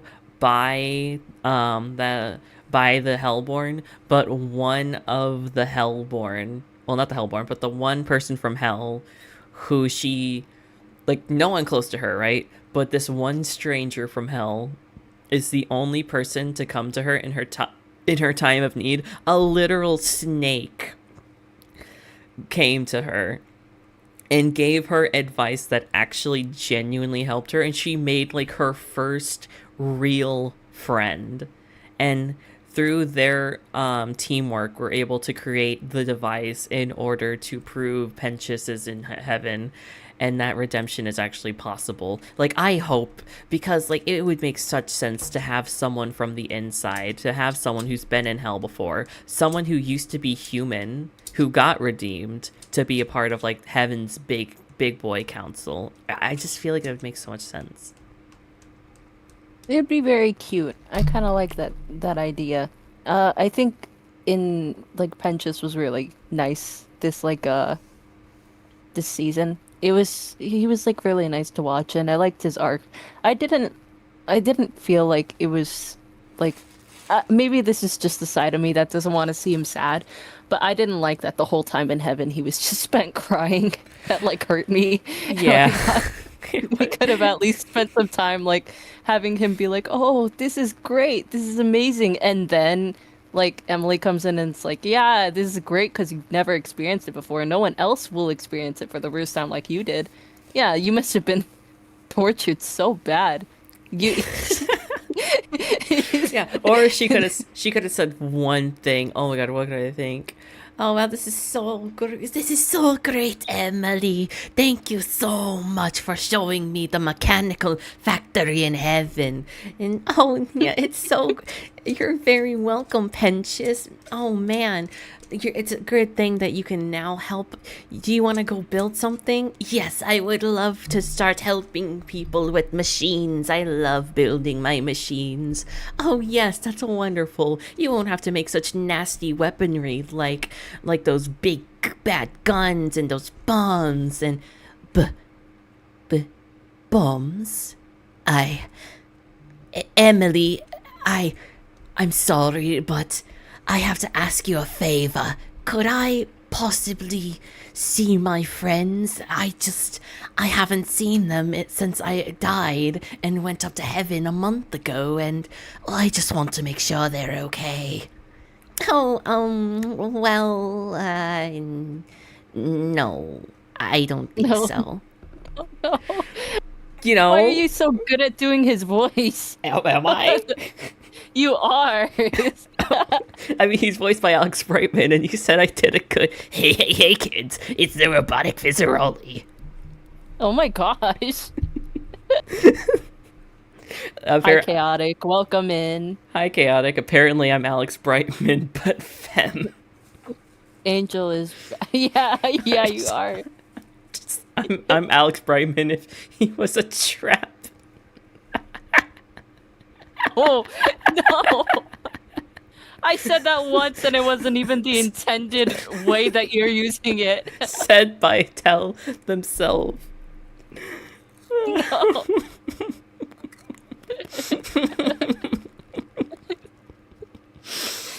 That's crazy. Did you notice Great. that the Speaker of House, her hair kind of looks like bread?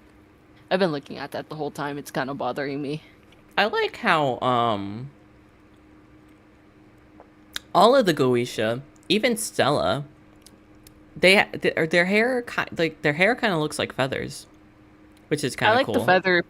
I like the feather part, but I don't like the part where it has like the little. It does. It kind of looks like Three an lines. orange slice. Like it looks like a lemon actually, like a lemon slice. It does. I don't get it. I think she just added that because she likes flowy. And I think it's like Beelzebub kind of thing, where it's like instead of all the multicolor, like it's kind of the same thing. It's just a gradient, but it just doesn't have the light bulb or the like lava lamp kind of thing. But you can kind of see that it looks similar. Yeah. I do like her halo though. I like that for her to be the closest thing to God we have, instead of it being the circular, like the more oval like halos. Hers is like the more painting, like how people didn't know how to draw a circle in that dimension, so they just made it like a circle, but they cut it like in half above the person. Yeah, those are like painted in some renditions of like God and Jesus and stuff. Especially for like in my culture specifically, we have these like candles of God and they always have like the halos kind of looking like that. And I always liked that. It was very pretty. Yeah. All I right. actually had a character like that in which they were Lucifer themselves. And this is before Hazbin Hotel. So, they ended up falling from heaven into hell, and their halo broke, and that's what created the illusion of them having horns because it cracked into their skull. Oh, that's actually really cool. Thank you. Yeah, That's actually a and really cool idea. it would explain too why some of their hair is kind of a darker brownish red because it's from the The blood? blood. Yeah. Ooh, shards of glass make. That's why it'd be like white horn. Oh. Rewrite. I have to rewrite them. They're actually the reason why my name was Suiton, like back then. Oh, really? Yeah, because their name was Sue, and then their love counterpart was named Mary, so together their ship name would be Mary Sue. Oh. Oh. And then Oh. the Suiton is from like Sue and then Satan mixed together. So there you go. Don't you laugh at me. hey now. You weren't a South Park fan back then, were you? No, I wasn't. Why? What happened Oh, in that- South? Oh, you know that big man. Oh, you know Satan. He's on my Hear Me Out cake. For real. Hey yo. Listen. Listen.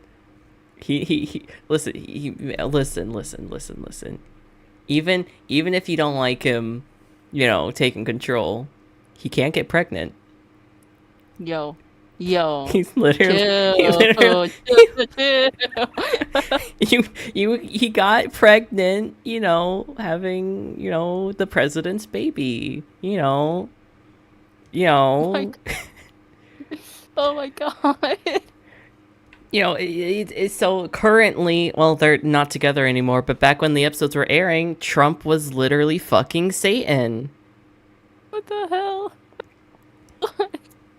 This is lore.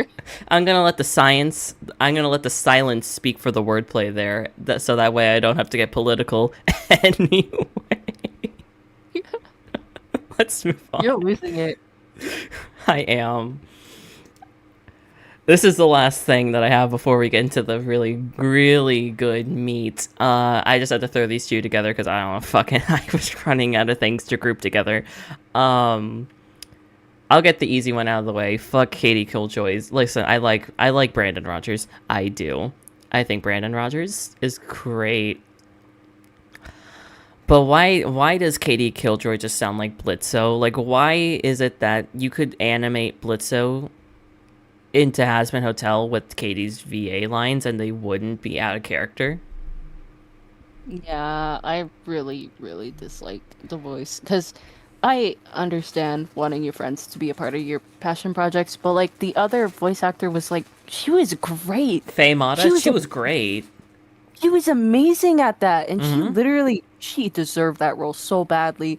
And I thought Brandon Rogers being added into every single thing was kind of me making me dislike Brandon Rogers, because it feels like a like okay, I don't. Okay, this is gonna get me like canned real hard, but I don't Alright. like Brendan Rodgers anymore. When I was little, I used to like his stuff. I used to like his content, but now it feels like something that's stuck in 2018, like back then when Mm. it was still popular on YouTube and all that stuff. That's all right. You can grow out of things. That's perfectly reasonable. But yeah, it's like I don't even think it was. It's just like the reason why they made Katie's voice, her voice, Brandon Rogers, is because he just has a character that everyone says, oh, that's literally just Katie Killjoy, though. Bryce Tank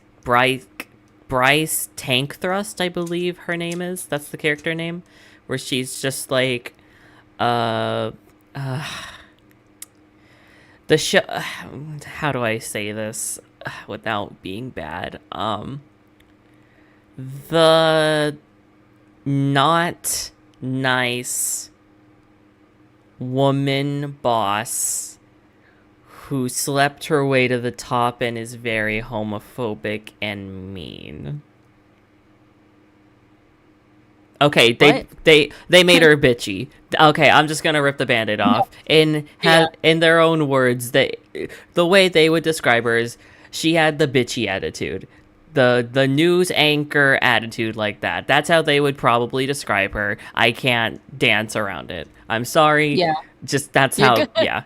You're good. I'm not gonna kill you, Angel. I don't want to keep saying it, but like, yeah, it's just, yeah, I don't know. It just, that's, yeah, they just want her to be the news anchor that was just bleh. But like, Faye Mata pulled that voice off well. Like, she pulled that voice off well. I also, regardless of the voice, I hate that they changed her pants from being beige to just white, because now it really does just look weird. Like, it just looks like her skin. She's naked, bro. And I think this image you chose is so bad because, like, she's so disproportionate. It's bothering me. Why is her, like, boobs so big? And then, like, her fingers are, like, long. Fucking Slender Man over here. Oh. And then her jeans, she has one leg straight, the other one's kind of, like, going in another direction. What is this artwork? It's, like, slightly raised, but, like... Yeah. Just I don't know, like I couldn't do better, but like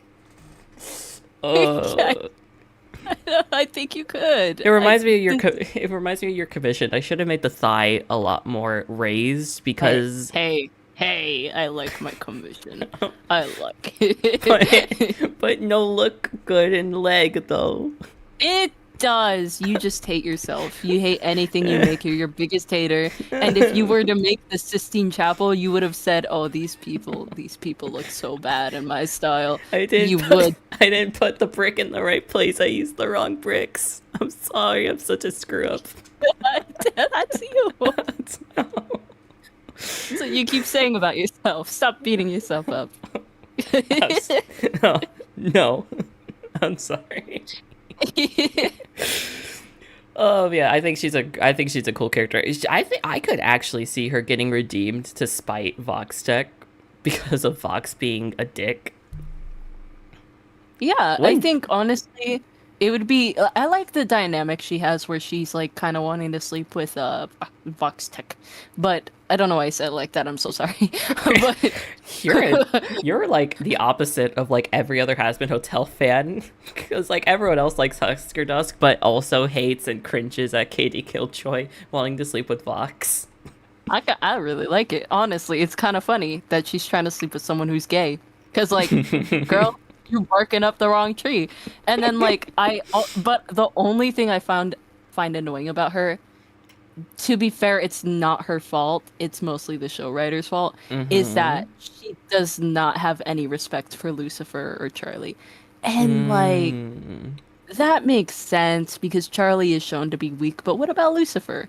Why can't she try and sleep with Lucifer for the power? Like, girl, bye. Yeah, I think the only Bye. time she mentions him is she just says he's the big dick in charge or the big daddy, something like that.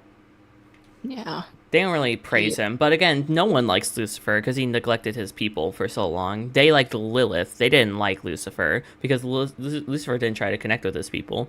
It's kind of implied that he tried to do something before and they just like hated him, so he just like stopped trying because he was, surrounded by the worst of humanity. Because Yeah. Because he's like, I tried to do this all before, but my dreams. I tried this all before, and my dreams were too hard to defend. Angel, if they were written by Vivsy Pop Part 2, the musical numbers. if Angel voice acted every single character's song. But yeah, it's implied that he tried to do something similar to Charlie's thing before, and then I guess that fell through and he just hid away, and Lilith had to be the voice of the people to connect with the sinners instead. So now that she's gone, no one like respects the royal family. So I see why. Why is Lucifer's apple not have any green on it? Why is it a white leaf? I just noticed that.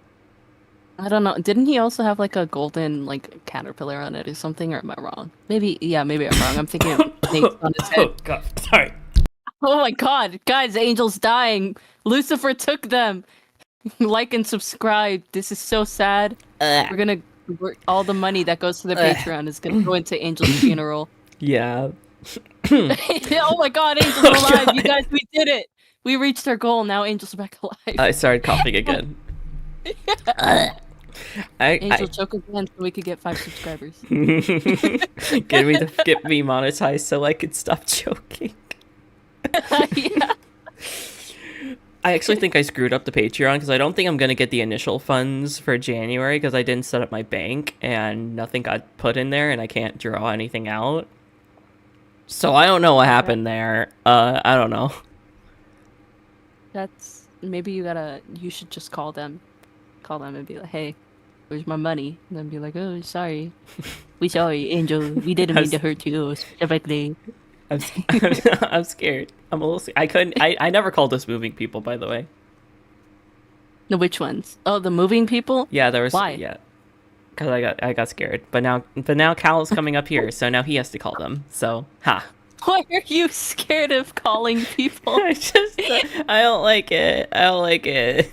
I love calling people because then I can ask the stupidest questions and they can't be mad at me because it's their jobs on the line. Now I'm on the other end of it. Maybe that's why people are such dicks to me at work because they know they can ask me the stupidest shit to rage bait me. Oh my god. I understand customer service now. No. Speaking of Lucifer, since we started talking about him, I like him. I like that he's goofy. I like that he's like a different interpretation of Lucifer, but I feel like we kind of backpedaled and we've now kind of infantilized him a little bit. Specifically, hey, it's Charlie. Hey, you want to kick it with your old man? I'm going to go and stand on this mysterious X. Oh, is this a serial killer thing you're going on now? Oh, I support you, kiddo. Just whatever makes you happy. You want to kick it with your pot. Ew. Like that to me felt like okay, like we're kind of pushing it. We're kind of pushing it a little bit. Well, not kind of like okay. So I liked him in the beginning. He was like really hot to me because like of course I'm into the Tumblr sexy demon hot boy with a ringleader kind of thing. But his design doesn't. You like make a sense to divorced me. man? Yeah, I love divorced men. Oh my god, especially if they're chubby. Unfortunately, none of these characters are chubby or fat in any way. So, you know. There's Mimsy, I guess. Yeah, she doesn't count. She's a circle. That doesn't count. so, There's that one succubus from Hell of a Boss. I don't know. There's a background character. So you can have the bald guy who got old. no, not the bald guy. I don't like bald guys. Don't quote me on that. Anyway, I like his some parts of his design. I understand the theming around him being like a ringleader because he's a ringleader for hell, but that's stupid. That's more jester fodder for me. Like, oh, it's a clown. Yeah, look at the clown, guys. Would you like more clown Tumblr sexy? It's like, okay, we did this 5 million times. And then I like the snakes and the apple in his hat, but the apple theme is like way too much now. Cause like that was like one part of like Lucifer's story, just in the Bible in general. They couldn't have had like more kind of representation of other stories aside from the stupid fucking ducks. I hate those ducks. God, I hate the depression arc. Okay, this is the big thing. I love that they can show the male depression stuff, but like he overdoes it. Like you said, they infantilize him and they make him seem like I'm so depressed. I'm so chaotic, depressed. Can you guys ever love me as much as I love my daughter? And it's like, okay, shut the fuck up. Shut up. Shut up, Lucifer. Shut the fuck up. And then they try to make him seem cool by shit talking Adam with I fucked your wife, dude. Shut up. Shut up. You're not cool. You're the cringy Minecraft kid who sat across me from class. Jeez, man. But I mean, like, when he was scaring Vox, he looked kind of cool, right? He looked kind of cool.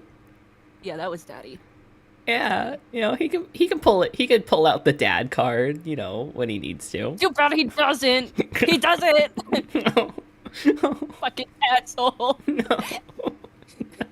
The fact this show doesn't know how to tell, to just have their characters think instead of like speaking. Like, why in their right mind would anyone like ever say, "Oh, I can't hurt sinners. I can't hurt people who probably don't even know that I can't do that and won't like revolutionize against me. But, you know, I can't do it, Charlie. So I'm going to say it out loud 5 times so you can hear it. Say it in front of Angel. Say it in front of them specifically." I mean, he didn't know. To be fair, he didn't know, and he was talking to who he called. I forgot he called her Vanastasia.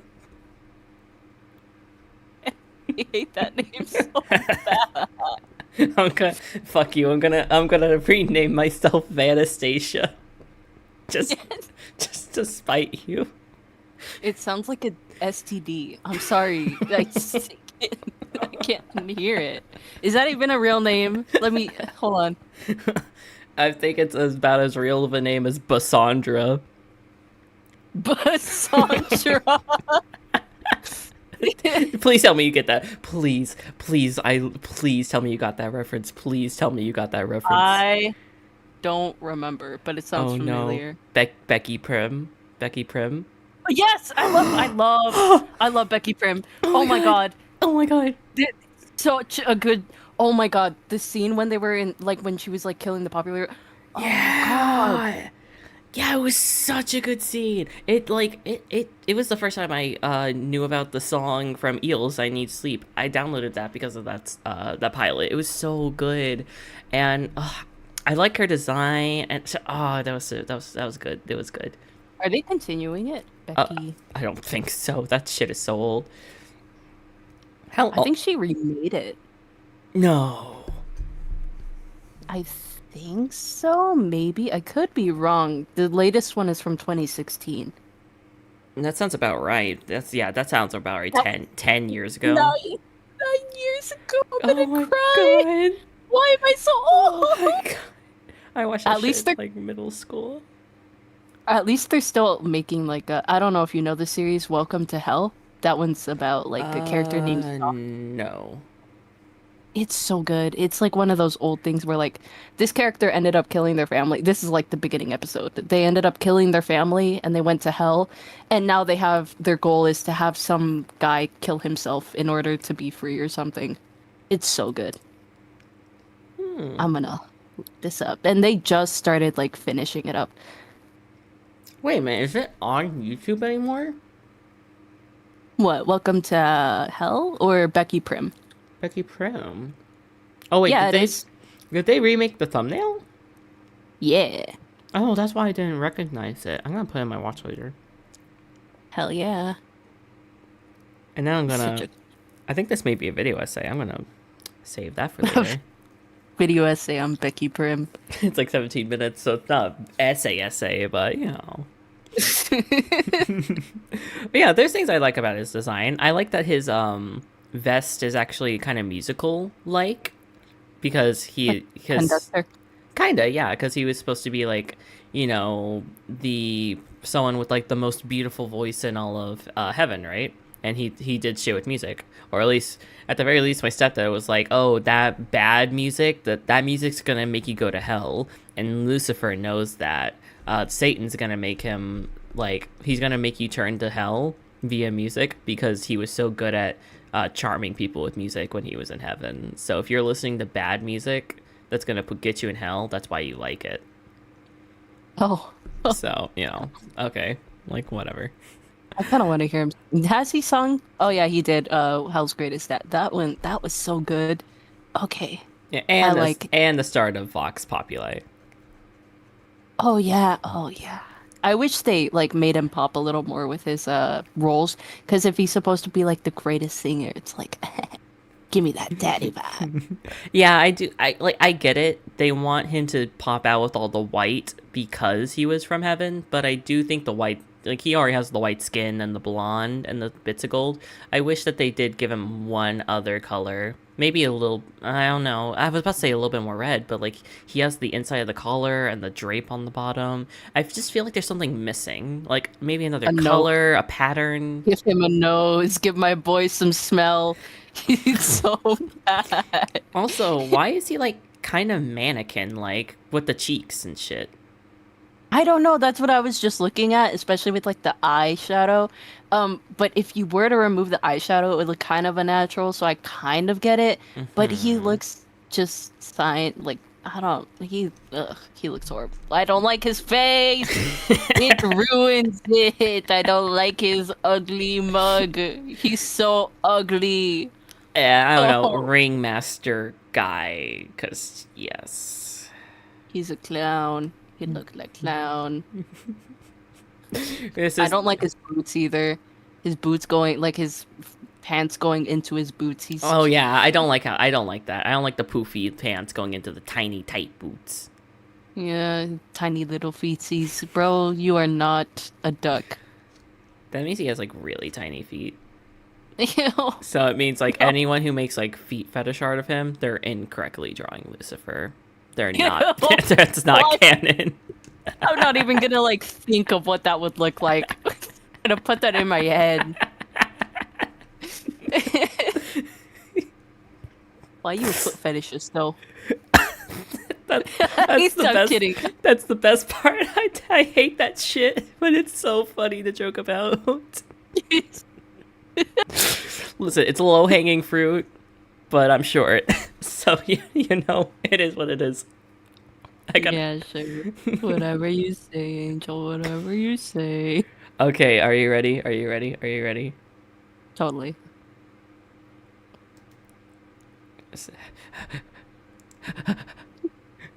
Why are you so laggy? You're like 2 frames per second on this. You can't see my cursor. Oh wait, you can see my cursor. I'm just like, do I click? Do I don't? Do I click? Do I don't? Click it. Oh my god. Okay. Yeah. God damn it. I'll kill this man. Oh, look at Valentino in the background. Even he knows. He fucking knows. Oh my gosh.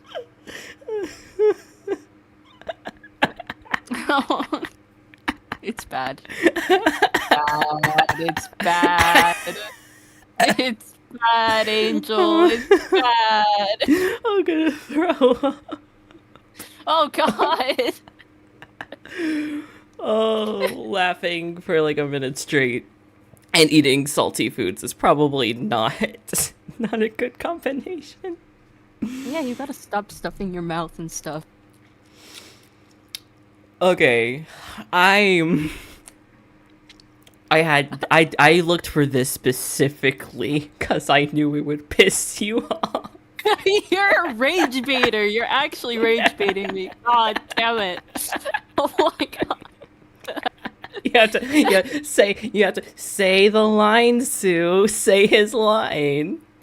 No, I'm not saying it. Come on, class. Come on, class. Are you Baldy? Get out of here. Come on, chat. Chat, recreate the Simpsons thing. Say the line, Tal. No, I won't ever say it. I'm good. Dude, should I try? Should I try to say it? No, you're gonna make it worse. Oh no. Well, okay, well, what does it say? What does it say? Because I don't actually. I know it's my, but I've never seen that word before. Querida. Yes. It's like my love. Yo quiero, yo te quiero. That in Spanish, that means I want, like I love you. Okay, this is weird. Te amo means I love you, but in like a really close way, and then te quiero means I love you, but in like a normal kind of way for family, which is weird Okay. because te quiero also translates directly to like I want you. Oh. So yeah. I'm not gonna say it. I'm not gonna say the line, chat. You said a third of it though. You said a No. third of it though. You said no. You said 2 bits of it, and you technically said Carmilla earlier, so you did say it Were collectively. you asking me to trick me into saying the line? No, I was just actually curious. Because I was so curious. I was like, what is he? I don't, because I've never said that word. I've Yeah. never seen that word. Okay. Yeah, querida is like, my love. My love. Hey, wait, why is he saying that to her? I don't know. That's why it confused me and it made me mad. Because it was like, why are you saying that? You're just saying that to be Mexican and you're not. You're a white man. Is it just Get out of here. Is it just to show that he's racist? Yeah, probably. I think he is racist. That's why I hate him. He'll never be redeemed. Even Katie Killjoy could be redeemed and she's homophobic. She could change her mind. Listen, I'm not homophobic. I just hate gay people. Oh yeah, I forgot about that. Because we all know queers can't get married. Oh my god. It's a good thing I don't have a VTuber model because I literally did what she did with the scissoring.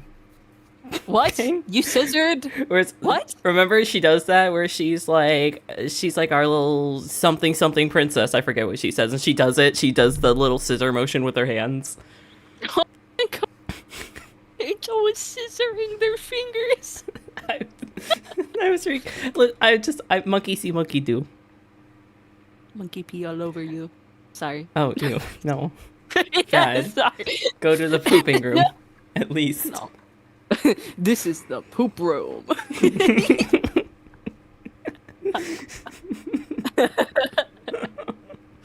Okay. I am clearly not qualified to talk about this. So I will okay, if you want to drive the conversation, I'll let you, but I am curious about your thoughts on it in general when it comes to, like, say, the characters like Vaggie, Carmilla, I think those are the only two. Oh, Valentino, and Vox's, like, you know, stereotyping of all of that. Those 3 Hispanic characters, and the music. How there's always, like, like, you know, that kind of, like, guitar riff whenever someone... I was gonna bring that up. Holy shit, you knew. You were reading my mind. Yeah, you told me about that. You told me about it once. How they do that, and I would actually genuinely, going over those bits, what you think is good about the representation and what's bad and why it's bad, because I think this could be a really informative thing. But you can also get a little bit mad. You could get a little bit mad. I love getting mad, even though I'm actually not a person who gets mad. I just really I think madness is funny. Anyway, so Say bestie. I love pretending to be mad. It's part of me lying. Oh, guys, Angel said that. Angel said that they hate you. By the way, they hate all of. They told me in DMs specifically that they hate the chat. Yeah, I hate all 446 of you. Yeah, they hate all of you. I love lying. Anyway, You said the line good. You did. You said it. You said the line. Okay, I give you the mic. I give you the mic. oh, great, thanks. Okay, I'm gonna take an anti-acid pill. Well, you An do. anti-acid. I am getting acid. I'm getting Okay. acid. Angel's getting acid, guys. They're gonna get real trippy in a bit. I know. Anyway. Dab it on my tongue. Do a little. I'm gonna drip it on the desk and do a little blah blah blah blah blah, blah like a frog. Is this what you do? I thought you meant you were gonna like crunch it up and do little lines of it. I didn't think you meant like lick it up. I was gonna do a line of a liquid. Suck the liquid into my nose. Liquid goo. I'm gonna take that idea for myself now. Thanks. Just like you have like different types of goo that you let solidify into crystals, and then you break that off and you snort it. Acid cest. comment. Acid cest. I actually might make that because my character needs a little kick. They have okay, I don't think I told anyone this before, but their face is like under the mask. Oh. So like the LED screen is like actually under there, but their face is like goop. It's not an actual face. So like they could snort anything up if they wanted to, and that's how they eat. But not snorting specifically, but Oh, okay. if they ever wanted to get bored and like kind of like wanna, you know, ride the cuckoo train, Get they torn. could definitely do that. Yeah, get jiggy with it. Anyway, we're talking about Latino rap, guys. Yeah, exactly. Let me take a drink of my soda real quick. Mi querida Telita. Telita. Delita.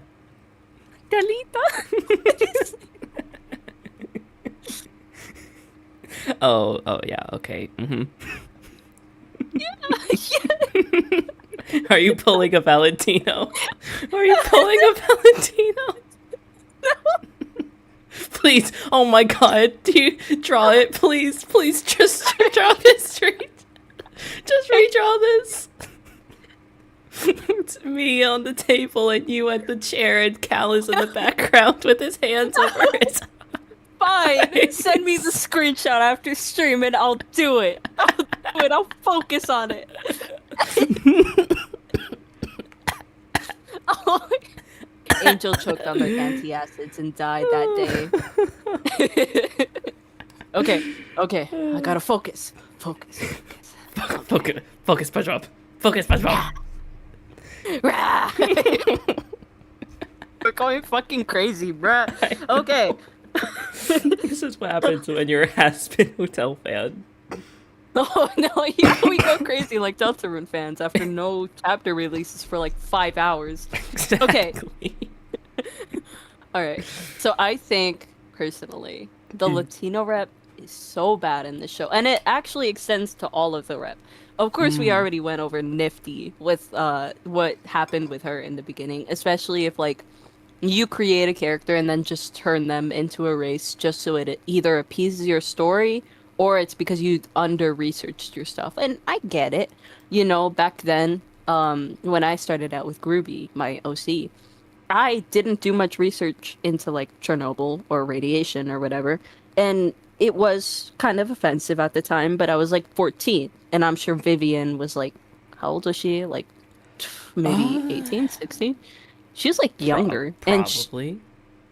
And with these specific things, like especially with the Latino rep, I think she can't be excused now because when you have your character, like, okay, chat, there, if you go back and watch the show, every time Carmilla shows up, Dum, da, da, every single dum. time she has a little guitar strum, a Spanish guitar strum, and it shows up every time in captions. You will see it. She did not have to do that.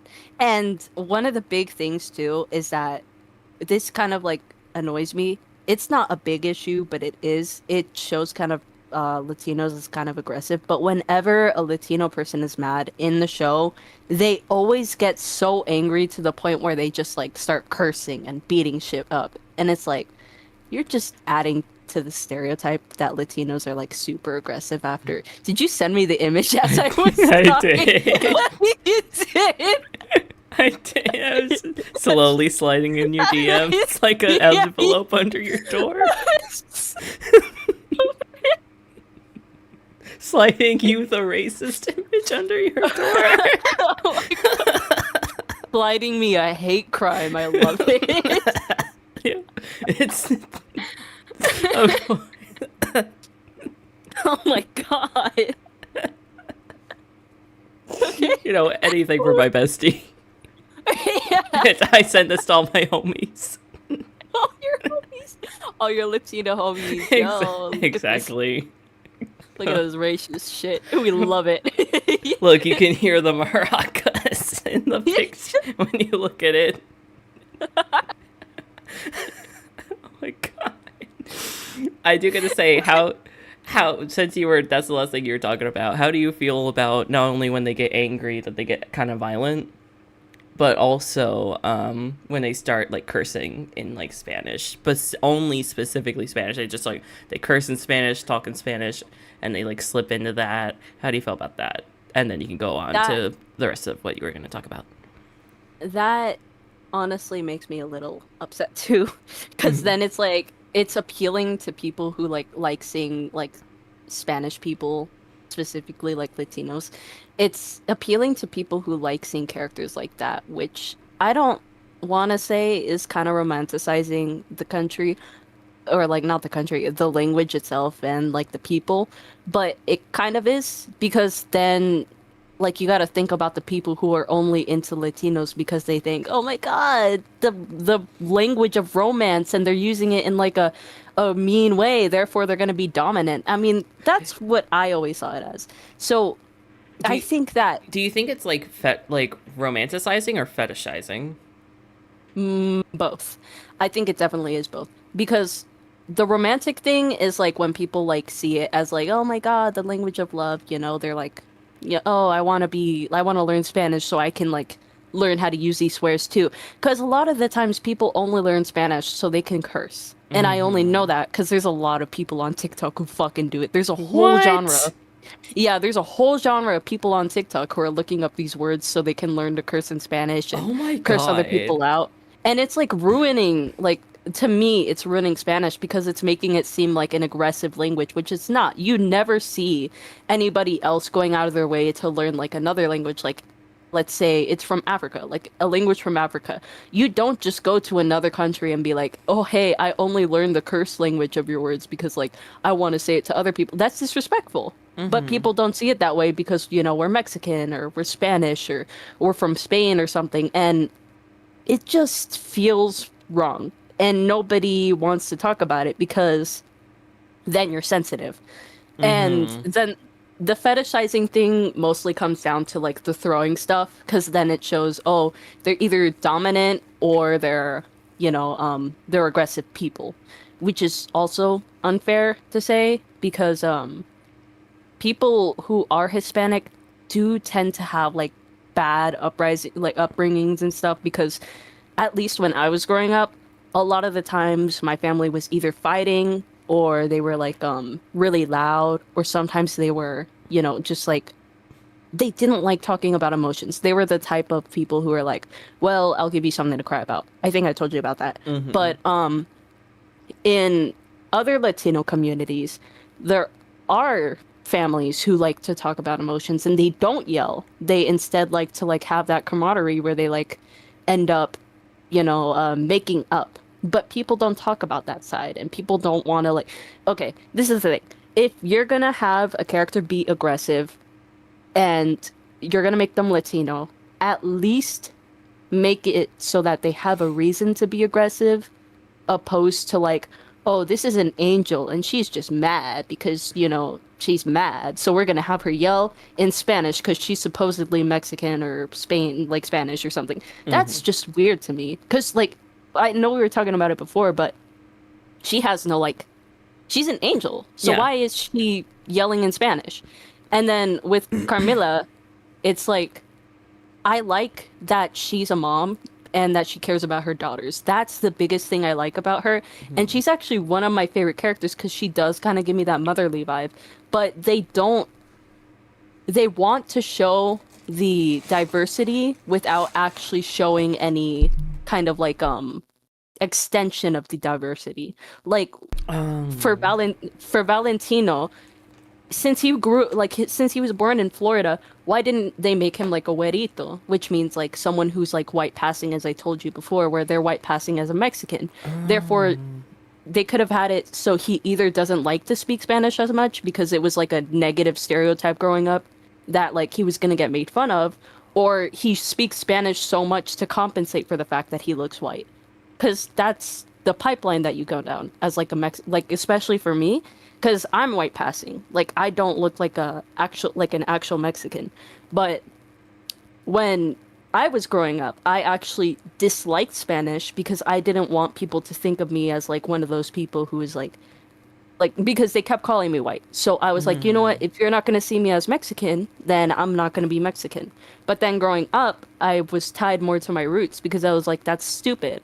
I want to be more Mexican and I don't want to be like white passing anymore.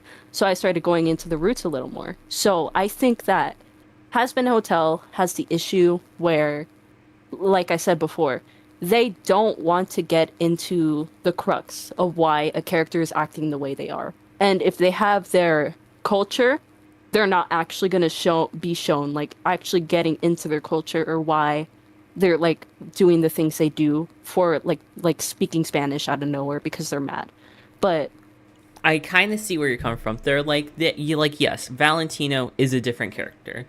He's an abuser. He has this stuff. He has this stuff. Carmilla is a mother. She does her thing. Vaggie is doing her thing with the hotel. She's an exorcist. She has this. They're all fundamentally different characters, but they all have the same problems because, like, yes, they all are Latino or Latina coded. However, they all suffer from the same problem. Even though they're different characters, they all suffer from the same problem because it's fundamentally baked into the writing.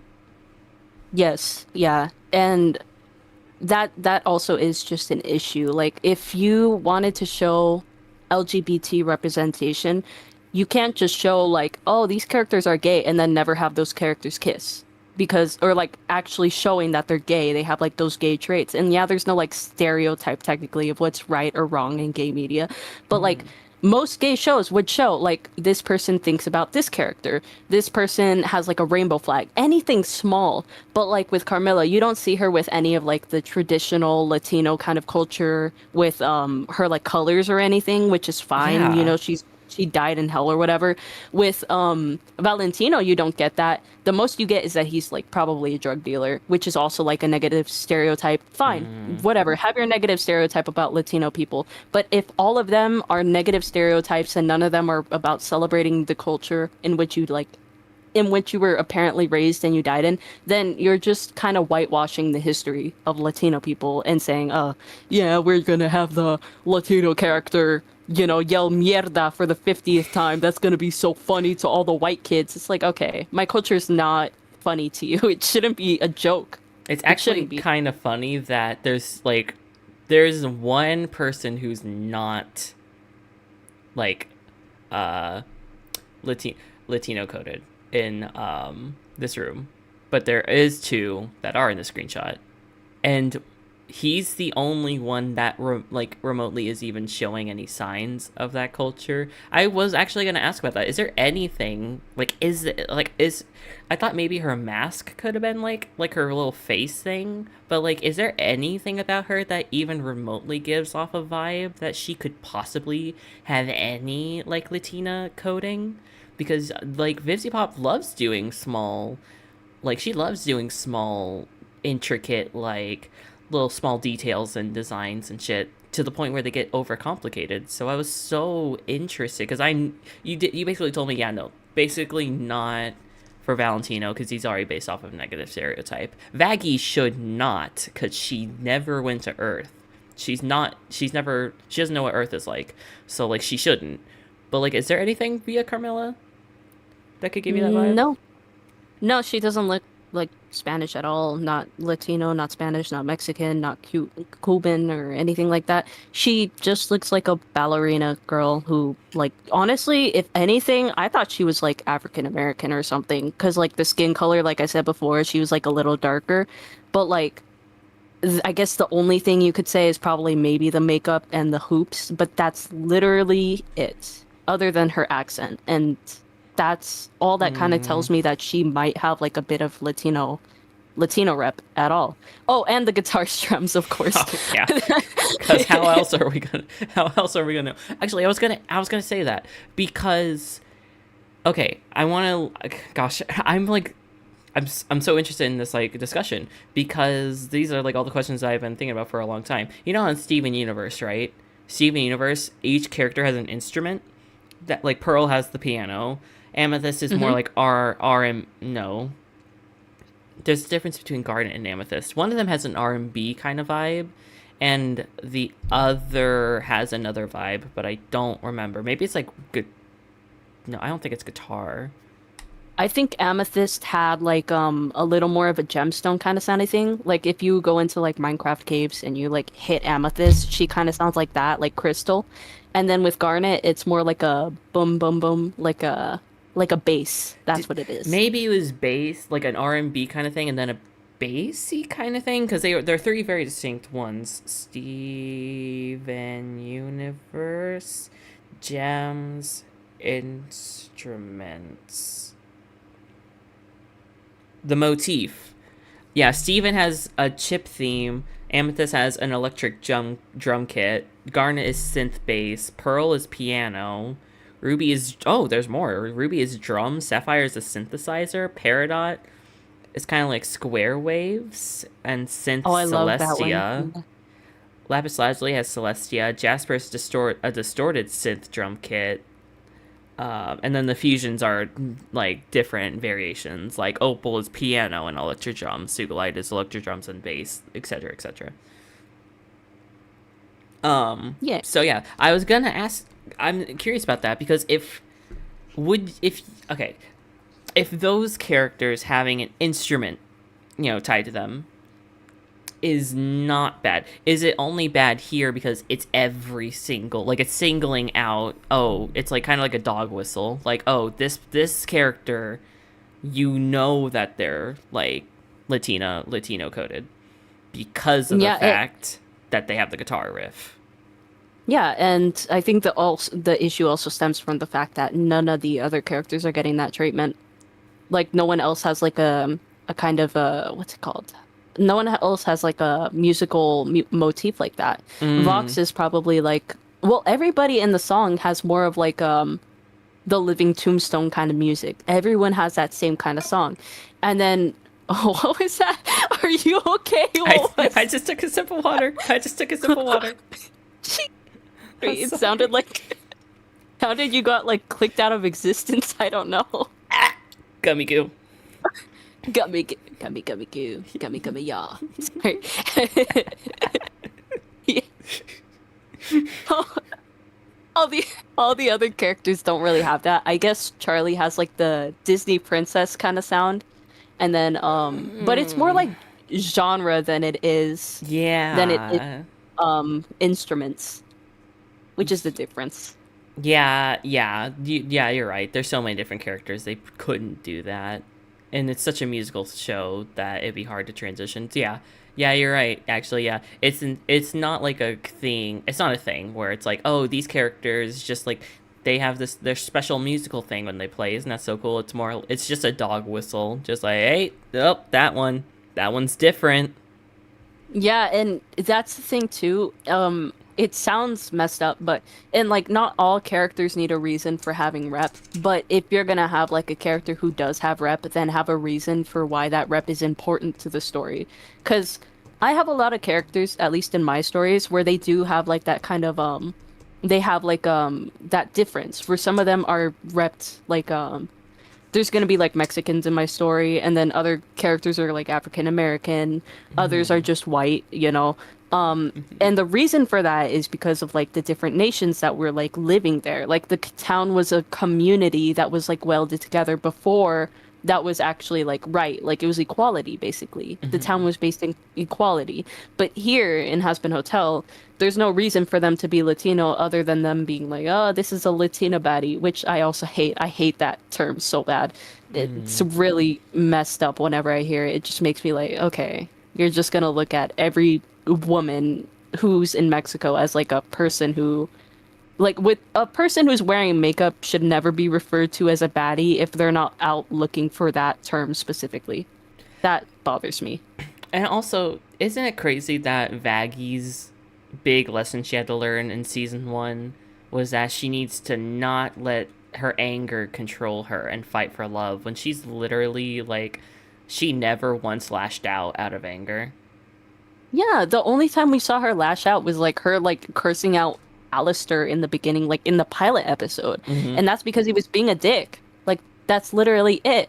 Everyone else was fine. It's just that Vaggy just happened to have said, pinche puta, and it's like, okay, all right, yeah. So you had your little apparently lash out, your little rant there, and then people are gonna see that as, oh, well, she's speaking it in Spanish, so it's very aggressive. Oh, she did Very that. mean. She did that to Angel Dust too, because he was like, "Don't get stuck going into twist, baby." And then she's, Oh yeah. Is that sexist or racist? Whatever pisses you off more. Is there seriously no liquor in here? Oh God.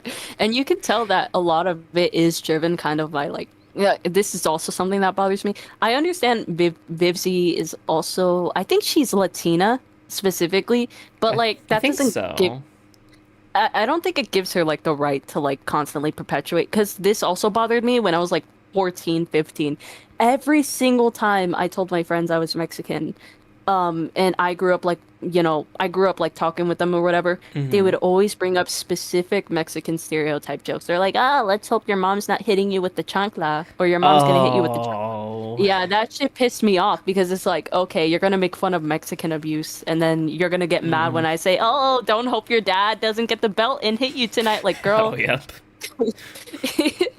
it just bothers me that this is also an issue in the Latino community. People let the what they think is like, okay, the Latinos recently, especially on TikTok, have been letting white people stomp all over them and call them names like beaner, wetback, whatever, Yeah. whatever, because they think they're tough. They're like, oh, we're strong. We don't care. We don't give a shit. It's like, okay, Oh so my you're just gonna God. teach your kids growing up that it's okay for them to be called a beaner and a wetback because they're lower than people apparently, and they're like, we're strong, we can deal with it. No, you can't, because guess what? Growing up as a kid, I let people call me a beaner because I thought it was funny, but then growing up I was like, wow, my friends did not respect me for actually saying that shit. That hurts in the long run. And it sucks when people don't fight for themselves. That only teaches the people who are like disrespecting you that like I can get away with that, or it's okay. So then we teach the Yes. young ones that it's okay, or it doesn't matter. So then they don't know any better and they just go along thinking it's fine. And then when you say that's not fine, it's like the lapis lazulis. Actually, I bring that up a lot when it comes to people being raised a certain way, because think of the lapis lazulis in Steven Universe Future. Terraforming was expected of them and taught as okay because it was a natural thing that they needed to do. It's what they were literally programmed into their gem brains for. So then they were just suddenly told, hey, that's actually bad and you're a horrible person. Of course they were going to be like, what? No. Because like once Yeah. you've been told something your entire life and ingrained in that, why would you ever think that's wrong? It's like, it's like you gotta practice empathy and you gotta hold people accountable at the same time, and you just have to hope that they're not going to be so stubborn about it that they'll actually let themselves learn and grow and say finally get that correct information, and be patient with them. And then if they just continue to just do the bad behavior, then tell them to fuck off.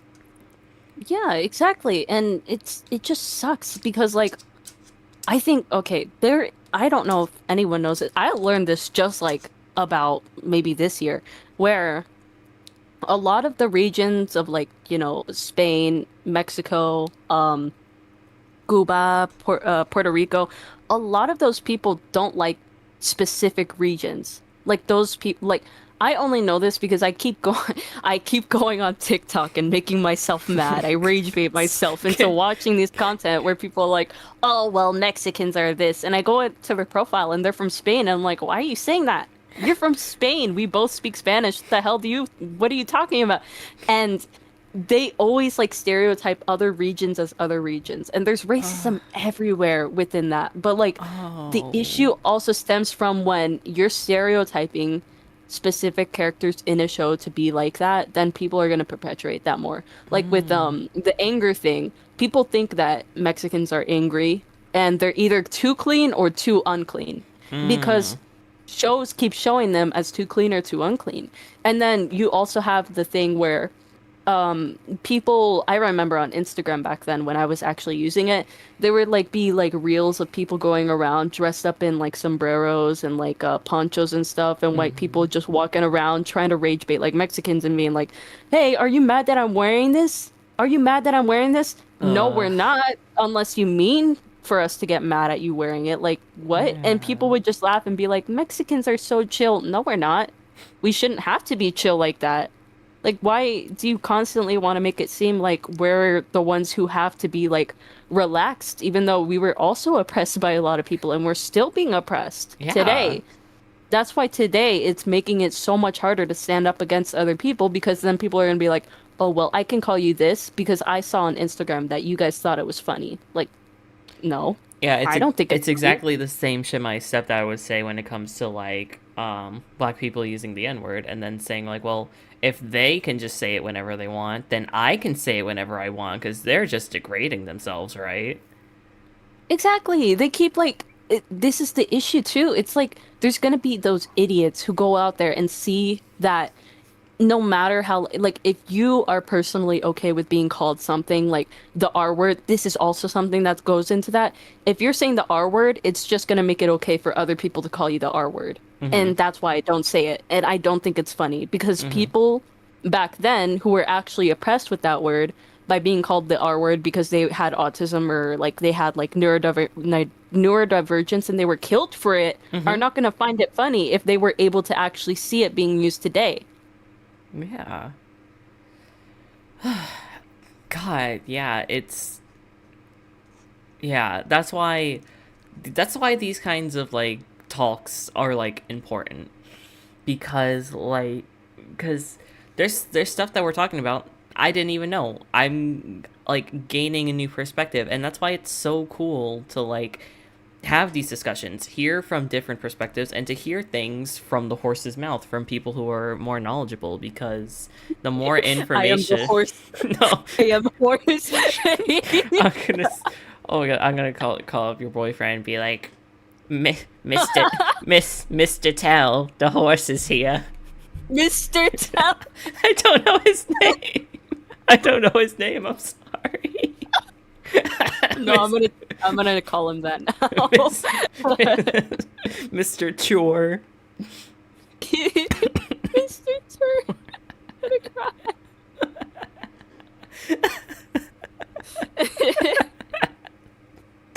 Yeah, this is important. This is important. This is how we this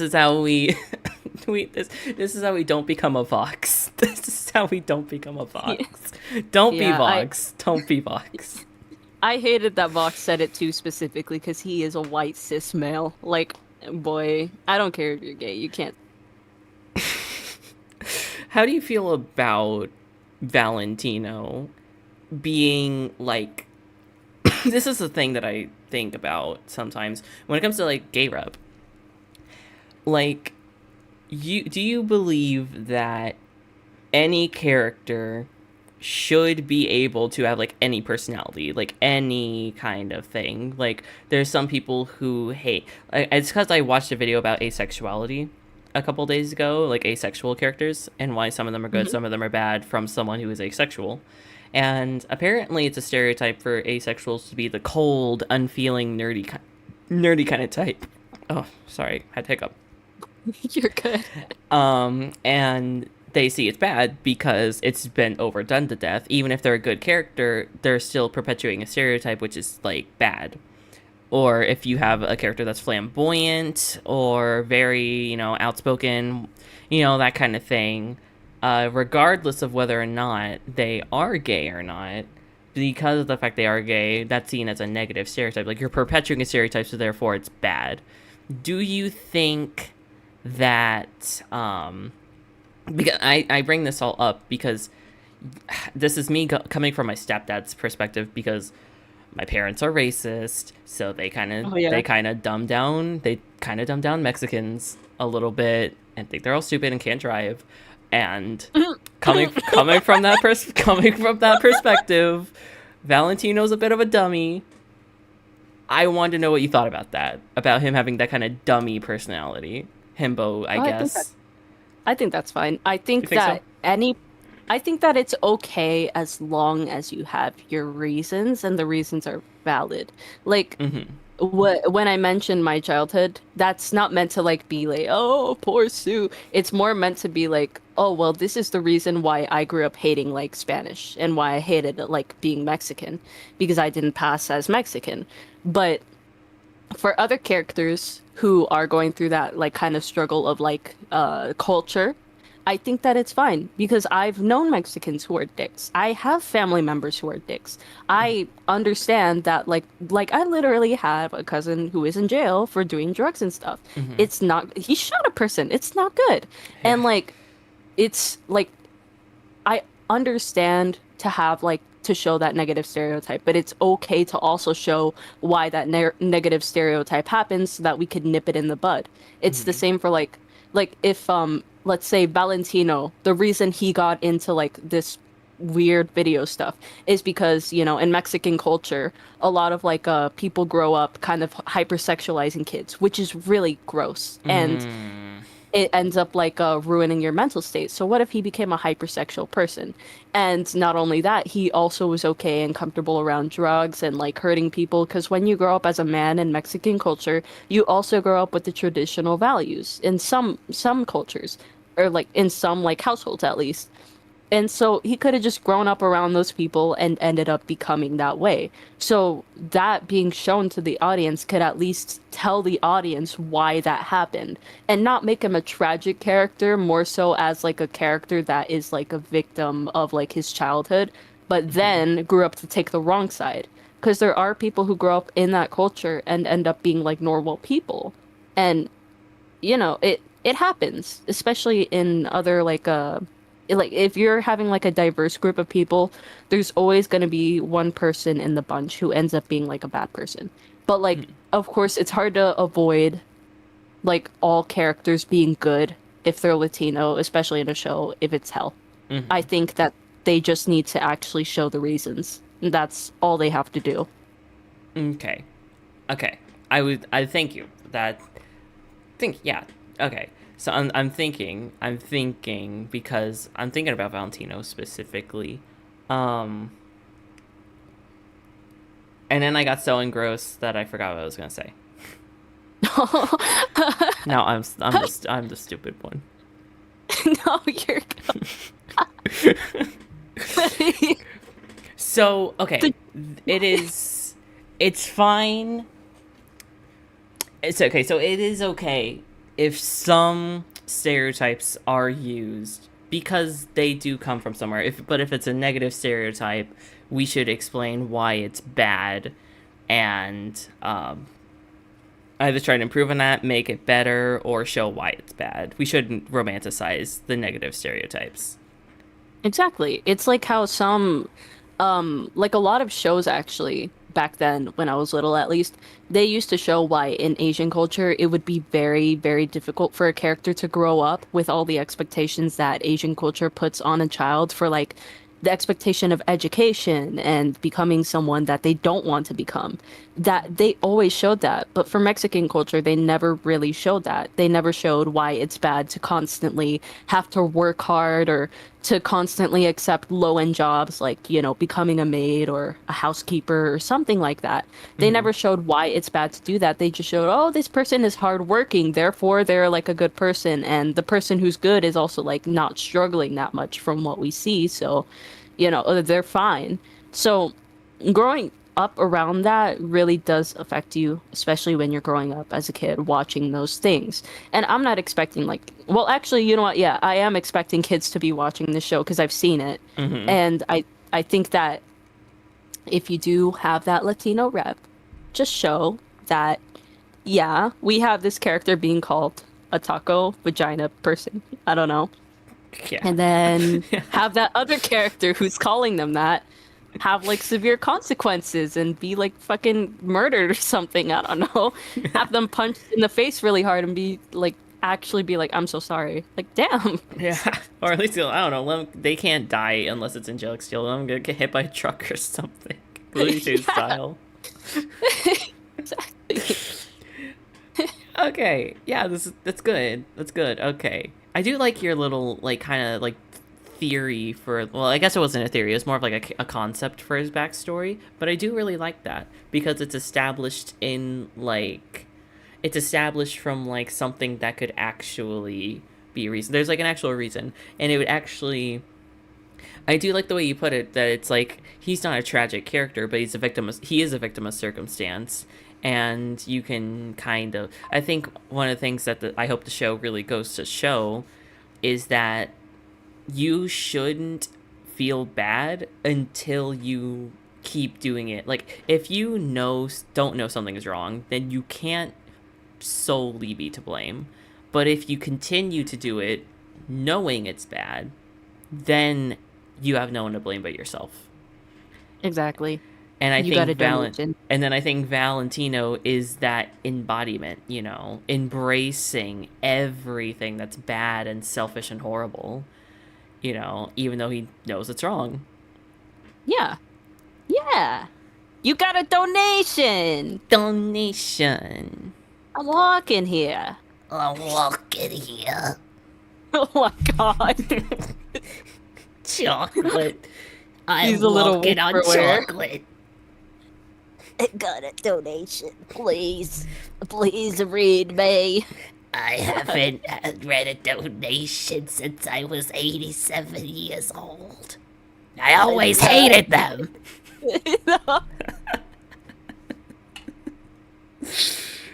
It's okay.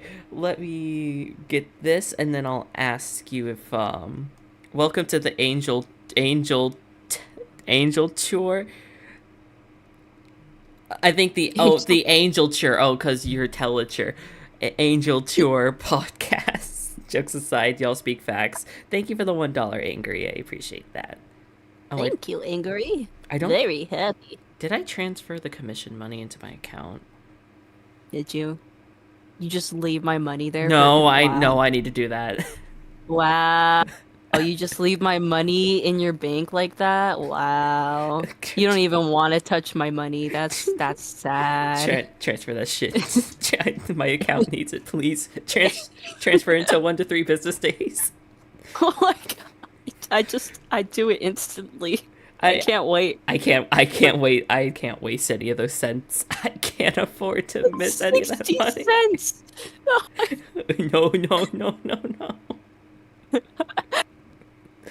Oh my god, where's my thing where I document all of my money? Oh no, where is it?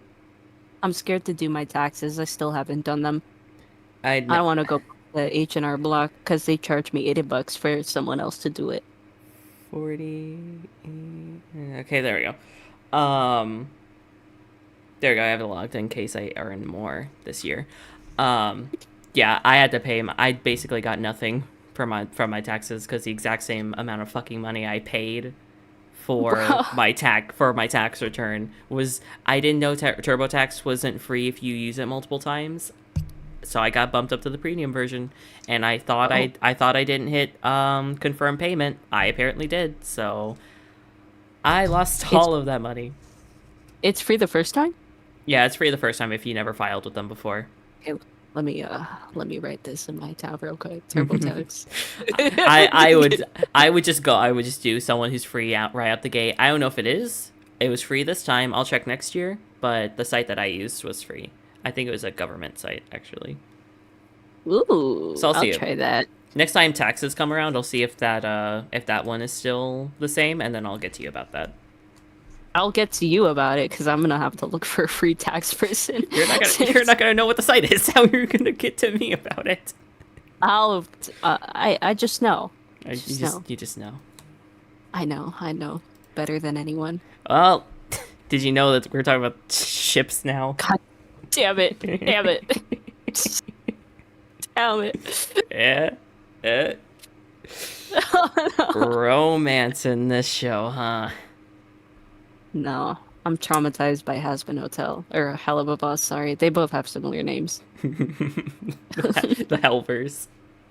The Hellverse. I'm traumatized by Vipsy's horrible focus on what's it called? The Stolets. yeah that train wreck. God, I hate it. Me too. Okay, let's start small. Ironically, for two small people. What about Mad Maid? How do you feel about Mad Maid? I don't know yet. I think that it's rushing too fast into the relationship, but it's cute. I think it would be cute if she was a lobotomy victim so that he could be like a scientist trying to repair that tear in her brain. He's so cute. Aw, that is actually kind of cute. Aw, yeah, I do think it's rushed. I do think it's a little rushed, but I think it kind of fits for them, honestly.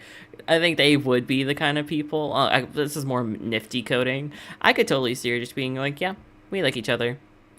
I could just see them getting married, but like not even having a wedding. Just being officially married and just being like, yeah, I like you. I like you too. All right, we're just like married now. All right. They just like don't care. Yeah, that's so cute. I like seeing them in the background just playing like high fives with each other and doing that shit in the Yeah. background. They're I so like Baxter. they're so cute. I wish we saw it on screen more. I wish that it was actual development and not background shit. And I wish we actually got Baxter development, but it's fine. Yeah, they kind of just tossed him in there, and we're like, well, this is a new guy. You guys like him because he sounds like Invader Zim and kind of looks like him, right? Yeah, he's Yeah. the new Pentious. He's the new Pentious. New Pentious with Invader Zim qualities. Let's go, guys. Remember we were talking and I was like telling you, oh yeah, don't worry. Episode 3, Speedrun to Redemption, is going to be a Baxter episode because obviously why else? Like, it makes sense, right? She's just going to try to speedrun this new guy into redemption. And of course, they're not just going to waste Baxter, right? They just introduced him. They're going to give him an episode, right? They're going to give him one episode, right? Yeah, gee.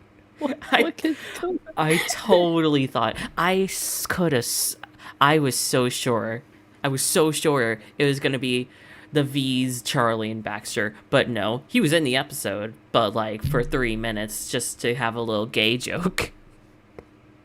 Yeah. We were partners.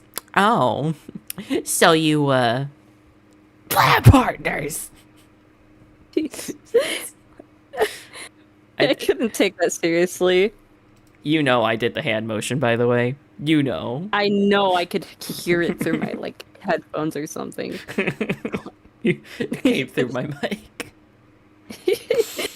Well, know what's funny? I keep looking at the cherry snake one, and I'm like, can we pretend that airplanes in the night sky are like shooting stars? I could really use I a could wish really use a wish right now, wish right now, wish right now. That's them. Oh my god. Okay, we need to do an art challenge. You get a crack ship character, I get a crack ship character, and we make them do the airplane meme. Oh my god.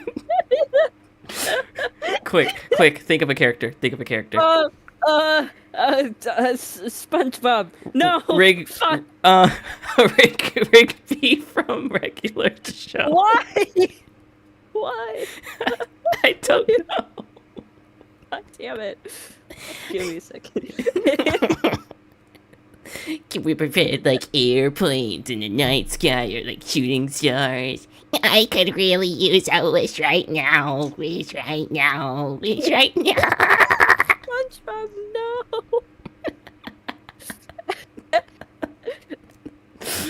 Isn't that horrible? Cherry Snake's boring. It is. I don't like it. I don't think their development is cute at all. I think it's kind of rushed and like, eh. Yeah, I'm just gonna rip the Band-Aid off. Like, we got a great song out of it. I love Cherry's vocals. I love her vocals in Piss. It's like she's such a great singer. I love specifically hearing singers from different nationalities, different countries, because you don't hear it in Broadway of all places. I've never heard an Australian singer, and she killed it. So it's great hearing it in stuff that's musical coded. I've never, like, the only time I've ever seen is, like, you know, Hamilton, where it was a mix of white and black people. But I've never seen anyone like Hispanic or Australian or anything and from anywhere else be put in this kind of thing, or whatever Nifty is, Asian, Japanese, Korean, whatever. I think it's going for just straight up Japanese with the anime influences. So she's probably just Japanese if I had to put my money on it. Yeah. I saw like a cool like thing that people said was a missed opportunity, where instead of her being like super like, you know, like, I guess, okay. So instead of her just being like really, really like Kawaii. stereotypical kawaii, yeah, it could have been like a serious kind of thing, at least a little bit, where she was like an Asian American escaping after the war because of the time period and going into America, learning all this stuff. And the reason she's a cleaner is because that's all she could do as a housemaid, but she probably ends up resenting it because that's all that she can do. So like, I don't know. I thought that was kind of like a missed opportunity for them. I can't wait like, to at talk least- about my theory. I can't wait to talk about my theory. You and your theories. Oh my gosh, I'm scared, guys. Angel's gonna eat me. No. But yeah, I like them apart way more than together because, like, what they're only kind of shipping. No, and even in their fight, Angel Dust honestly had more of a sexual undertone to Penchus than Cherry did. She didn't even flirt with him. Angel flirted with him. So like that, it's just enemies to lovers, but like that's it. Like, I like Cherry realizing she has feelings. It's just I don't like that they're for Penchus because he was barely in the show. I like Penchus being alone and missing his crush, but I don't like that's Cherry. Me neither. I think they're just doing the stupid old... Wait. What? They could do this good, though. Wait, they could do this good, though. What if they do get together, and then they just don't like each other? Like, they just realize it was just, like... It was just what could have been. They were romanticizing each other, because, you know, it was the one-time kiss fling.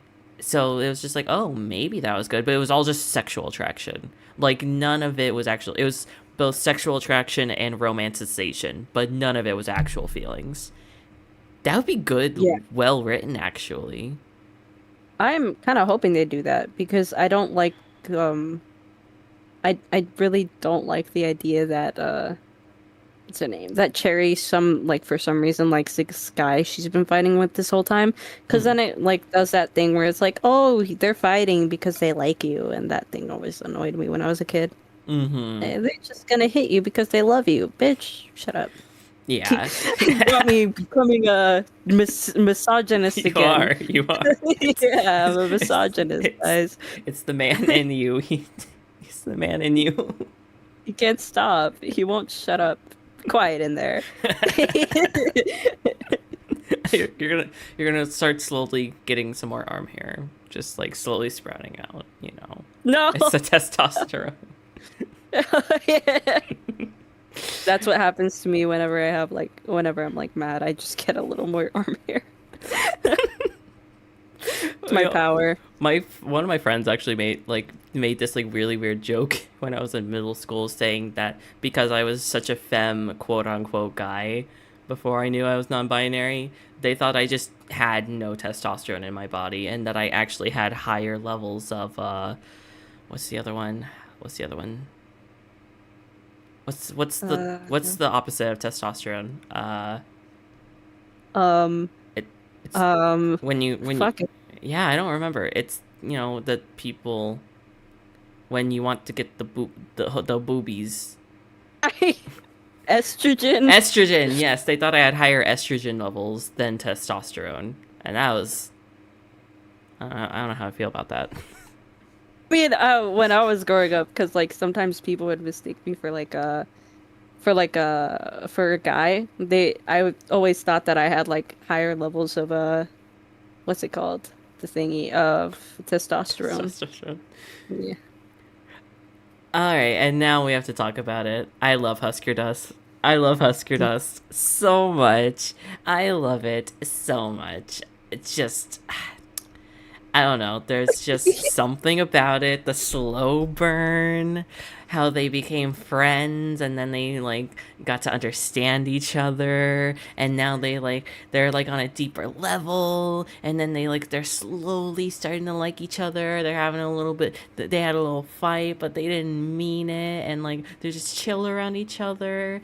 And this is gonna be like Husk's way of like he thinks that, oh, I just need Angel's my only thing that is gonna make me good. He's the only good thing in my life, and it's like, oh, he's got to learn that he needs to improve himself so that way he can actually have a healthy thing with Angel. You're so fucking biased. And Angel's like his escape from like the harsh. It's like he has such a toxic relationship with Valentino, and he gets to have a healthy relationship with Husk, and it's so sweet because he already has a best friend with Cherry. So like he can have a best friend who's also his lover, and then they can have kissies and then they can have kittens. Well, babies. I mean, they can't because sinners can't reproduce. But you know what? It's fine. And wait, if sinners can't reproduce, how did Lilith get pregnant? Did Lucifer give birth? I like your sudden pause. You're like, what? He was like, oh my god, they were so cute together. How did she get pregnant? What happened to her? What did he do? Lucifer and Peg is canon. Oh god! Oh my god, you're obsessed with Empreg. Listen, I'm a FNAF fan. Oh my god, no! No, my fidget toy fell to the ground. Yeah, that's what you get. You don't like that your husband's Springtrap has canonically given birth? No, I want to be the one to give birth to his babies. What? No, I didn't say that. No one said that. It was the ghost of stream, guys. Oh my god, the room is haunted. Oh no, boo! I got you. Your body cannot process what you see. Did you ever end up like adding that to your playlist?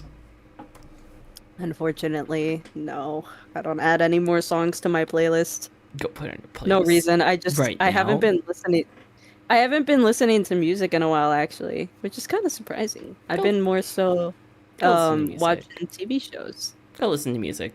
Draw something. Listen to some music. Oh, I'm drawing something already. Oh, are you? Maybe, oh, I no. don't know. Oh no. Oh, I think you're gonna love it. It's gonna be one of the best things I've ever drawn, actually. I'm almost done. Oh, ooh, okay. Oh. You're gonna love it. It's gonna the best thing ever to happen. It's gonna be your propaganda piece to say that I'm racist. No. I'm gonna be a Valentino. No. Angel's racist, guys. Remember that forever. I love lying. Tell 2020, 2026. I love lying. I love lying. Okay, why do couldn't- you not like Husker Dust? I just think that it's forced. Cause okay, hear me out on this. So Okay. okay, so I only started noticing them get kind of closer after the fandom started shipping them together a lot. And then like I just thought that that was kind of like okay, I don't think there's anything ever wrong with queer ships in media. They only become a problem when a corporation or like a big business person uses it to like thrive off of the LGBTQ community and then like market to them so that they can like use them kind of like as leverage to like do whatever they want. And that's not wrong, I guess, because like their company isn't like doing anything harmful to the LGBT. I just think it's like in bad taste. So personally, to me, it just feels like fan bait, and then like that makes it seem like disingenuous in my eyes, and that's literally the only reason I don't like it. I think the character development is very cute, but it's personally just not my cup of tea. Anything that I think would actually like be realistic for stuff I'm looking for. So it's just like preference really.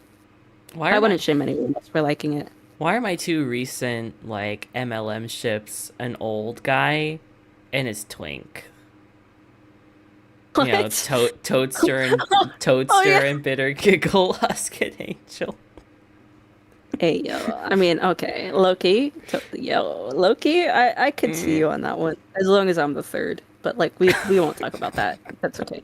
You can be Blitz. You can be Blitz in Aussies. You watching them with the binoculars. Oh my god, you're right. I want to be the giggle to his bitter. Oh you my know? gosh, you should draw like your boyfriend in like Solus's like galaxy cape because he already has the really flowy kind of clothes. Oh, I would, but he hates Hazbin. Oh no, well it's And Helava. Oh well, okay, I can't blame you there. Okay, yeah, no, I kind of hate Helva too. It's okay though. He doesn't hate people who hate it. I actually like complaining to him about stuff like that because then he's like, "What? No way." See? Yeah, I just hate watch Wow. at this point. Yeah. Isn't it weird actually that almost every character I think in the hotel has like a ship that's like endorsed in the show except for Alistair. Is that like cuz like there's Charlie Vaggy, Husk and Angel, Cherry Penchus, Nifty Baxter. Yeah. That's like everyone in the hotel, I guess. And then you have just the and then if the executioner Lucifer thing happens, could you imagine Alistair manipulating Lucifer's like wife leaving issues? And like, could you imagine if Radio Apple happens, but like it's just Alistair manipulating Lucifer, and then at the very end when he tries to betray Lucifer and he gets the upper hand, and Lucifer's like, "But wait, what about all the times before?" And he's like, "Those meant nothing." Oh. Yeah. But then would I we? wouldn't say that, but But then would that be villainizing asexuals though as manipulators? I don't know. maybe a little, yeah. That could be. Never mind. This is the thing that I'm talking about. Okay, like when it comes to villains, does making a villain of oh god, oh wait, no, I can't say that. Spoilers. I can't spoil. Okay, one of my projects, one of the projects that I have has a villain that is Arrow Ace, and they're a non-redeemable villain. And let's see, like I come from the perspective of like it wouldn't be harmful representation if they were just like cis, just nothing special about them, just straight white. It wouldn't be a problem, right? So why is it only a problem when you put it on a label? Like, why can't we have queer villains? Because we love, like, people like queer villains, you know, from Disney. Everyone likes saying that all the old Disney villains were queer coded. Even if it was kind of based in a thing where it's like we could only make the villains queer coded because people back in the day thought of like queers as and like gay people as like villains and shit and like harmful and whatever. So like I don't know, it's just I don't know. Is it bad to let villains be villains and do bad things if they're from a different sexuality or gender or race or anything like that? Is it bad representation if when the representation wasn't there, it would be no problem? I think that as long as you have the other person, like another person who kind of represents whatever you're trying to represent, and then showing them being like a good person, then you should be fine. Like people can make the distinction. I think if like it's the same thing. Like I remember when I was growing up, I used to read like, or like not even read. I used to watch these comic dubs of this one guy who made fun of the asexual comics of this person who was like a social, like he called them a social warrior, which was messed up. Oh. And he based like them off of these negative stereotypes. And it's because their comics were always angry and like they looked angry all the time. And people were like, you know, it was 2016. There was like the triggered meme going around with like the person with the red hair and like all that stuff. So they were like always showing like, oh, woke is bad, don't be like woke. So that always like influenced me as a kid. Like I was like, oh no, I'm never gonna be a woke feminist, and that like really harmed me. But then growing up I was like, wow, those people were really weird, and I'm kind of mad that I didn't understand why that was like weird to do. So if you're gonna make a show like that with like a character that is shown being bad, at least have other representation where like if your character is evil and is asexual, then have the other person who's asexual kind of going, like another person who's asexual, like a hero or protagonist, going through their own kind of arc and their own kind of good arc, figuring out who they are. And then the villain can focus less on their sexuality and more so on just their powers or whatever it is that their goal is.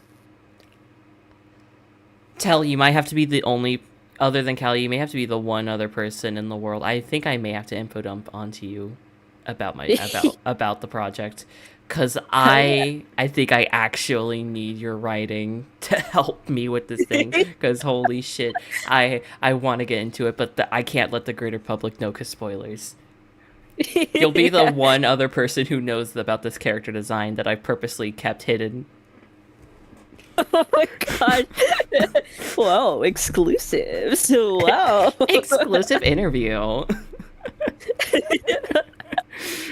Okay, but yeah, is it weird that like Hazbin has this problem that there can't be single people? Like, who's the other single people? I don't know, Emily, but she's kind of like, she's not a child, but she's very child coded. What, Sarah? But like, that's just because we haven't focused on any other angels. Abel's, I don't know, they they may do something with Loot. In that case, that'd be weird. Loot isn't allowed to at least be single and not, well, she's single, but she's not, it's not that she's not interested in being in a relationship. She very much wanted to be in a relationship. It's just, you can't help, like, it's very shipping focused. Yeah.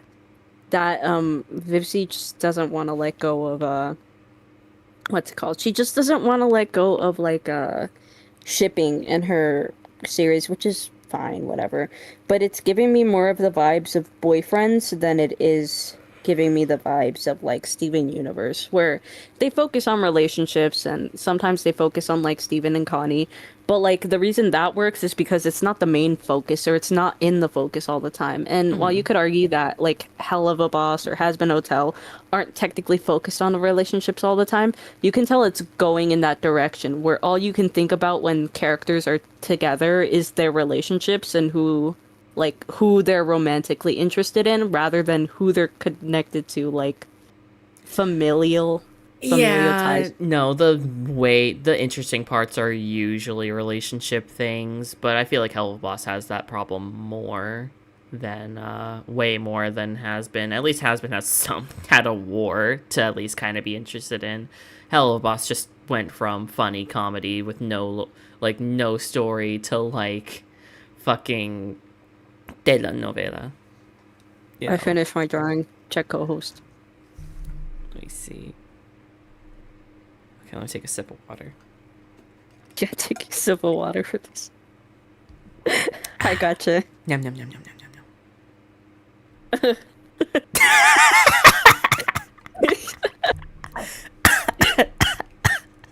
Nice. Do you like my drawing? I think it's the best one I've ever made so far. I'm not sharing this anywhere else. Exclusive drawing. Why is we had brown? Why is his pants red? I think it added to the charm. It's Underfell SpongeBob. It's Underfell SpongeBob at you. He has the gold tooth.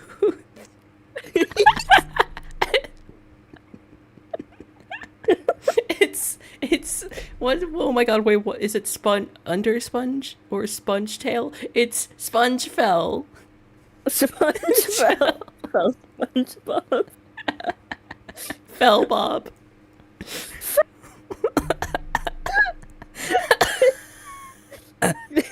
Fable.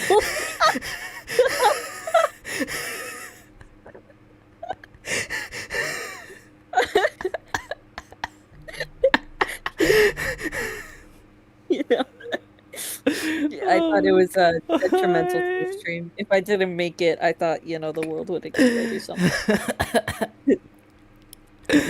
Oh my god. Oh, my guts are exploding. Oh, okay, what else do we have? I think this is the second to last one, I think. This may be a shorter section, but this is just some of the plot. This is our plot hole section with a little bit of direction. The 7 years thing and the pilot's canonicity, because it's weird. First of all, the exterminations have only been happening for 7 years, even though it was kind of implied that this is a system that's lasted for like thousands of years that no one thought could change because it's been ingrained in their like brains that this is how it is. And Lucifer literally says, in the last 10,000 years, you're the first one to change this town. Yeah.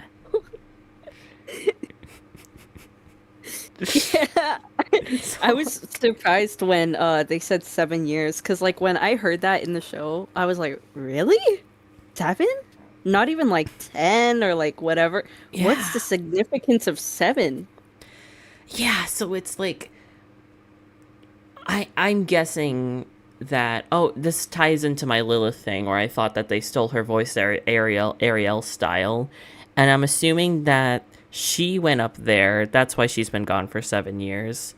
The exterminations have been going on for 7 years because they started when she disappeared, which is why they're tied together. And then Alistair, it's not because he's tied to Lilith in any way, but it's because I think since Rosie is the reason, Rosie just didn't want to risk him getting killed, so she made him lay low. Because if he was more of a high profile, the exorcists may try to target him, like, more. That makes sense. Maybe. That's the only reason I can think of as to why she'd make him go away the minute the exorcist. Because she has the most powerful sinner in hell on her leash, and he can't because she gave him, like, a task that can't be completed. Because she's just like, oh, you need to do me a favor. But she didn't say what, so she could just say, oh, I need you my favor. She could even just, like, not say it. She could just say, oh, yeah, well, you haven't done my favor yet. And she's like, I don't feel like telling you. You'll just have to figure it out. Yeah. Kind of left it a little ambiguous there. I don't know. Yeah. Alistair's kind of a dumbass. He really is. He didn't ask anything. He was just like, yep, all right, power. Cool. Done. Yeah, he literally, all he had to do was ask Charlie, like, to help him be released from, like, all the stuff that he was going through, and she probably would have helped him because she's kind of stupid.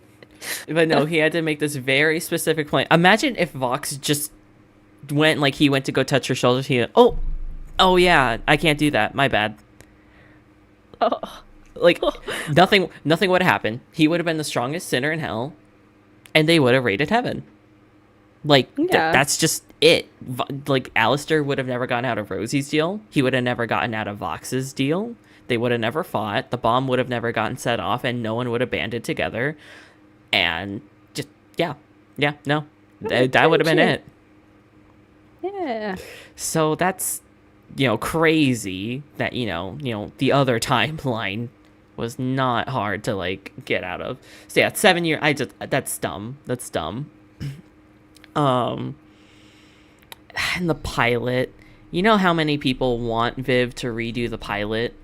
And she's like, well, no, because the pilot is still canon, guys. The pilot's still canon. We don't need to remake it because it's still a good reflection of the show. So then, why is it not on Prime? And what would you have to delete? No, you didn't even delete the fucking. You didn't delete the Hell of a Boss pilot. Now that it's on Prime, and you remade the pilot for Prime. So why not Hazbin Hotel? So what? People are just gonna have to go into season 1 not knowing some of the context, and then after they finish season 1 or 2, be like, oh wait, there's a pilot that's canon, and there's more stuff like Cherry and Penchis, and when Charlie first met these people, like, huh? Yeah. Like. And the reason why I say, oh, is the pilot even canon? Did you notice that Katie's acting like she's met Charlie for the first time in the show? Yeah. Yeah, I noticed that the first moment. I'm like, girl, did they hit you with like the memory gouger or something? Fucking don't know anything. Memory gouger? Oh my god. Yeah, What, they I grind and gouge your eyeballs and stick the stick in your brain? I couldn't think of anything else. I was on the spot, okay? It's so much more gruesome and fun. Oh my god. Maybe that's why she has like barely. Why does she only have like? She has that Stolas thing where like sometimes he has irises and sometimes he doesn't. It's like, or pupils. It's like what? Yeah, I don't get it. I don't understand anything that Vivsy does with the character designs, honestly. Yeah, it's like, so like, did she just like, is she stupid? Did she just forget? Even like, I guess in canon it happened like, did it happen a year ago? Maybe. I don't think so. I think it happened like only a few months later, because I remember seeing like there was like a specific title card that was like after the fact that she had like the hotel running for a while. Yeah, so it had to have been 6+ months, then like another month because the pinch is dying. So at least 7 months. Yeah. You forgot you forgot the Princess of Hell coming on your news show in 7 months.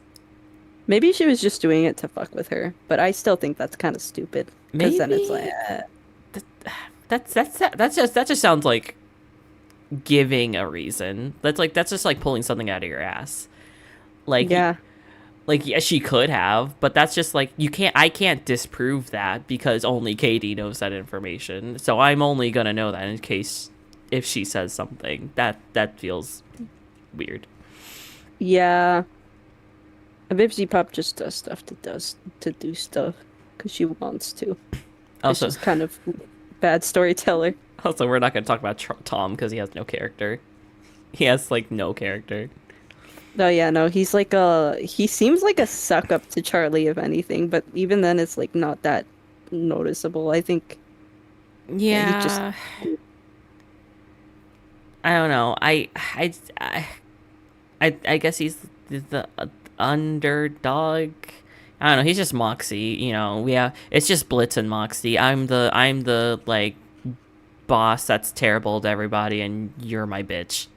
Like, that's You're it. so right, bestie. You're so right, actually. Like, I could totally see the whole camera thing where it hides Tom's face. I could totally see Moxie doing the, like, flipping off kind of thing. Yeah. Oh my god. I hate...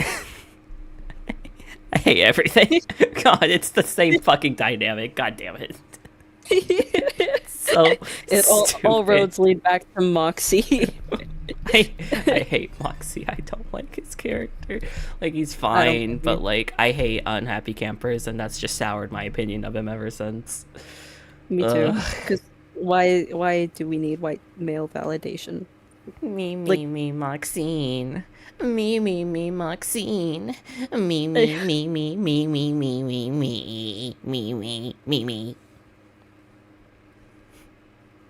I'm done.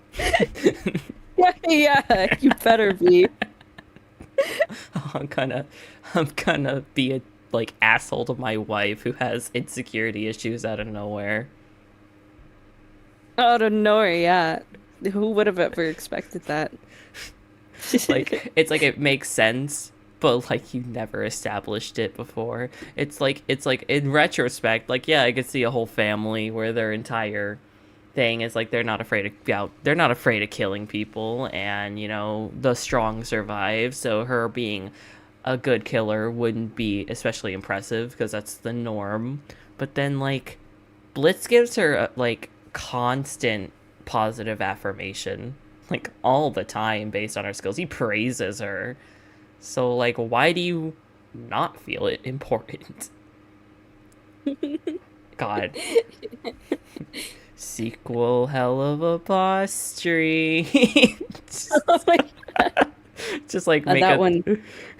make That a- one's so easy to come up with. I love yelling about Hell of a Boss. just make like a hell of a boss thumbnail and slowly drag it across the screen.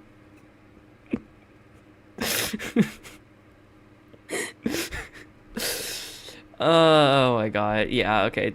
The show's like the stories does barely make sense. I still don't get why the pilot's not on Amazon. Like why? I don't understand.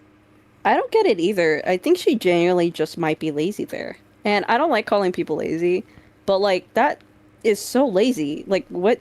Oh, what? You had so many opportunity, and everyone was okay with doing it late or whatever, but Mm-hmm. you just kind of didn't want to do it because you didn't want to do it.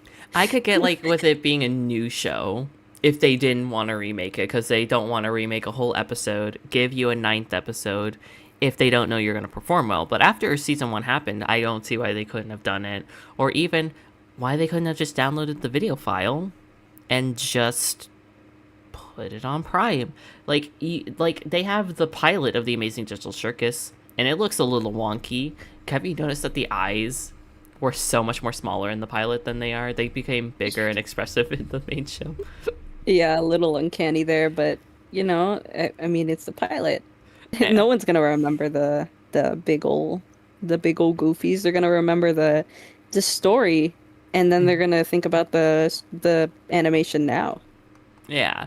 So I personally prefer the bigger eyes. I could not see Kane being like, "Oh, I'm like you precious lovable humans, and I'm not actually different from you after all," with the yandere heart eyes. Yeah. He needed I was those gonna big old balls. Whoa. His Whoa. his big old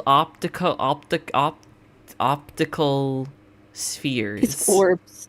His orbs. Optical spheres. You couldn't have those tiny little tennis balls. They had to be big old eyes. Quit looking at me with them big old eyes. Rest in peace. Rest in peace. Voice actor for the Dutchman. Rest in peaches. Peaches. I've never had a peach. I know. It's crazy how many times you've told me that. That's so Do you just, crazy to me. do you just like eat them raw? Aren't they like fuzzy? Yeah, but you can eat the fuzz, but not like a Ew. kiwi fuzz. Yay, hey. You just It's like mold. That's why I prefer. No, that's why I prefer nectarines. They're like the naked peach. And they taste better. They're like so sweet. They taste like the nectar. This taste of like what you expect nectar to taste like. Delicious. I don't know what nectar tastes like. I don't even know what that is. Like sap? It would. I've never tasted nectar before, but it's what I imagine nectarines would taste like, which is kind of like Have you ever had a mango? I'm gonna assume no. Gotcha. Not y'all saying, what's the name of y'all's podcast? The title. What's the title of the fucking stream? Fluffy 10 podcast. Yes. Hey, to be fair, I didn't know either. I was kind of wondering myself. Okay, my subscribers and my friends are illiterate. Got it. Yeah, that's why I had to put on the dyslexic font for Cult of the Lamb. Be nice to me. Oh, well, I mean, that's nice. That's nice. But actually, how does that work, actually? They just make it like bigger, kind of, so that your eyes don't like mix the words. Cause a lot of fonts, if they tend to look like numbers or something, I can see them as like numbers instead of words. I'm like, what the fuck? Is that an I or a one? What is that? You start sweating when you look at Ben 10 and you see the name XLR8.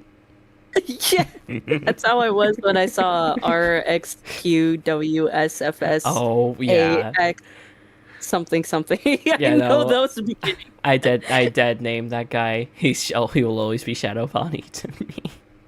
Well, Shadow Bunny low-key kind of yo, hear me out. Hear me out on low like Shadow Bunny. Oh yes, the one the bunny with no characteristics. I just like Yeah. eyeballs and teeth. Hey yo, when I was little, I used to like to pretend to clink my teeth against sands. So, you know. Okay. It's time, everybody. It's time. It's time. Yeah. It's time. Oh God. Y'all ready for my nifty theory? Yes. All right. So Nifty, right? She is a character that likes to clean, right? She hates filth. She hates bugs. And she's shy on camera, right? She freezes up. She's not just scared of the camera. She's not afraid of them. She kind of goes off into another world as if she's like having a flashback moment, as if she's reliving something. So my theory is that I don't know, give me a give me a name. Her name wasn't Nifty in real life. Give me a name for human Nifty. I want to think of a Japanese name. Junko. I don't know. Junko, okay. Okay, so Miss Junko, she was a woman. She was a young woman who was very boy crazy. She I'm not gonna westernize because I don't know what the education system is like in Japan, but in school, in all of her school life, she's been crazy over boys, and specifically bad boys, because I don't know, maybe she was like raised in an environment where her home life was a bit destructive, so she or maybe she didn't have a male figure, so she kind of wanted a bad boy who kind of had that like secure presence, where, yeah, they're a bit dangerous, but if they're dangerous, that means that I can be protected, and then slowly that just became attractive, and that kind of like almost I need to be protected because I'm always in danger just kind of got washed away, and it just suddenly became like obsession. So then she finally found her bad boy. They got married and everything, and they had a life together. But he was awful, very, very neglectful, barely paid attention to her. He was just her wife. She was supposed to clean, and if she did not clean, and if the house was not spotless, if she wasn't the perfect maid, then things would get bad, and she would get hurt. And it happened so much to where, because he was so like neglectful, he was never home, that like he always found these like little reasons to take his anger out on her, that she just ended up liking the pain and subconsciously always wanted to clean to make sure that she was appeasing this like negative force in her life. But because of the fact that she was stuck here, because divorce not being good in those times, you had to stay with your spouse, she felt like she couldn't leave, so she had to like it. She had to like the pain. And eventually it got to the point where she reached her breaking point, and she eventually killed him, stabbed him, just stabbed him. Was it in their house? I don't know. I could see it happening on the front lawn. In every single time I picture the scene, she did it on the front lawn. Maybe they brought the fight outside. Maybe, I don't know what the situation was, but eventually they were having an argument outside. Maybe she was cooking dinner. And something bad happened, and she had her kitchen knife with her. And they got into a fight, and she stabbed him. And she just stabbed and stabbed and stabbed and stabbed and stabbed. And someone called the police. Maybe he called the police. I don't know. Either way, the police get called, and she's standing over the body looking very... Either she is crazy, and she's like almost yandere bloody-like, where she's smiling, or she's distraught and she's like slowly breaking, like her mind's slowly breaking over what she just did. And you have these news reporters, because this is like, oh, this has never been seen before. You know, this is a quiet town. This is where this stuff never happens publicly. So you have news reporters all pointing cameras, and she just sees these bright lights, these cameras, these policemen, these guns, and one misfire goes into her chest. Another, because a gunshot was fired, everyone else starts firing their guns, and she gets 3 bullet wounds into her chest to mimic the blood splatters on her dress. And that's how I think she died. I think that she got shot to death by the police. And the reason why she has such an aversion to cameras is because she was filmed at the time of her death, which is why her overlord powers are little streaks of film. Some people think that it's like thread, but it makes when she uses her powers, it makes her like, you know, a tape player sound, or like a movie theater wheel sound kind of thing. So I think it's supposed to be film reel. And yeah, that's my nifty theory. That's what I've had for the longest time, ever since season 1. And yeah, what do you think? Because I don't know if I necessarily said all of it to you. I don't think you have. Give me a second. I'm eating burger. Burger. I'm eating Fred Bear. I eat the Fred Bear. I eat the burger. My throat.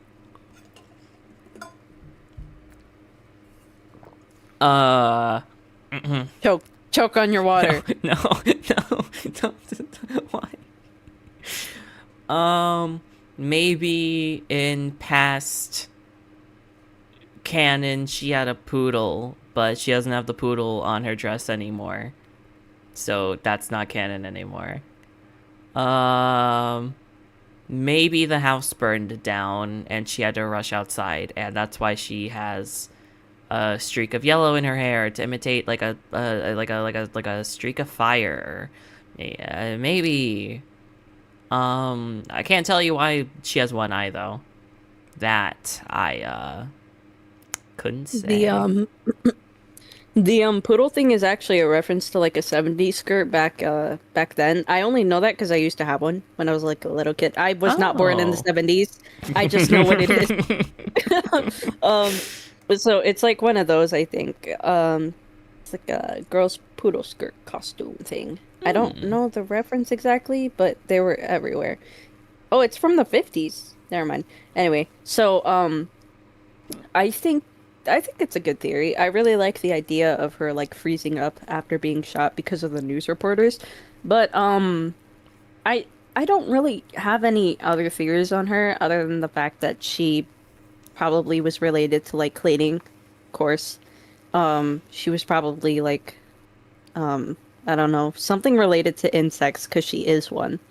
But I don't know why or like what type of insect she is. So I can't like really say.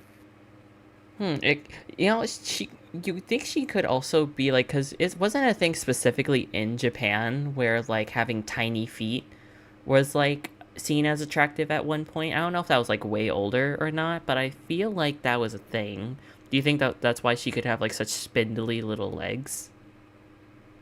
It could be. Well, I don't know if it was related to that. Let me search this up. When was Japanese foot foot thing Footsies. foot thing popularized? It must have been hard to play footsies under the table, back then. Oh God. Oh God. A foot binding. This was made. Yeah. When was foot binding popular? For over 1,000 years in the 10th century, between 1368 to 1644 through 1912. Okay. It depends. Depends on what you The died.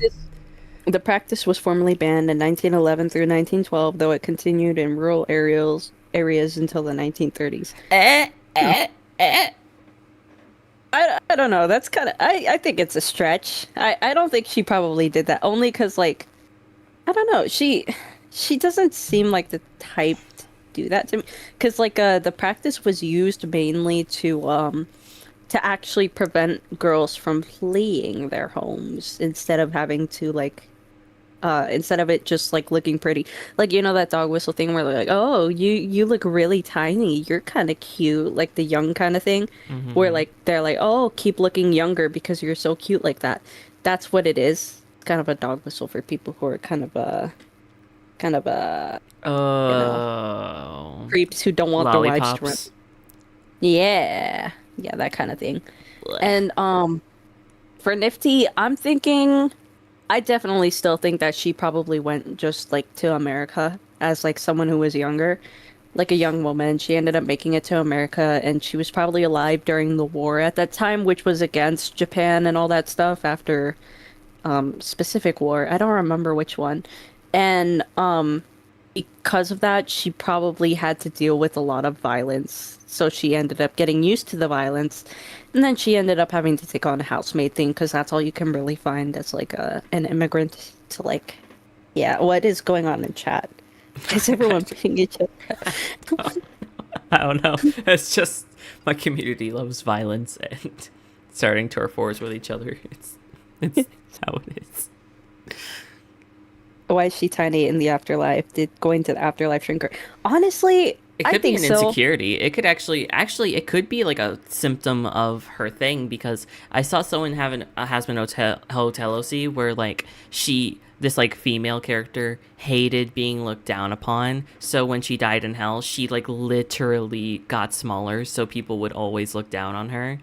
And she would never have individuality because her like eyes were mirrors. So even when someone else would see her, it would literally just be a reflection of the other person. Oh yeah, yeah, that makes sense. That's a really good And then, character design.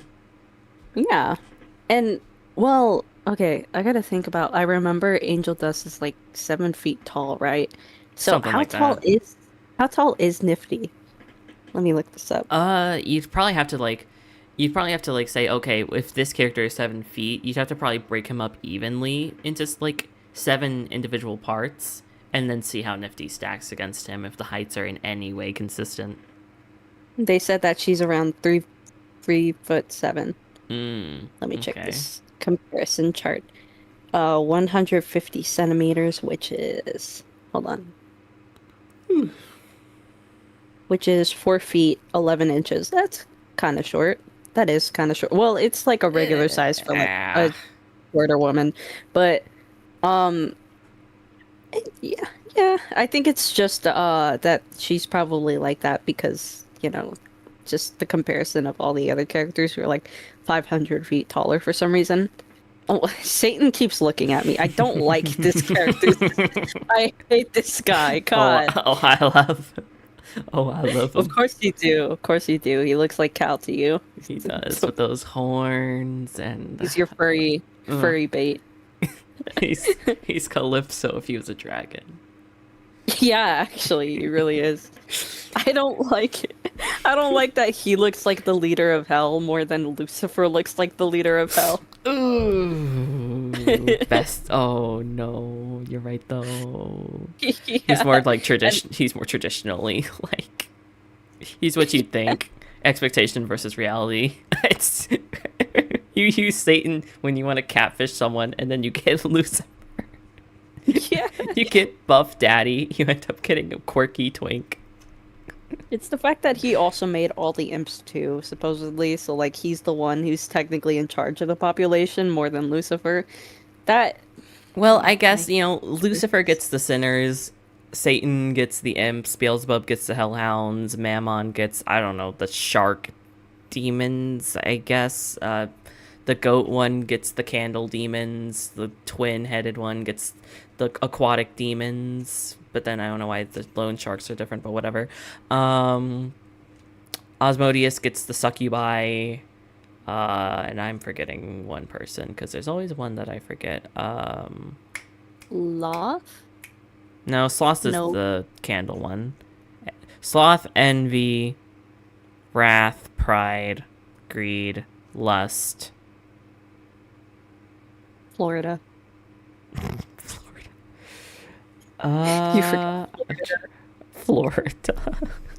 I'm trying to think. What about Full Metal Alchemist Brotherhood? Gluttony. Wait, did I say gluttony yet? Oh, then I guess I just named them all. Oh, my bad. I did name them all. I thought I was missing one. But yeah, they have all their Hellborn people, I guess. That's so strange. I wonder why they feel the need to like make the Hellborn then. Is there like a reason? Because like hell is overpopulated, but is there a reason that imps need to be made? Is it to torture humans? Why are they there? I guess because they were... No, wait. Was it ever stated in the show? Because I thought that the sins all followed Lucifer into damnation, but were they in hell before? No, because that's a lie, because he's like, I was here before the golden angels fallen. That's supposed to be a lie. So, like, I guess it's because maybe there was a little bit of... There wasn't as many sinners in the start, so they made the imps to kind of help get the working class started, and then over time they went from being, a really needed workforce to basically slaves.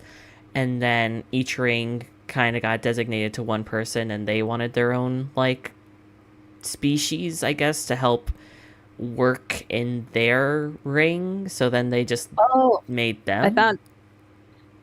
It said that he created imps to be subservient, mostly hired for menial labor, for the Ars Goetia, which makes sense because the Ars Goetia are like higher, which are like the leaders who apparently went with Satan or like with Lucifer, unless that's the hell, like the seven sins.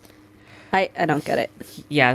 He's something like that. Yeah, because that's why he let the IMP crew go, except for Blitz, because he's like, I'm not gonna punish imps for being subservient, because that's what I made them for. Yeah. Well, look at him being Big Daddy, letting people go for doing literally their fucking jobs. Yeah. But yeah, apparently he's gonna be in the show soon, because apparently he was recording, the voice actor for him was recording lines for Hazbin Hotel. So either Satan's coming or the same VA is just gonna play a different character. Who knows? I'm kind of wondering like what their role in hell is now. Like I'm hoping that we get like some sort of like explanation as to like why or how they were. Well, maybe the Ars Goetia made them so that they could be managers to different types of species. It's kind of weird that I think the sins are above the Goetia, though. Are they? Yeah, I'm pretty sure the sins are above the Goetia. If you look at the stupid fucking outdated like hell power scaling chart, it puts like the sins, because like Lucifer's a sin. So Oh yeah. Why are they like that? What? Okay. it's don't question it. Don't question it. Especially if like Lucifer created the Ars Goetia, it would make sense why they'd be like weaker. Since I guess Lucifer's like basically like all of him and the sins are the same powerful, except like he's a little bit more powerful though. Just a tiny bit. Yes. Because power scaling's fucking stupid. I hate power scaling. is I'm powerful, but I'm a little bit more. But I'm a little bit more. But I'm a little Oh. bit more. I think okay, this is kind of cool. Somebody theorized that they appeared upon the first human committing the specific sin. That kind of makes sense. Ooh. That is kind of cool. Okay, yeah. All right. Yeah, I'll bite. I'll take that. You could also say that they probably have as much power as each human and sinner and hellborn indulges in that sin. Like if Rue is the root of all evil, is Satan the root of all wrath? Ooh. That could Would be make sense. interesting. Like a being Yeah. created from being created literally, not the like he's an embodiment of a sin and more than just that way. Yeah. In that case, why does Asmodeus even like consent in the first place? The sins are so dumb. It's like Asmodeus is like, oh, he's not what you would expect. Oh, gluttony's not what you'd expect. But like, Mammon is what you would expect. And then like Satan's like also kind of mad, but like he's kind of mostly chill, honestly. Yeah, I mean, I wouldn't mind being under his ruling. You know, he's kind of becoming a slow. Hear me out. What was creepy though, I just realized okay, so if Beale apparently like made or managed the Hellhounds, why is she dating one? That's Yeah, that's weird. it is. Yeah, I mean, yeah, it's just that is just kind of weird. That is weird. Freaking cotton candy over here trying to date literally someone who's below her. Oh. What's up with them dating someone below them? Because we have, of course, we have to have Beelzebub with Vortex, and then we have to have Asmodeus with like Fizz to show, well, it's not bad actually. And then you have Stolas and Blitz, which they're also trying to say is not bad. And I'm kind of slowly starting to ship Stryker and Stella because that's the toxic hetero ship that I kind of strive for. What? Hate sex would go wild. Low key though, I don't even blame Stella for being mad that she was cheated on by somebody who's higher, and then that fucking person went on to literally be with someone of the lower ranks. That's like bullshit. Yeah, That's and really the way she found out was the guy nakedly stumbling onto her little get together with her friends and being like, "Sorry, I fucked your husband." yeah. Like she and, didn't like him either, but like still it was agreed upon, like if we're gonna do this, we're gonna do it together. But no, we had to write her to be, again, I'm gonna use what they use. I'm gonna just say what they're gonna say. No, we had to write her to be a bitch because she had to be the bitchy character, so she could be a villain. So you know to hate her. You know that she's the bad one because she's the one that you roll your eyes when she talks. She has to scream and she has to be hateful. And she was like that when she was a child. So you know to hate her because because everyone calls her a bitch, and you hate Veronica because Blitz calls her a bitch and a cum dump and a fish and like God, that show's so fucking misogynist. And the fact that like they had to make her evil as a child, as if that like excuses any. So what? Fucking what? Why are you gonna make your child evil to justify this guy fucking cheating on someone? Like, what the fuck is wrong with you? Yeah, arranged marriages happen both ways, dude. Yeah, he literally all he had to do was get a divorce in the first place, and even then, it's like, why would she care enough about it? Like being, they could have gone the poly route, of like, literally Stella is still with him just for the riches, and he knows it, so he goes out to be with the fucking imp, and then his whole character arc is realizing why that's bad. That's all they have to do. Yeah. But no, they want gay ship. They want gay ship. They want gay love, tongue-tied, snakes twisting gay ship. It's the yaoi slop I hate. It's like, it's like I love Blitz's design, but like why? And they have to drag Blitz down just to make Stolas better. Like, they have to drag him. Like, sure, he has flaws. Sure, he has problems. Sure, he's done bad things. But, like, the ooh-wooification of Stolas and how he's such a little baby who does nothing wrong pisses me the fuck off. I hate him. I hate this stupid fucking bird. Me too. The way I fucking thought I would love him because he's an owl, but no, he's a fucking bitch. I hate him. See, I'm turning misogynistic again. the way he sobbed when Octavia left him made my heart flutter. I was like, yes, please, cry. I hate you. Cry harder. I hate him.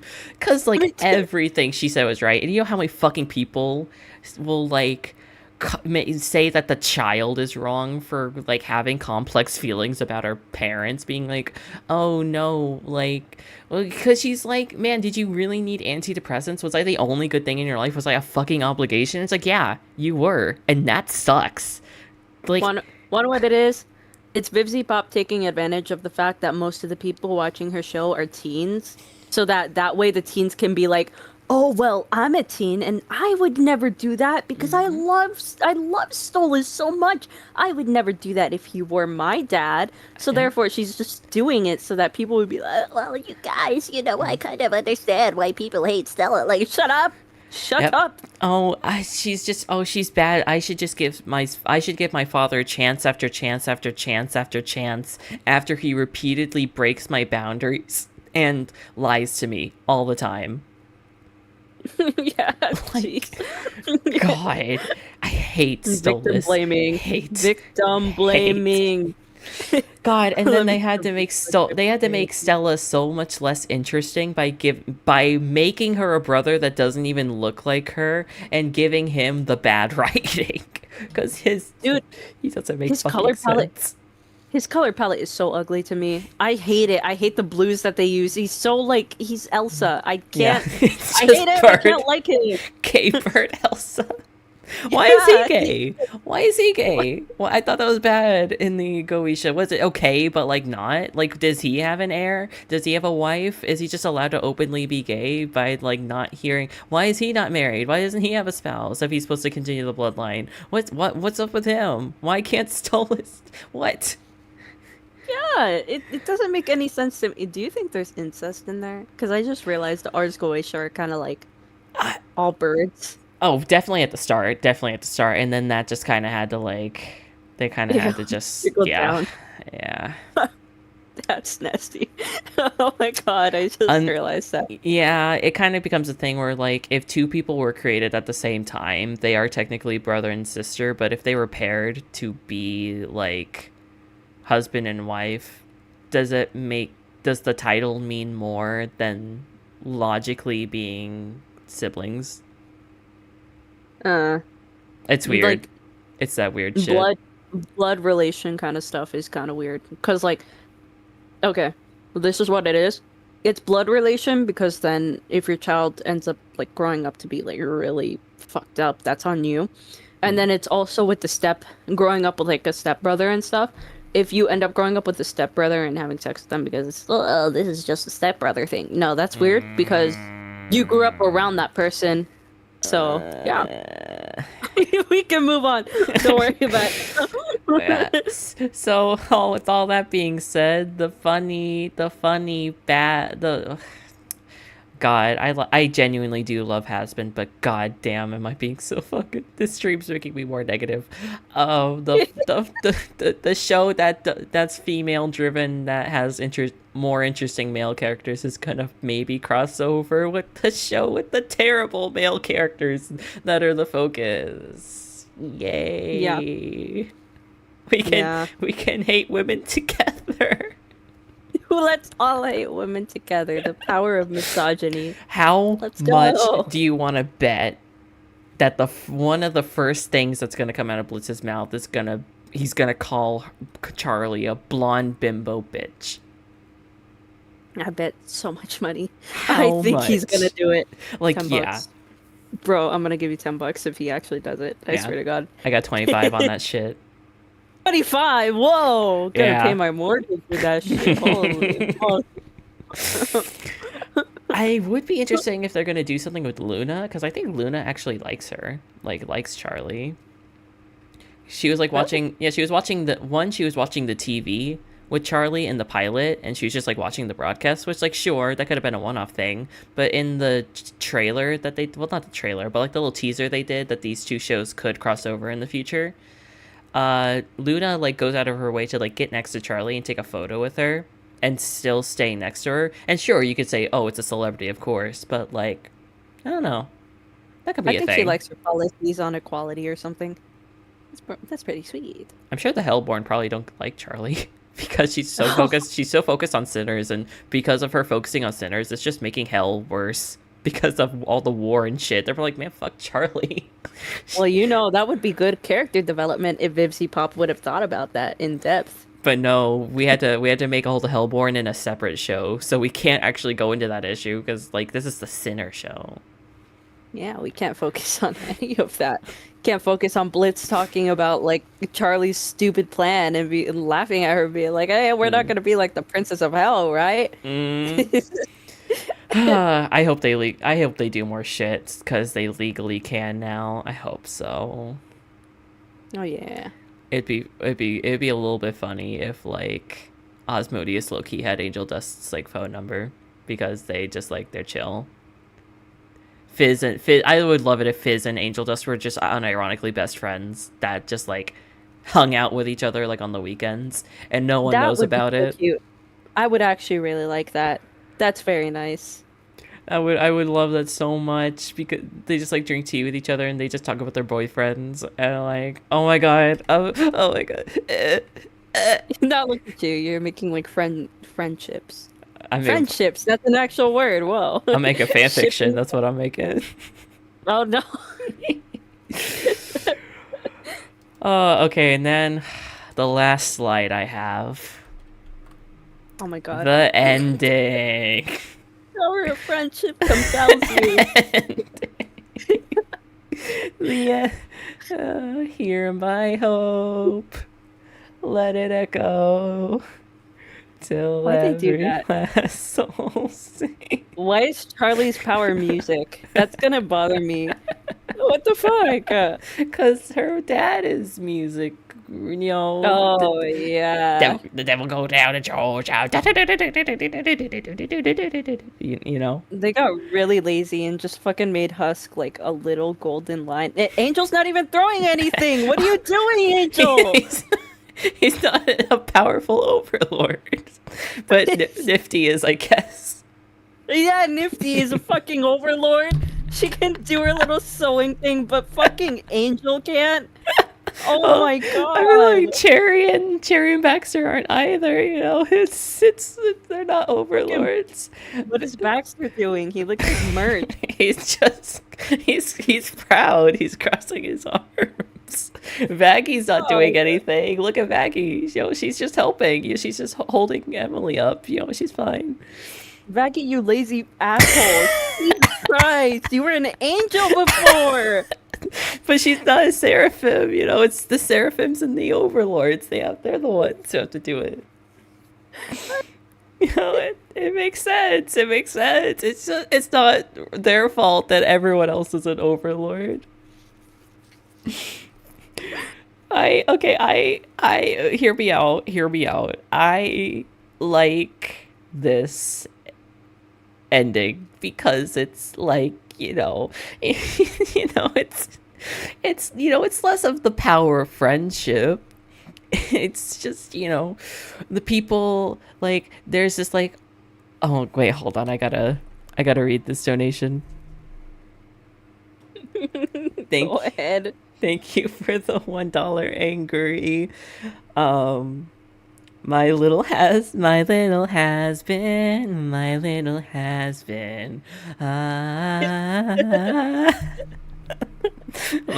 sinner. No. Oh my god.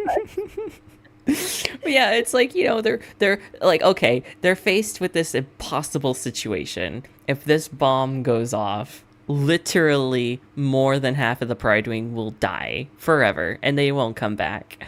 So these people aren't trying anything. No one's doing anything. They're trying to either run selfishly or just like watch it happen. And one person starts to help, and it's someone from the other side, and it's one person showing a shred of kindness to those, to show once and for all that, like, if this angel really is gonna help everyone escape death, then maybe Vox was wrong, and that these angels can be trusted. And all it took was one shred of hope, you know? So she starts, and then Charlie starts, you know, and, you know, it's, what's the term? It's, what is it? Paying it forward, you know, she starts, and once she does the nice thing, it's easier for Husk to start because of all of his character development that's been happening. And then Nifty, with their bond, and then, you know, they're the ones who are doing it. And then Carmilla and Zestial help because they're moved by Emily. But what I said, you know, you would risk your life for souls that heaven sought to kill. We cannot just stand by. It's time to match your strength of will. You know, and then so they are joining in, and then you know, Luke comes in, disrupts everything, and they're all starting to be like, oh no, this isn't gonna work because there's no more of us. And then the other overlords from the overlords that were going to help Vox, they help out of necessity. They're just helping out of necessity. They're just helping because they don't want to die. The V's help, not because it's the power of friendship or that Charlie is like happy they're here or that they're forgiving him or she's forgiving them or anything. They just want to help out of necessity, and she's just grateful that there's going to be enough power to make this thing happen. I'm sure she would have liked it to be anyone else, but she's just happy that, you know, it's at least gonna get done. And then Alistair only helps once he gets something out of it. But Rosie, I mean, she was probably gonna help either way because she likes Charlie and probably didn't want to die. But then those two help, and then the song is just hopeful, and it's just uniting everyone. So it's it's not that everyone believes in the power of friendship, it's just that the song is just about uniting everyone, no matter who you are. And even in the worst place, the worst realm in the universe, where all this evil and all these terrible people who are selfish and petty and hateful and all that shit, they can at least come together one time to save each other and to save themselves and do one good thing in their lives. And I think for a lot of people, this was their first good deed in a long time. So, you know, because of that, it's rewarded by, you know, not fucking dying. And then they make it go away. And then it's not like they fully believed in the power of friendship, because half of them were just like, okay, yeah, so we're not talking about this, right? Okay. See ya. And the V's are going to continue to be bad people. This was just done out of necessity. So that's what I think. That's what I think about it. So tell me how I'm wrong. Tell me how I'm wrong, and that I'm actually stupid for liking friendship. The power of friendship compels you. Okay. Power of friendship compels you. Okay. Yeah. Yeah. Yes, the power of friendship. Yeah. Okay. I get what you mean, though. I get what you mean about like everyone coming together, but I thought that it was bogus but nuts. I thought it was stupid. I thought it was stupid. It's horrible. I didn't like it specifically because they could have given them another reason to band together that wasn't just like, oh, well, I guess I'll join in because I'm gonna get something out of this, or, oh, well, I guess it wouldn't be good if hell would be blown up. I think, boo. Boo! What would you do differently then? What would you do differently? What would your like rewrite, criticism? How would you make it better? I don't know. Give Vox a little more power other than like this stupid machine, because once he's like, this machine specifically just like annoyed me because like Lucifer, the way he acted that whole time, it was like, okay, you're fucking weak as hell. You're not like you're not my favorite character anymore. Because he was like my favorite at one point before this. Like once I overlooked the ducks, I'm like, oh, he's kind of cute, you know, little dad trying to make up to his daughter or whatever, even though he's a fucking deadbeat. Yeah, adorable. Yeah, he's adorable, yeah. But like, when he got caught, just my brain was like, how stupid can you be? Why stupid? Why so stupid? Yeah, I'm gonna stand on this obvious X. Yeah, I'm gonna stand here because I think my daughter would call me into deep dark cabin To this warehouse. Yeah, and this warehouse where she would never even think of placing me before, never told me about or anything. But you know, whatever. She's just suddenly got into serial killers. Yeah, it's so dumb to me. And then like, I don't know, just this whole thing, it just makes me mad.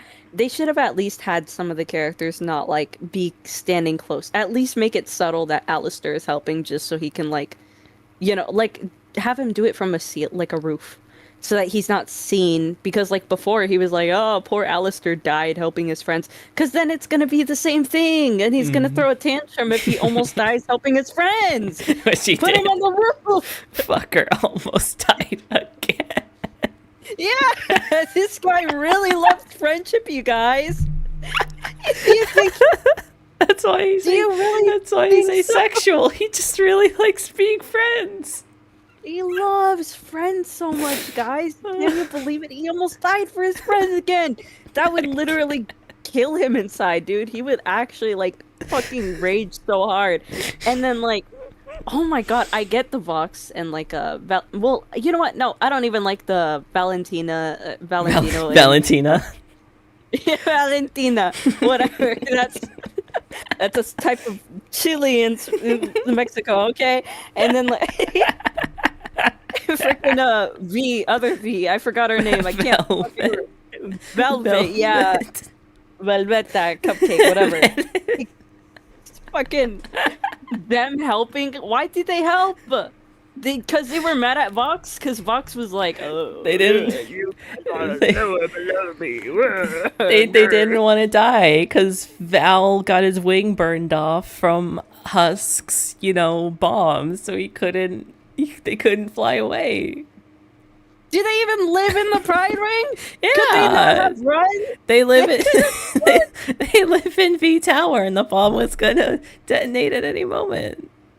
Oh, just move your company. It doesn't even go here. Just go. Move your company. You don't have to help. They were gonna. It was about to blow up. How are they gonna move? Get the freaking car that they brought over. It's fine.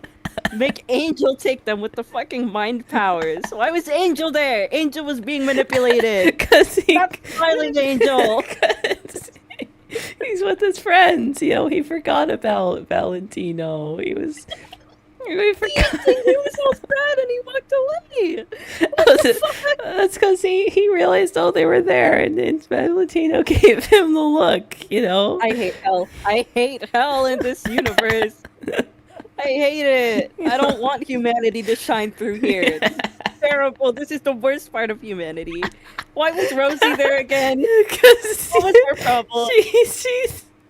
she had to confront Alistair, being like, why don't you help them, you double-dealing manipulator? Ew. My mind, I hate this. I hate it. I hate it. I hate it so much. I became like 5 characters there just to express my hate for this goddamn show. I hate it. I really do. Don't understand. Oh, God. This is my freaking point. I didn't even think the ending was so bad, but this part showed up. And then my brain was like, okay, whatever you want, Steven Universe. Let's get this the fuck over with. Hey, God. you put my son's name out of your mouth. At least, okay, well, the ending was a little bit rushed, but it was at least a consistent character theme. Oh, gee, I didn't realize it was rushed. the ending was rushed, but the whole theme of the show was redemption and shit. So yeah, at least it wasn't sprung at the last minute here. I hate it. I hate redemption. I don't ever want everyone to get better. Be homophobic, be racist, be misogynistic, be misandrist. I can't take it. Don't be like Hazbin Hotel. They're the bad people, but they can't be too bad, or else we don't like them. They can be misogynist, but not too misogynist. But they can't also be racist. They can only be a little bad. They can only be a little problematic. They can't be the worst of humanity, because then we can't root for them. So in short, I think the season ending was pretty cool. It was nice. Oh, fuck off. Fuck off.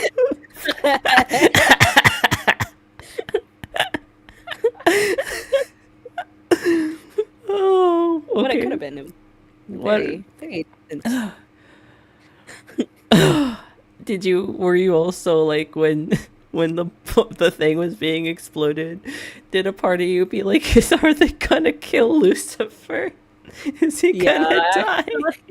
I was kind of hoping for it. I was hoping that he would die, or at least Charlie would get hurt, so that Lucifer could do fucking something in this series other than stand around like an idiot being like, I hate humans, they're so nasty and gross, disgusting. He doesn't like he doesn't like the humans. It's a punishment. That's his fault. He could do something. He's just standing around.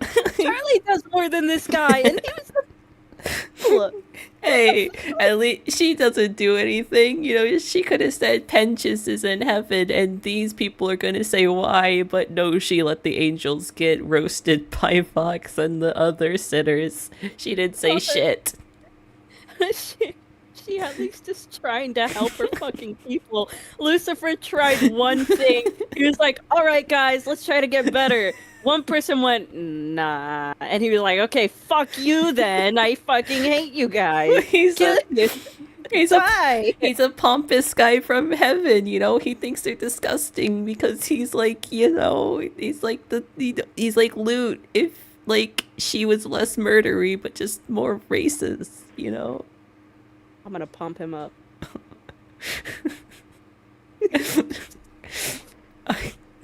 Oh my god. Hazbin Hotel rewrite, alternate title, Hazbin Hotel is trash, here's why. Yeah. Okay, Lily Sampson or whatever the fuck her name was. Chapter Lily Orchard, that's what her name was, Lily Orchard. Oh my god. You have to chap through the stream, and at the very end, you have to put a specific timestamp for my crash out over the end. I might just make that a short. No, no. To spotlight you. Oh my god, you're so evil. We're in hell, Wendy. We're in hell. We're all shitty.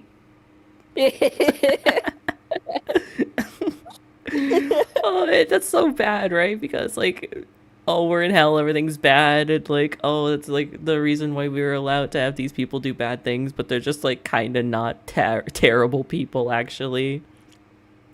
Yeah, I don't get it. Why is hell a punishment for other sinners then? Is it just literally a punishment for Lucifer? But he doesn't even leave his room, so it's not even a punishment. So what the fuck is the point of hell? Husk just gambled a bit. Angel probably killed his dad for a reasonable thing, and I don't know, he's a bit rude sometimes. Cherry does minimal property damage. Yeah, that's all she does. Alistair killed people, but he's just a little quirky, though. He's just a little quirky guy. He's the silly guy who says the silly things. He did the lizard blink, guys. Isn't that so funny? Right? He blinked one at a time, like in the chaotic character shows. Don't you think that's so funny, you guys? Holy crap! Look, we'll have him say something so sexual. Isn't that funny? Because he's asexual. He doesn't. Yeah. Yeah, oh my wow. god. On So cool, guys. on the topic of that, I love the like theories that when he discovers he's asexual, he's just gonna think like, no, that's stupid. I just hate people. I'm not asexual. I just don't like you. Yeah. I like that theory. like Rosie's just gonna be like, all right, I guess I finally have to tell you. He's like, what are you telling me? He's like, you're gay, you're asexual. It's like, what? But I'm not gay. It's like, no, you just don't like relationships. You see people as friends. You don't feel sexual attraction. It's like, no, it's just gross. What? Like, I just don't like sex. Are you stupid? Yeah, I like the idea of like Alistair just like going out of his way to insult the LGBTQ while being a part of it. Being like, I'm not a part of that weird pronoun stuff, and Rose is like, what are you talking about? It's not pronouns. You use he, him, and he's like, I don't use any pronouns, and I hate gay people. I use my name Alistair because I'm great. Alistair, and then his other ones he's Alistair. And then she gives him the asexual flag. It's like, what is this? It's your flag. It's like, what? For that thing, I don't need a flag to represent the fact that I hate people. What the hell? He's like, He would, you know that meme where it's like, I'm a lesbian. I thought you were American. It's like him with Creole.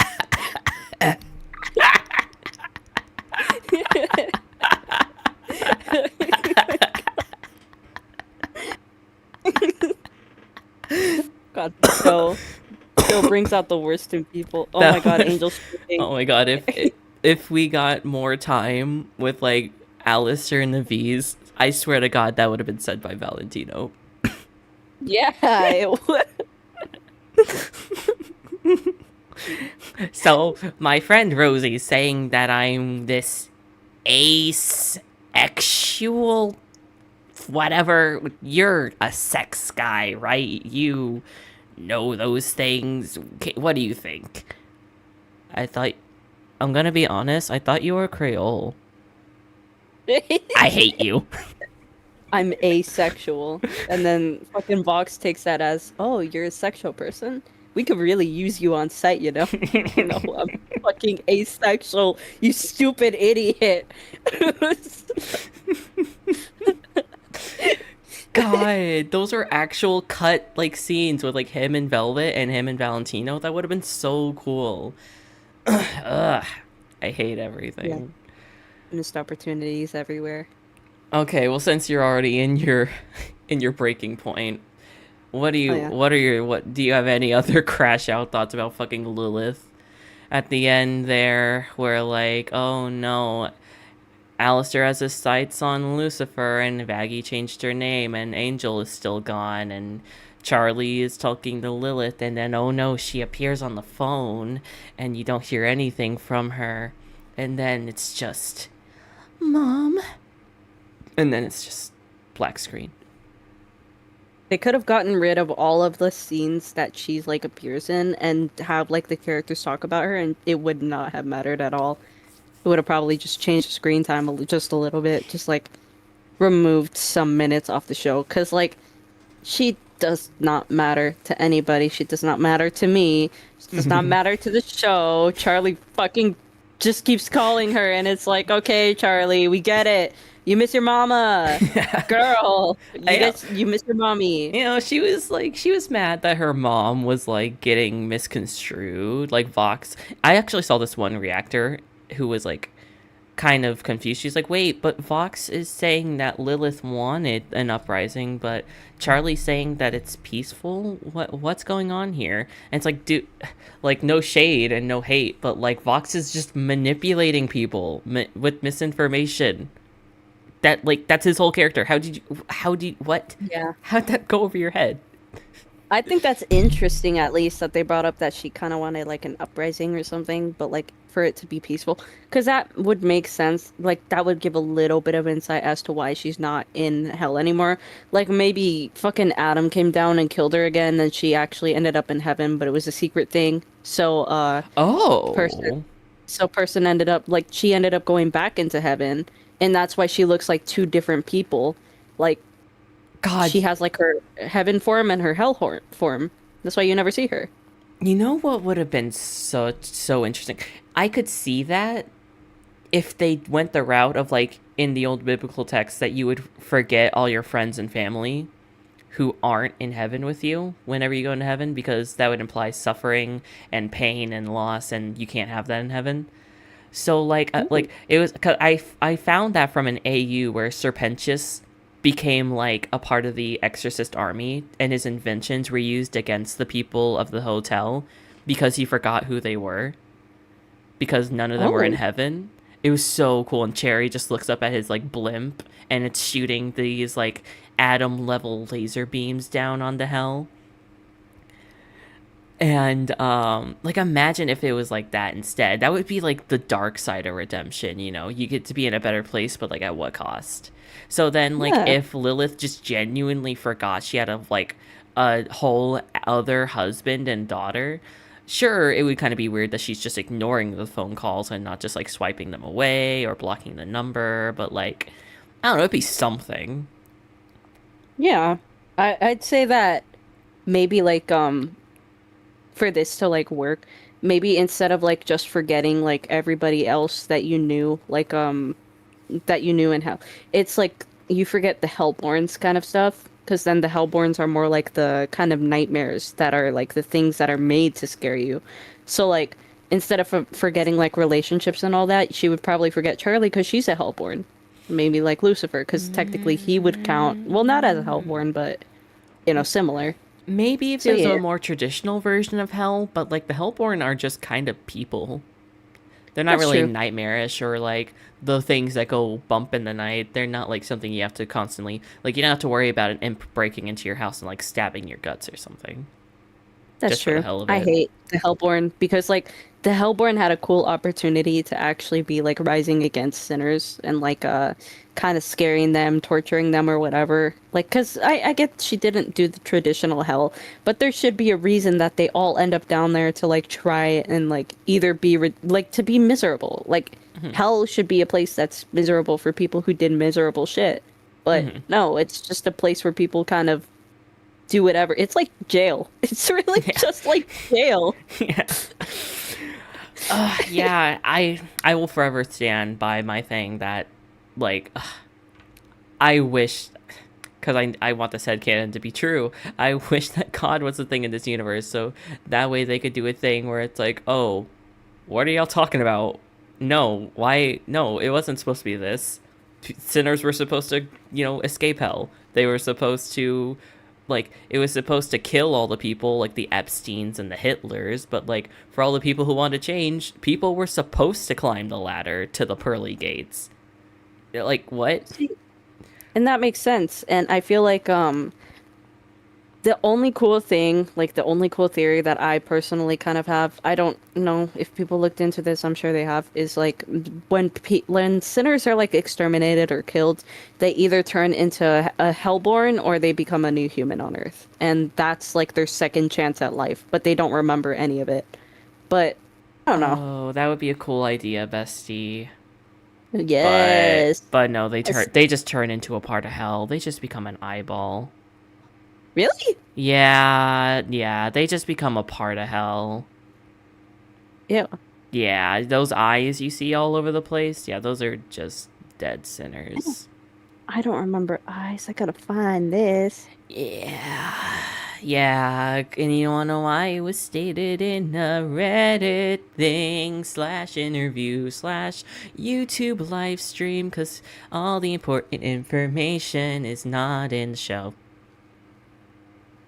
Bruh, 'Cause- wait. Oh my 'cause- god, you don't no, don't be right. Mhm. Oh my god. Yeah. That's fucked up. Mhm. You know what? Someone said it's a theory that maybe Vivzy retconned this and that they're like about like they're Rue. Like Rue as like a person just watching people through hell. I don't think it's true, but I'm gonna hold hope. I'm gonna cry. I mean, the eyes could be Rue, and maybe the sinners are just like maybe every sinner that dies is just another soul for her to feast on. I don't know. She got that kind of Grim Reaper vibe going on, but I don't know. I'm just telling you what the current canon is, bestie. I'm gonna cry. I'm gonna cry. Oh my god, it would be cool to have like a reincarnation thing. It would be cool, but like yeah no, and the if that was the thing, imps would not be able to get pregnant if they were dead sinners. Oh yeah. Yeah, you're right. You know, pregnancy subplot and all that with Millie and Moxie. God.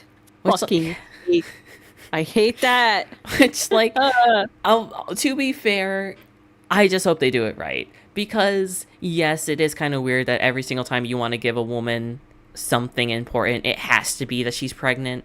But I'm hoping that they'll do something interesting. Maybe they'll have some, like, maybe Millie will be, she won't give up her job. She won't be a stay-at-home mom. Moxie won't have to be a stay-at-home dad. They can both be assassins, and maybe Stolas will be the babysitter. And, you know, they could just do what they want to do, be better than their parents, and have the kid and have it be interesting. I just hope they just don't fall into the thing of like, oh no, she has pregnancy cravings and she's just angry all the time now. God.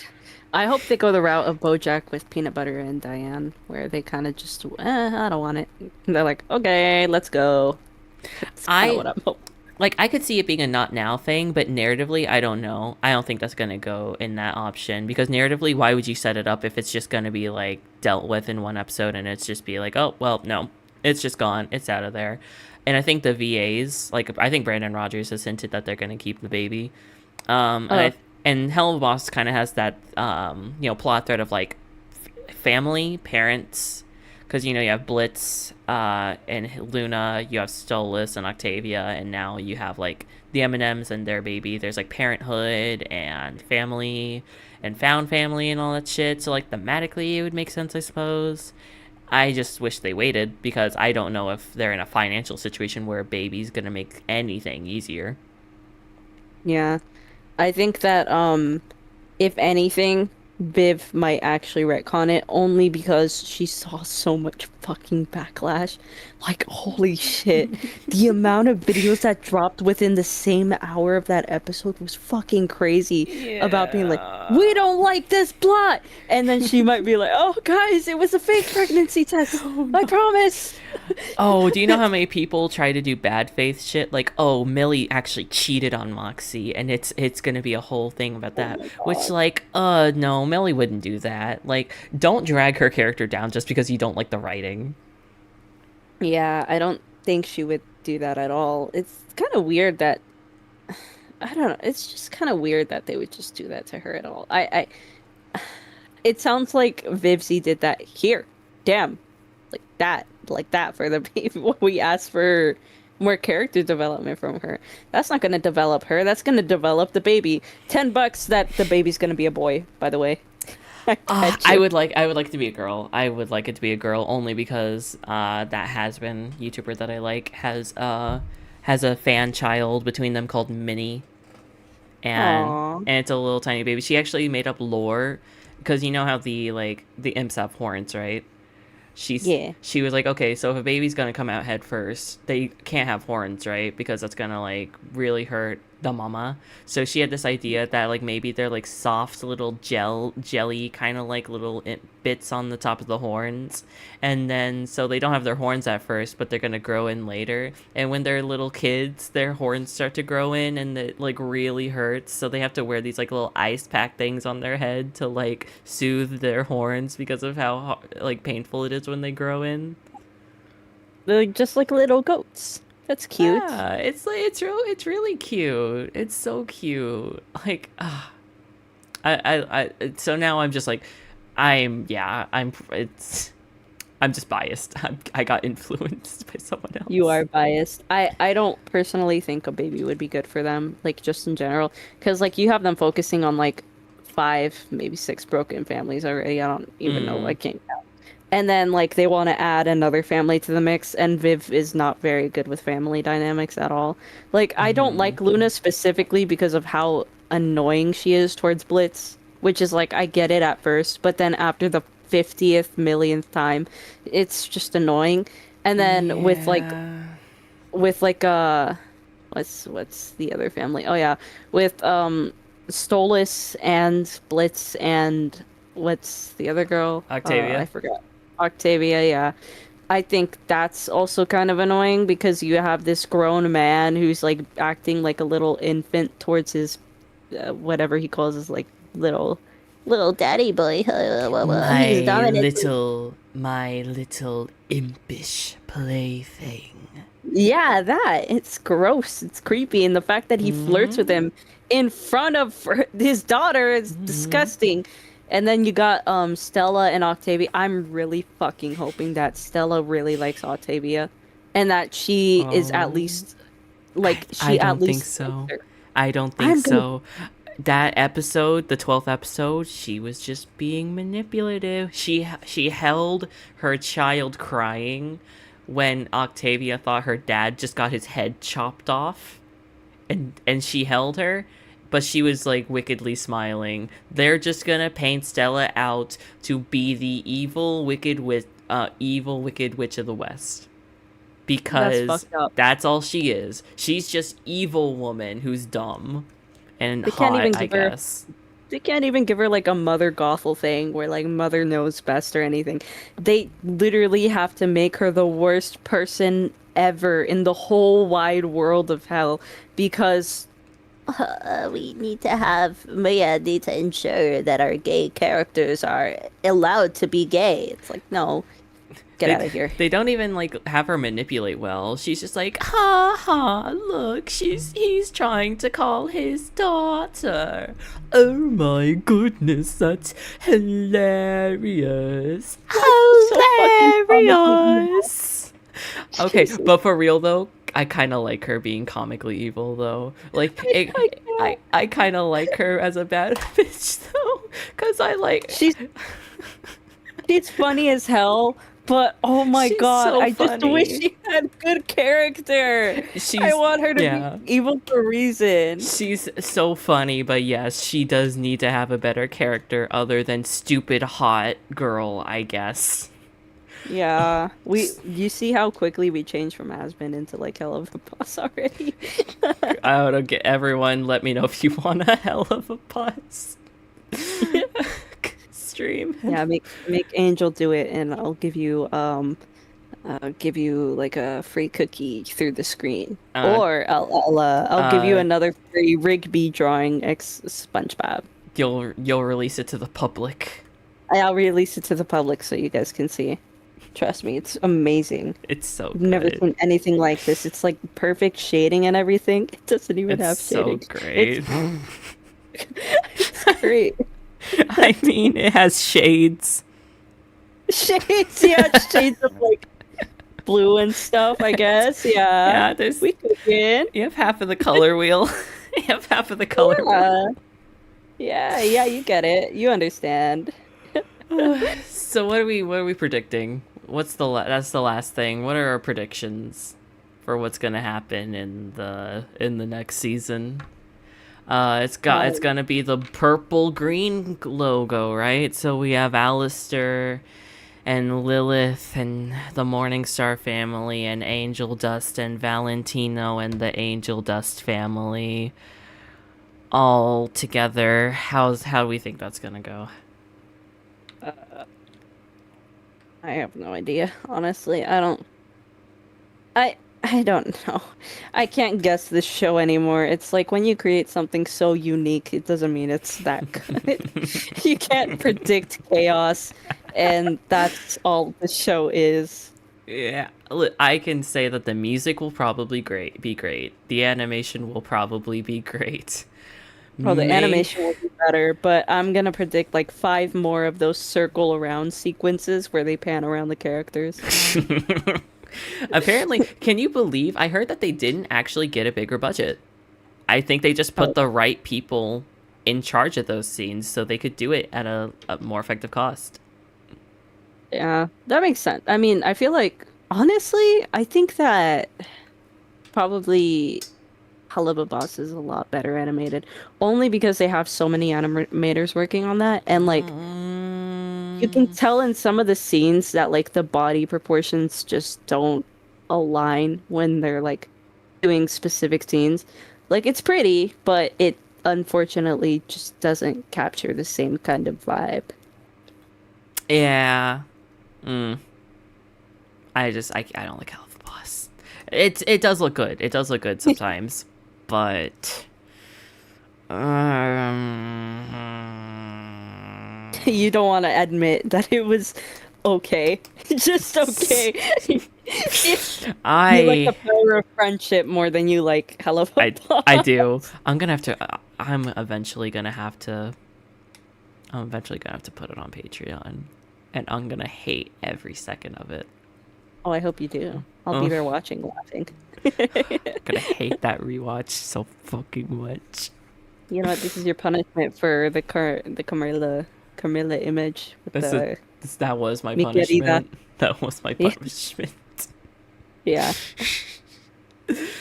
I don't know. I'm gonna assume maybe they'll get some more episodes. Maybe they'll really take to heart, because I'm pretty sure when everyone was like 8-episode seasons are not good, they were probably knee deep into season 2, so they couldn't change it. Maybe they'll get more episodes, and maybe they'll get because they've been shown that they can have more time. The finale was twice as long, so maybe they'll get a little bit more time.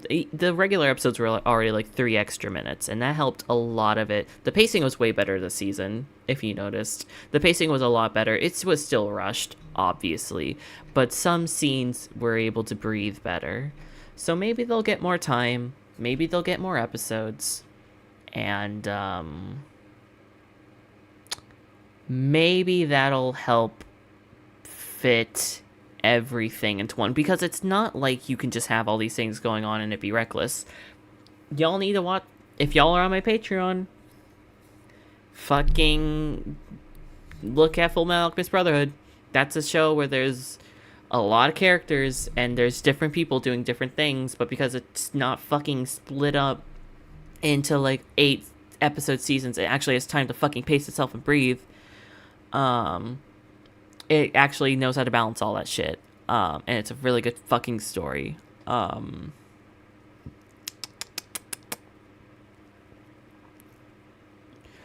I don't think Angel will... Either he will get redeemed, or he won't, and next season he will.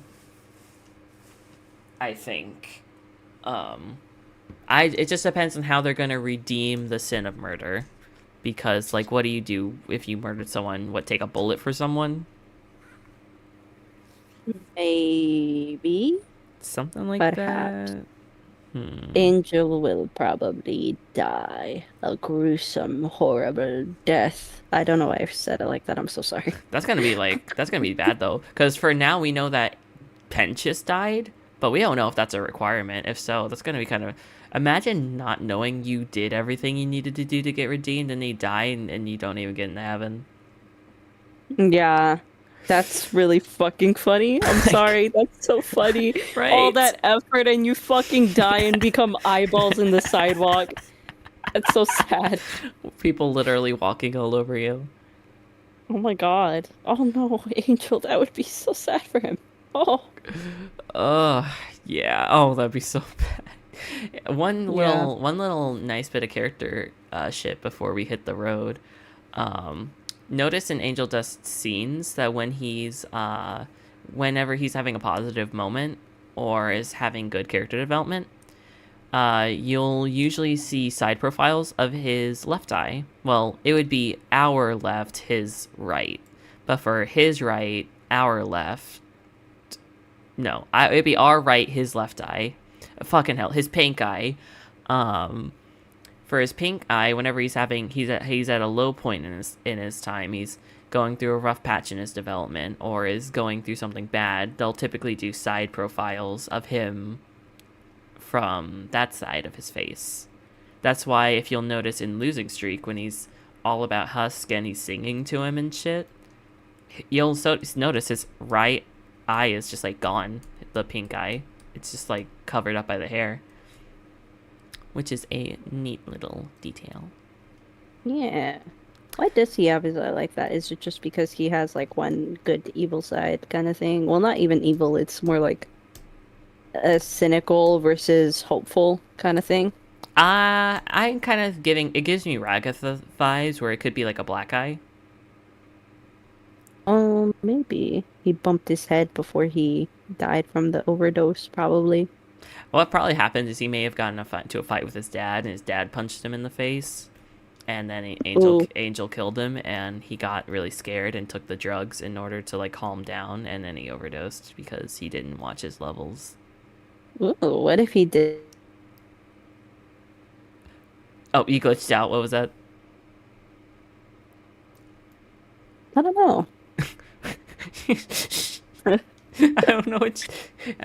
I think he said. Did you say what if he did? No, no. Oh, What that's if what he- it sounded like. What if did it to himself on purpose? Because Oh. he was Oh. scared and kind of sad, even though he doesn't like his dad. Bars that rhymed. Yo, get me on Spotify right now. #1 charts, trending. Jax coded. No, no, fucking hate Jax. Kill me. I hate that rabbit. I hate that rabbit. I'll wring his neck out. Wring your neck out. I'll wring your neck. Oh, Tell him. I love to hate him. I love to hate him. You love hating Jax too. Oh I my do. God, I that's love to hate him. Literally like watch my fucking Digital Circus Patreon shit. Like I literally Okay. the entire time I call him a fucking asshole. bet. My God, I hate Funny Bunny so much. Oh, that's Okay, stupid. but like I kind of like it though.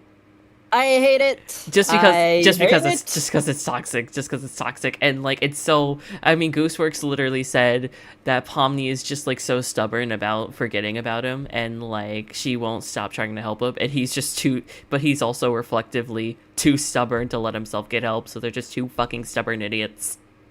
I hate it because it's the I can fix him trope, and then it's also the stupid cringy lines he's fucking said. Holy shit! You know what I'm talking about? Where he's like, You're all my playthings. and I'm like, shut the fuck up. And I Shut get up. joy out of seeing you suffer.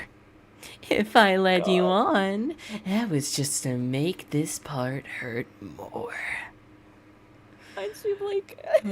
Have you heard that audio where it's like a person pretending to be Deku, and there's this guy in the bathroom, and he was like having his feet down on his stall. He's like, "Are you pooping? It smells good in there. Oh, gee, can I have a taste?" Oh my And then the guy puts his feet up on the toilet. That's what Jax reminds me of. Are you pooping? I've never. Smells good in there. Oh, what I'm your little Jax toy, or is that the song? Oh, I love the song. I'm your Jax toy, get a little laugh, boy. But I won't let it get me down. I'm your Jax. I hated seeing everything about the evil Pomni episode because as soon as I saw that, I knew immediately Content Farms would get a hold of it. Oh, Like yeah. evil Pomni x Jax, evil Pomni x Pomni, evil Pomni x Kane. Oh, Is- okay, but like people really love shipping Pomni and Evil Jax together because he's the shy, timid uwu. And then I hate the maid outfit stuff. That shit pisses me off. I hate it so much. It's so stupid, and I don't like fan service, and I hate fan service, and I hate that people think it's funny for the maid outfit thing. It's not 2020. Get out of 2020, please.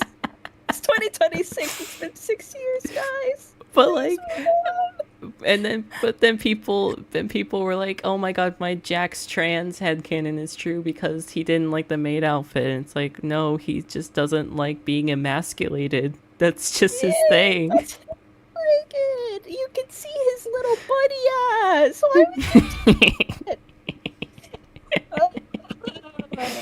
I'm sure all My the name is Evil Jax, and I love Evil Pomni. That's all I get. Hi guys, I'm Evil Jax. I hope you guys have a fun game.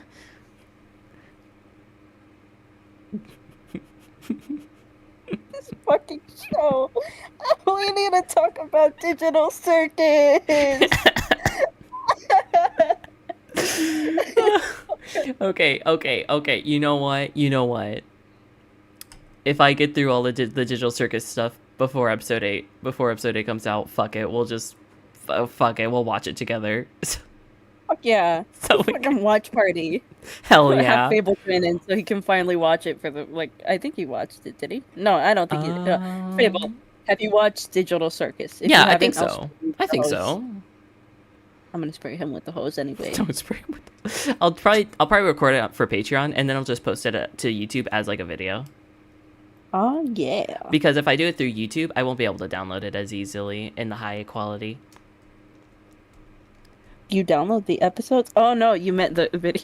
Yeah, like if I record it, I'll just have the footage because I recorded it. But if I do it through a live stream, well, I guess I could just live stream and record, but I've never done that before, so I don't know how dual doing that would affect it. You could do a premiere. I'll think about that. I'll see if I can. I'll think about it. Either way, they're both versions will be there.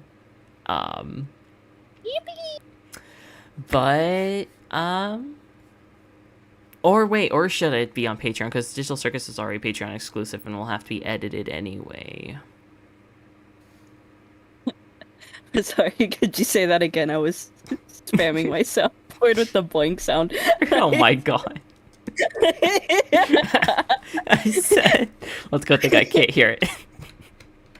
Yeah. I said, I may do it on Patreon because the whole series is on there anyway, and it's going to be edited down anyways. So it would be weird to have the whole series be edited and put on YouTube edited, only to, like, have a full version of the episode on YouTube. Yeah, that sounds good. I think Patreon would work fine. Yeah, and I'll do it to Patreon first, and then just like usual, it'll just come to YouTube when everything else comes out.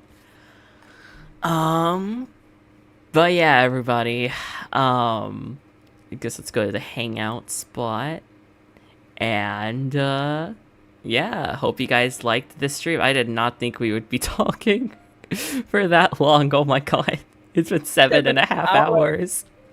Yeah. I did not think we had that much to say in 16 slides.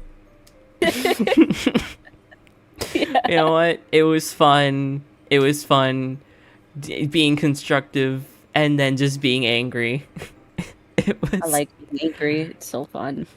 It was very fun. My throat.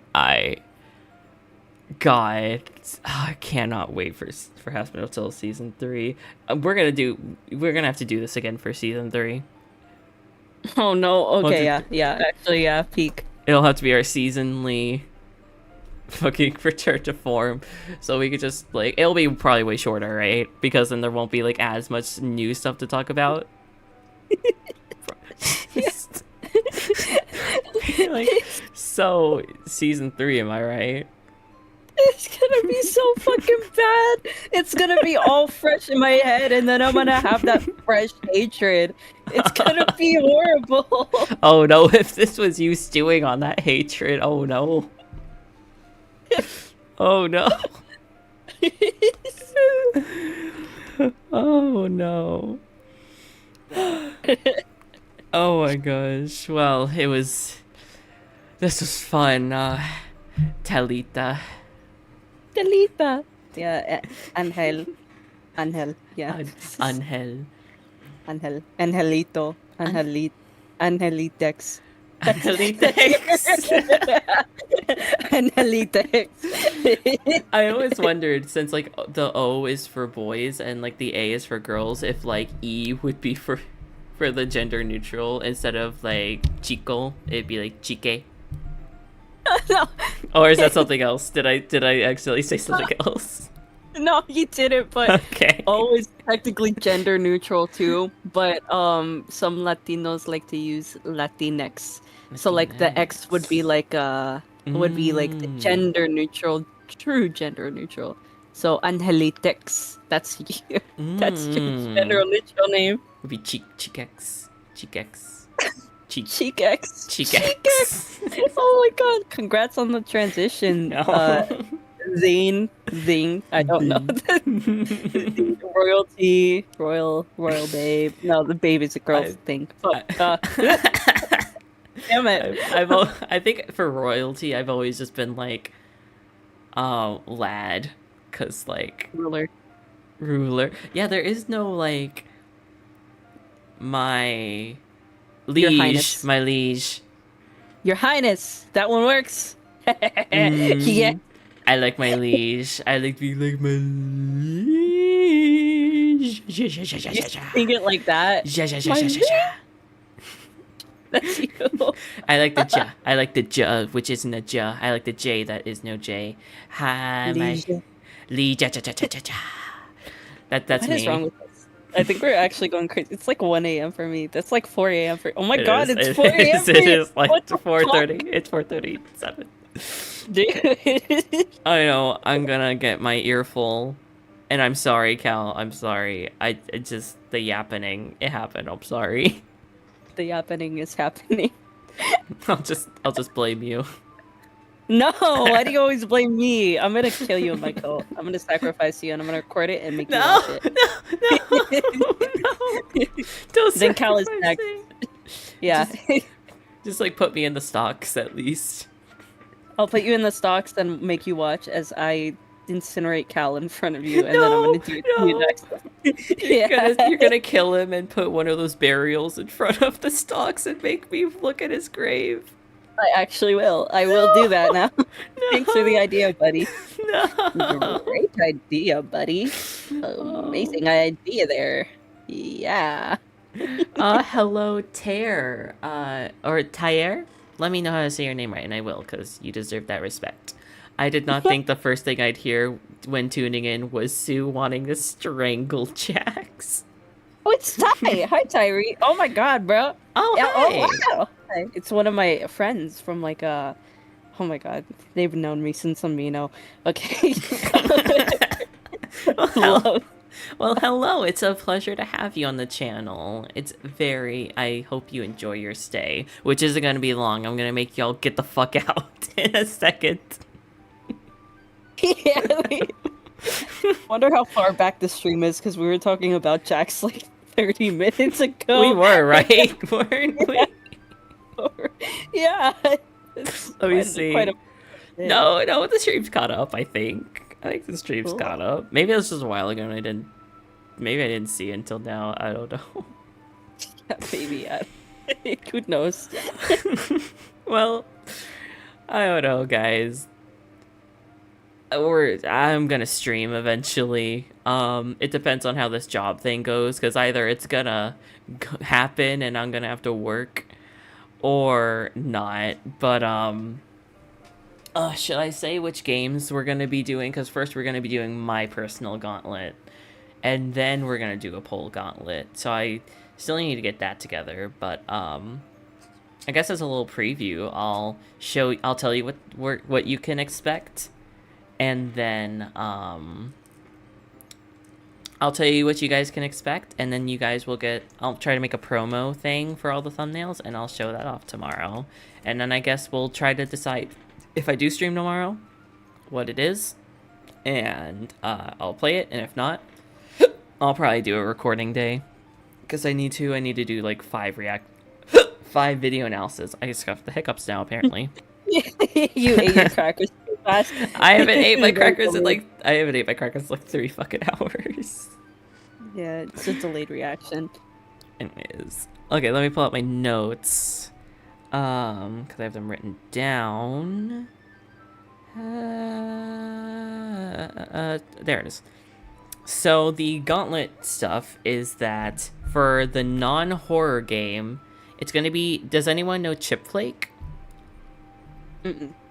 Chip Flake is a furry animator that used to do story time animations, but has recently they still do sometimes, but they just kind of focus on doing goofy little silly cat animations of their cat character who's like a dimensional god, kind of yippee coded. Now that I think about it, I highly recommend them. And he's a British guy who lives in Germany now, and he made a game called it's a goofy name. Let me look at it real quick. Should be my recently bought Super Chip Flake Ooh with like the 2 dots above the ooh. The Quest for the Uncooked Schnitzel. It's very cute. So I'm going to be playing that as my non-horror game. That's specifically my non-horror game. For a popular-ish horror game, we're going to be playing Amnesia Rebirth. We're going to finally be continuing the Amnesia series, which we haven't done since Spooky Month.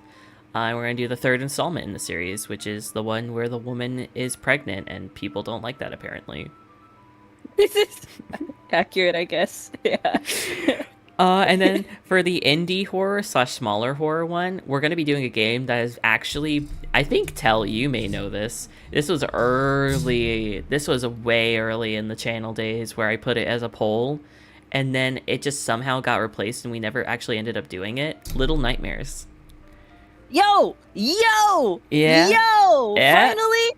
Yeah! Yo! Yeah! What the hell? I've been waiting for this my whole life. Yeah, after like a year of putting it off, we're gonna finally be playing Little Nightmares. How dare you hold it off? How dare you? You need to draw your stills in like a little yellow raincoat, so you can. Oh my god! Great, that's so cute. Yeah. So you... that would be so cute. Yes, it is so cute. Oh my god! And then you should have your mute still be the one where it's either Shadow 6 or Mono with the paper bag. I think hate you. that would go so fire though. That would go so fire though. I don't even question the random hatred. I just spouted for you. It's okay. I see it on a daily basis. I'm used to it. Oh no. I have enough self-hatred. I could take on a little bit more. Oh my gosh. You're like the true villain of Little Nightmares. I You am. hate yourself. I am. And then we have 3 personal games that don't fit in those categories that I specifically want to play, which is 1, Celeste. That's another game that has been on the back burner for a long time that I really like. And I've wanted to replay it for such a long time, and I've just never got to it, so we're going to finally be playing Celeste.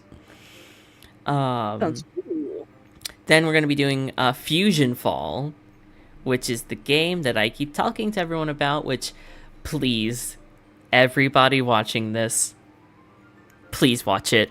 I don't beg for views. Please watch it. Please. It is actually a very nostalgic part of my childhood, and I need more people to know about this shit, because, like, holy fuck. Tell, do you know what Fusion Fall is? Is that the one that you made the AU about with like a... Yeah. Yeah. I know some of it because of your information. Yeah, so it's like it's this like universe that Cartoon Network made where all of the Cartoon Network people are in that CN City era. I keep hitting my mic. Where they all know each other, they're in the same universe, that kind of thing, and they're all a little bit aged up. So basically all the tiny children are kind of like teenagers or preteens, to make it fit with the more darker aesthetic. And then this planet comes down called Planet Fusion, and it sends down these orange like fusion spawner things, and it like sucks out all the life out of the planet and converts the organic matter into this like green goo, and then it takes like the personal belongings of like the Cartoon Network heroes and villains, and it turns them into these fusions, which are green carbon copies of the heroes and villains, and you have to like kill them and shit, and like it's super fucking cool. And you get to see like various different characters interact, like literally in the opening cutscene. It would be you have like Ben from Ben 10 and Number 5 from Codename Kids Next Door helping you while you're in the past or you're in the future. You're in the future, and they're like, "Oh, we need to help. We're gonna help you. We're gonna train you up," and you fight like a giant monster. And in one part of the game, you have like the Toilinator from Codenames Kids Next Door, camping out with May from Ed, Ed, and Eddie, the yellow girl. And then there's like the secret base in the woods where you have number 3 and number 4 from Codenames Kids Next Door, and then you have Mac and Coco from Foster's Home from Imaginary Friends, and then you have Ed from Ed, Ed, and Eddie. It's like so fucking cool. You have number 2 being hanging out with Blossom from the Powerpuff Girls. You have Professor Utonium from the Powerpuff Girls beside Dee Dee from Dexter's Lab. It's just so fucking cool. The whole series is so fucking cool. And the actual characters who voiced these characters from back in the day have voice lines.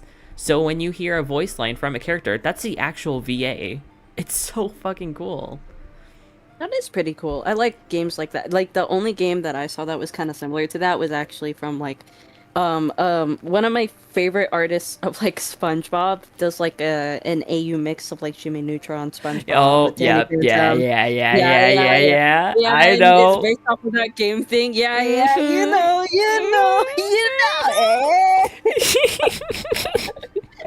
Going crazy, bro. I see you. I fucking see you.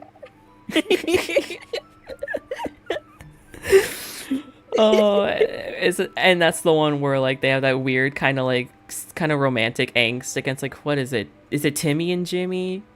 Is it? I don't remember. There was like some kind of like romantic angst between like two of them, and I don't remember who. I don't remember who, because I just kept like sifting through all the images to find the human SpongeBob images. Because like, low-key, I would crack human SpongeBob so fucking hard. Oh my god, dude! It may not be the same. It may not be the same artist, because the one I knew just had SpongeBob as SpongeBob, which made it more funny. Two versions. They have two versions. They have okay, like the band AU with like SpongeBob in it, and they end up like he's the one who comes up with the lyrics and also plays guitar, because of course Gooby Goober. But then there's also the little SpongeBob one where he's just little SpongeBob, just little guy. I know, he's so cute. Little guy, baby. I love him so much. Oh, Fable, I would ask to be a part of the Celeste stream, but I don't want to be in so many streams. Fable, no, you are fine. You guys... You said a part of the slut. What? You had a slip of the tongue and you said, I would like to be a part of the slut. No, I refuse to believe that. Can someone clip that? If you can get it, please. It was so quick. I refuse. Angel would like to be a part of the slut stream. But yeah, Fable, please join the stream. If you like it, then be a part of it. Listen, you guys were only in so many streams because we recently had a special event. The co-host streams for like outside of special events are for games you like, that you are really interested in and you are very hyped for. So like sure, we could have just had it be like, oh, everyone pop in whenever, or oh, I want you to join, so please do it for me. Please do it. And then I could just like guilt trip everyone into joining these streams whenever I want to, but then that wouldn't be fair. Because people have their own lives, and I'm not gonna like bother people for no fucking reason. And then it doesn't make the co-host stream special. So like really, if you like a game, like I like different games. Some people like different games. I'm sure there's games I like that Tell probably wouldn't like, and I'm sure there's games that Tell likes that I probably wouldn't like. So It just is what it is, you know? It's very rare that we're gonna cross paths, but like, if I like Celeste and you like Celeste Fable, then fucking join. I mean, Tell is literally going... I mean, I'm assuming by your reaction, you're probably gonna be there for the Little Nightmare stream. Most likely, yeah. I love Little Nightmares. Oh, I love it. I love it. Whoa. Sorry, I don't know why I turned into that. I don't know what happens. I think I'm sleep deprived, but I slept like 15 hours today, so I don't know. I'm sure you have very normal thoughts about the third game. Yes. Sorry, I turned French. I don't know what that was. Like I said, very, very normal thoughts about the third installment. I'm sure you have no vitriol in your system at all. I am quite the normal person. I do not know what you are talking about. I am Mr. Normal here. I'm Tad Strange. I was thinking of him immediately. How did you know? Oh, I wish he was a demonic square. That would have been way better. I hate that he was just a guy for a stupid one-off gag. I hate him. Yeah. And then the last thing we're gonna do, I actually need to take off the Hazbin podcast because we just did it. Joy of Creation Story Mode. That's the game that we had to do the art stream for, but because of the fact that it was some kind of problem with Unity that I needed to do some dumb bullshit in my computer settings to fix, I ended up fixing it, and it was the same reason why I couldn't do Blair Witch or Silver Chains. But I fixed the issue. I was able to play those two. I tested Joy of Creation. I loaded up the intro, and I waited for like 5 minutes, which was longer than the crashes, and it seems fine. Yay. I was able, I think, to get to the bedroom sequence. So, before I logged off. So, I haven't played it yet. I've never played Joy of Creation. I've not yet. I didn't touch it. I just waited to see how long it would take. And it looks like it's going to be good. So, we can actually now finally complete the 4 Washington monuments of the FNAF fan games. Washington Monument FNAF games. It is. Pop Goes, Candies, Flumpties, Joy Creation. Those are like the pillars. We just forget about Five Nights at Sonic's and Five Nights at Wario's and Five Nights at Thomas the Tank Engine. I don't know. You don't know if he's a tank engine? Trank Engine. Trank engine. That sounds like a slur for like trains. And you know what this means? That now that I'll finally be out of all of the popular ones, it means that I can give the smaller ones a shot. And you know what that means? I can. Tekken Sons. Tekken Sons will slowly become more and more of a possibility. You know what I'm gonna do? Yeah. I think we're gonna get to a point where I can't differentiate the the small indie horror games from like the big ones. So I may dissolve the horror into just 3 different horror ones, because I do them all eventually. You guys just decide what gets done first. I'm gonna shorten it down to 3 because 4 whole gauntlets, they take a long time to like finish. So I don't want to like keep Cal waiting any longer because he's already getting his gauntlet set up. I don't want him to have to wait like 5 months for that. Yeah. So I'm gonna shorten it down to 3 options. It'll be a non-horror like always. You'll have 3 non-horror games to choose from, and then you'll have horror games. It'll just be horror, and then it'll be FNAF fan games. And I can't say that I'm not gonna say Tekken Sons is gonna be one of the options. If you guys don't choose Tekken Sons, I'm actually gonna leave the server and everything ever. I'm gonna leave the community. I'm gonna run away and join the circus with Monzo. Monzo will be my only connection to you guys. You're gonna be a fake. You'll be able to see who the fake fans is. Yeah, whoever's a fake fan.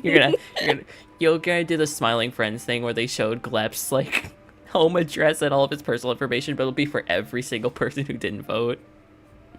God, their IP address. Their social security number, and their address. The little 3 funky cards on the back of their number, and then the rest. I heard the 3rd entry of Little Nightmares wasn't received too well. Can't see why, as I haven't seen much of it, but I know how good the first one and second one are. Top-notch stuff, these 2. those two. Well, that's because the first two games was made by correct me if I'm wrong. Is it Tarsia? I don't remember. I don't honestly. Okay, this is mean, but I don't focus on Oh, the game no. developers as much as I Oh, do no. the game itself. I feel bad, but like no. to be fair, To why be do fair? I need to? Why do I need to focus on the developers when I'm just a regular person who watches people play games and I don't talk about them all the time? Because you can then see when your favorite game developers who made your favorite game then go on to make a good game that you will No, also boo, like. that's boring. I find games on my own, Oh, and then okay. I I'm find I'm the stupid one. Okay, I see. yeah. You're the go to your corner, go Oh cry about it. Oh jeez, the trailer played. It's super fucking loud. Yeah. Okay. It's Tarsier. They're the ones who made Reanimal, which I really want to buy, but it's $40 fucking. Do you need money? Wait, what is that game? What is it? Reanimal. It's what Little Nightmares 3 should have been. It was made by the people who made Little Nightmares 1 and 2, but they're not the ones who made Little Nightmares 3. Let it be known. This is made in 2026 this year. Okay, so you know the people who made The Quarry? Yes. I'm pretty sure they're the ones who made Little Nightmares 3. Oh. So it was not the original developers who made Little Nightmares 3. They left. They made their own game, which is ironically just another small people game with monstrous beings that are like really big and eldritch and that kind of thing. But I'm hearing that it's really good and that it's everything Little Nightmares 3 should have been. So that makes me really hopeful. So it makes me just want to play it instead of Little Nightmares 3, which I'm gonna have to do eventually. But yeah, I really want to play that game. But yeah, it's $40 fucking dollars. This looks good. Did it come out is it out now? Yeah. Oh no, it's a demo. Or wait, is it a demo? It says Reanimal. No, says oh no. download- You can buy okay, I think you can download the demo, but you can buy actually Reanimal because it's down below. It's like Deltarune, right? What if I buy you the game? Just sponsor the game. Yeah, I just want to watch it. It looks cool. I You know what? I Fuck. don't want to play a horror game by myself. You know what? Fucking fine. You sponsor it. I don't know. Commission me, whatever, and do whatever. Can't fucking. You could be you can just like be there if I get scared. If I get scared by the big pig monster, and then you're gonna whisper, "You're gonna die. You're gonna die," and then I'm gonna cry. You're gonna die. Yeah, every horror game now. That's my catchphrase. You're gonna die. You're gonna die, Angel. You're gonna die. You're the opposite of Circus Baby. You won't die. You won't He's die. like- You won't die. You're going to die. You're gonna die. Oh my god. Keep dying. Wait, you need to record yourself saying you're gonna die and then overlay it over the sister location thing. And you know when she says it repeatedly, like 20 times at once, you need to do that. No, over an animation of you Yeah. throwing up all your organs after video games. Oh my Horrible. god, yeah, just like, I don't know, draw me all, I don't know, draw me on the floor puking More and Angel gore. Oh my god, Angel. Angel This is a gore. lot of gore. Angel gore. You're the resident angel gore artist, you know? Oh my god, I've drawn like one. You draw them getting horrifically spring locked, you know? One time. That's so fucking funny. You're the only person who made gore art of my character. You there's no competition. Unless- I love drawing art of you just being so miserable. It's Oh, so funny. that's so great. That's great to hear. Your OC is so funny when they're devastated and dead and being thrown tomatoes and stuff. I was gonna say you're the only gore artist, unless you count that one weird guy who fucking drew Yippee being shredded into bloody bits. Oh my god! I didn't think you'd remember that! Top tier Angel Rage Bait. It was That's so, so long ago! it was so bad. It was so uncomfortable. Like, When he posted like low-key, like not safe for work art in the server, like my oh my jaw god. dropped. What the fuck? I think Fable and I were like confused about it too on VC. because we were like playing a game at the time, and we looked in the server, and we're like, oh my god, what the hell was he drawing? Yeah, ew, it made me so uncomfortable. I was just like looking through my phone and like I saved it, I think, because I was like, oh, it's fan art, it's good, right? Because I was like, oh, I need to be good. I need to be good streamer and love all the art my fans make. And then I saw it like a week ago, and I was like, what the fuck is this? This is so why would anyone do this? He's haunting the narrative. Like, He no, really said he could like power scale, like he could power scale a being of like actual death and like chaotic energy. I don't know how he thought he could pull that off. But just a draw it is another thing. he just genuinely hated Yippee. I don't know why. He's just like, I hate that thing. I hate that thing. It's like, it's just nothing. It's like gotcha with that one character. What's the character? Oh, I forgot the name. I forgot the character at all. His name is Gotta remember the gotcha lore. It's Flumpty, and then there's Birthday Boy Blam. Oh, yeah, Birthday Boy Blam. Yeah, that's how Yeah. gotcha is with them. But like, at least gotcha doesn't draw gore art. themselves killing Birthday Boy Blam.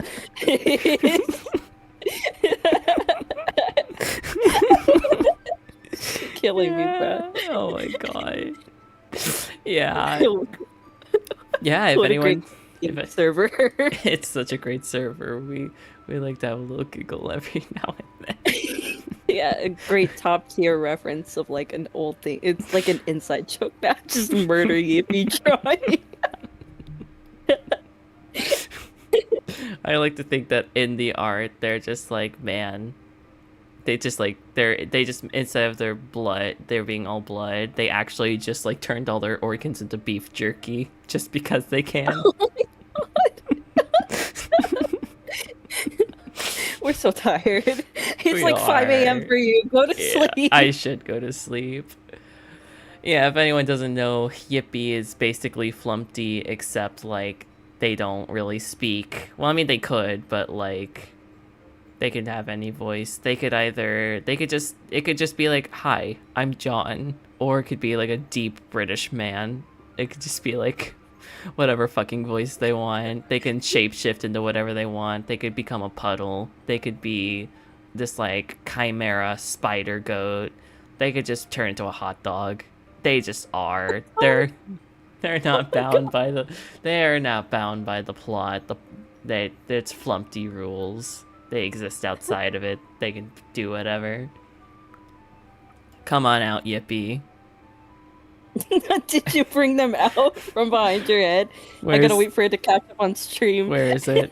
There it is.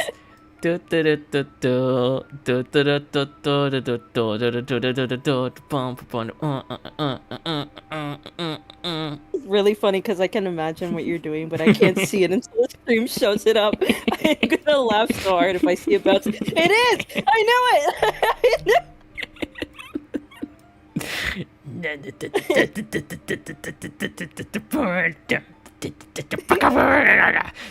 They're on the clouds now. Oh, they're becoming feral. Why are you grabbing my face? I'm scared, guys. I'm so fucking scared. And now they go back into hiding. You know, they just, Good. you know, they wait. Hibernation. They now wait they wait for their next chance to strike. I'm so scared. All right, everybody, I'm gonna sleep. If the next stream I don't know, I'll figure it out. I'll probably I may do Chip Flake's game next, actually, because I'm actually very interested in that. I want to help him get his sales up because they want to do a free DLC and some more patch stuff, but it's going to be hard for them to do that if the sales aren't up. So I want to help out with that. That's why I bought it in the first place, even though I should be saving up my money because I wanted to help another indie dev out. So I want to spread the word, you know. Furry help furry. Yeah. Anyways, everybody, that'll happen either tonight, not tonight, but like tomorrow or the next day. But that's all from me. It's been 8 hours. everyone, stay safe and stay hydrated. If it's daytime for you, have a good rest of your day, and if it's nighttime for you, have a good rest of your night. And as always, everybody, bye. Your mic peaked.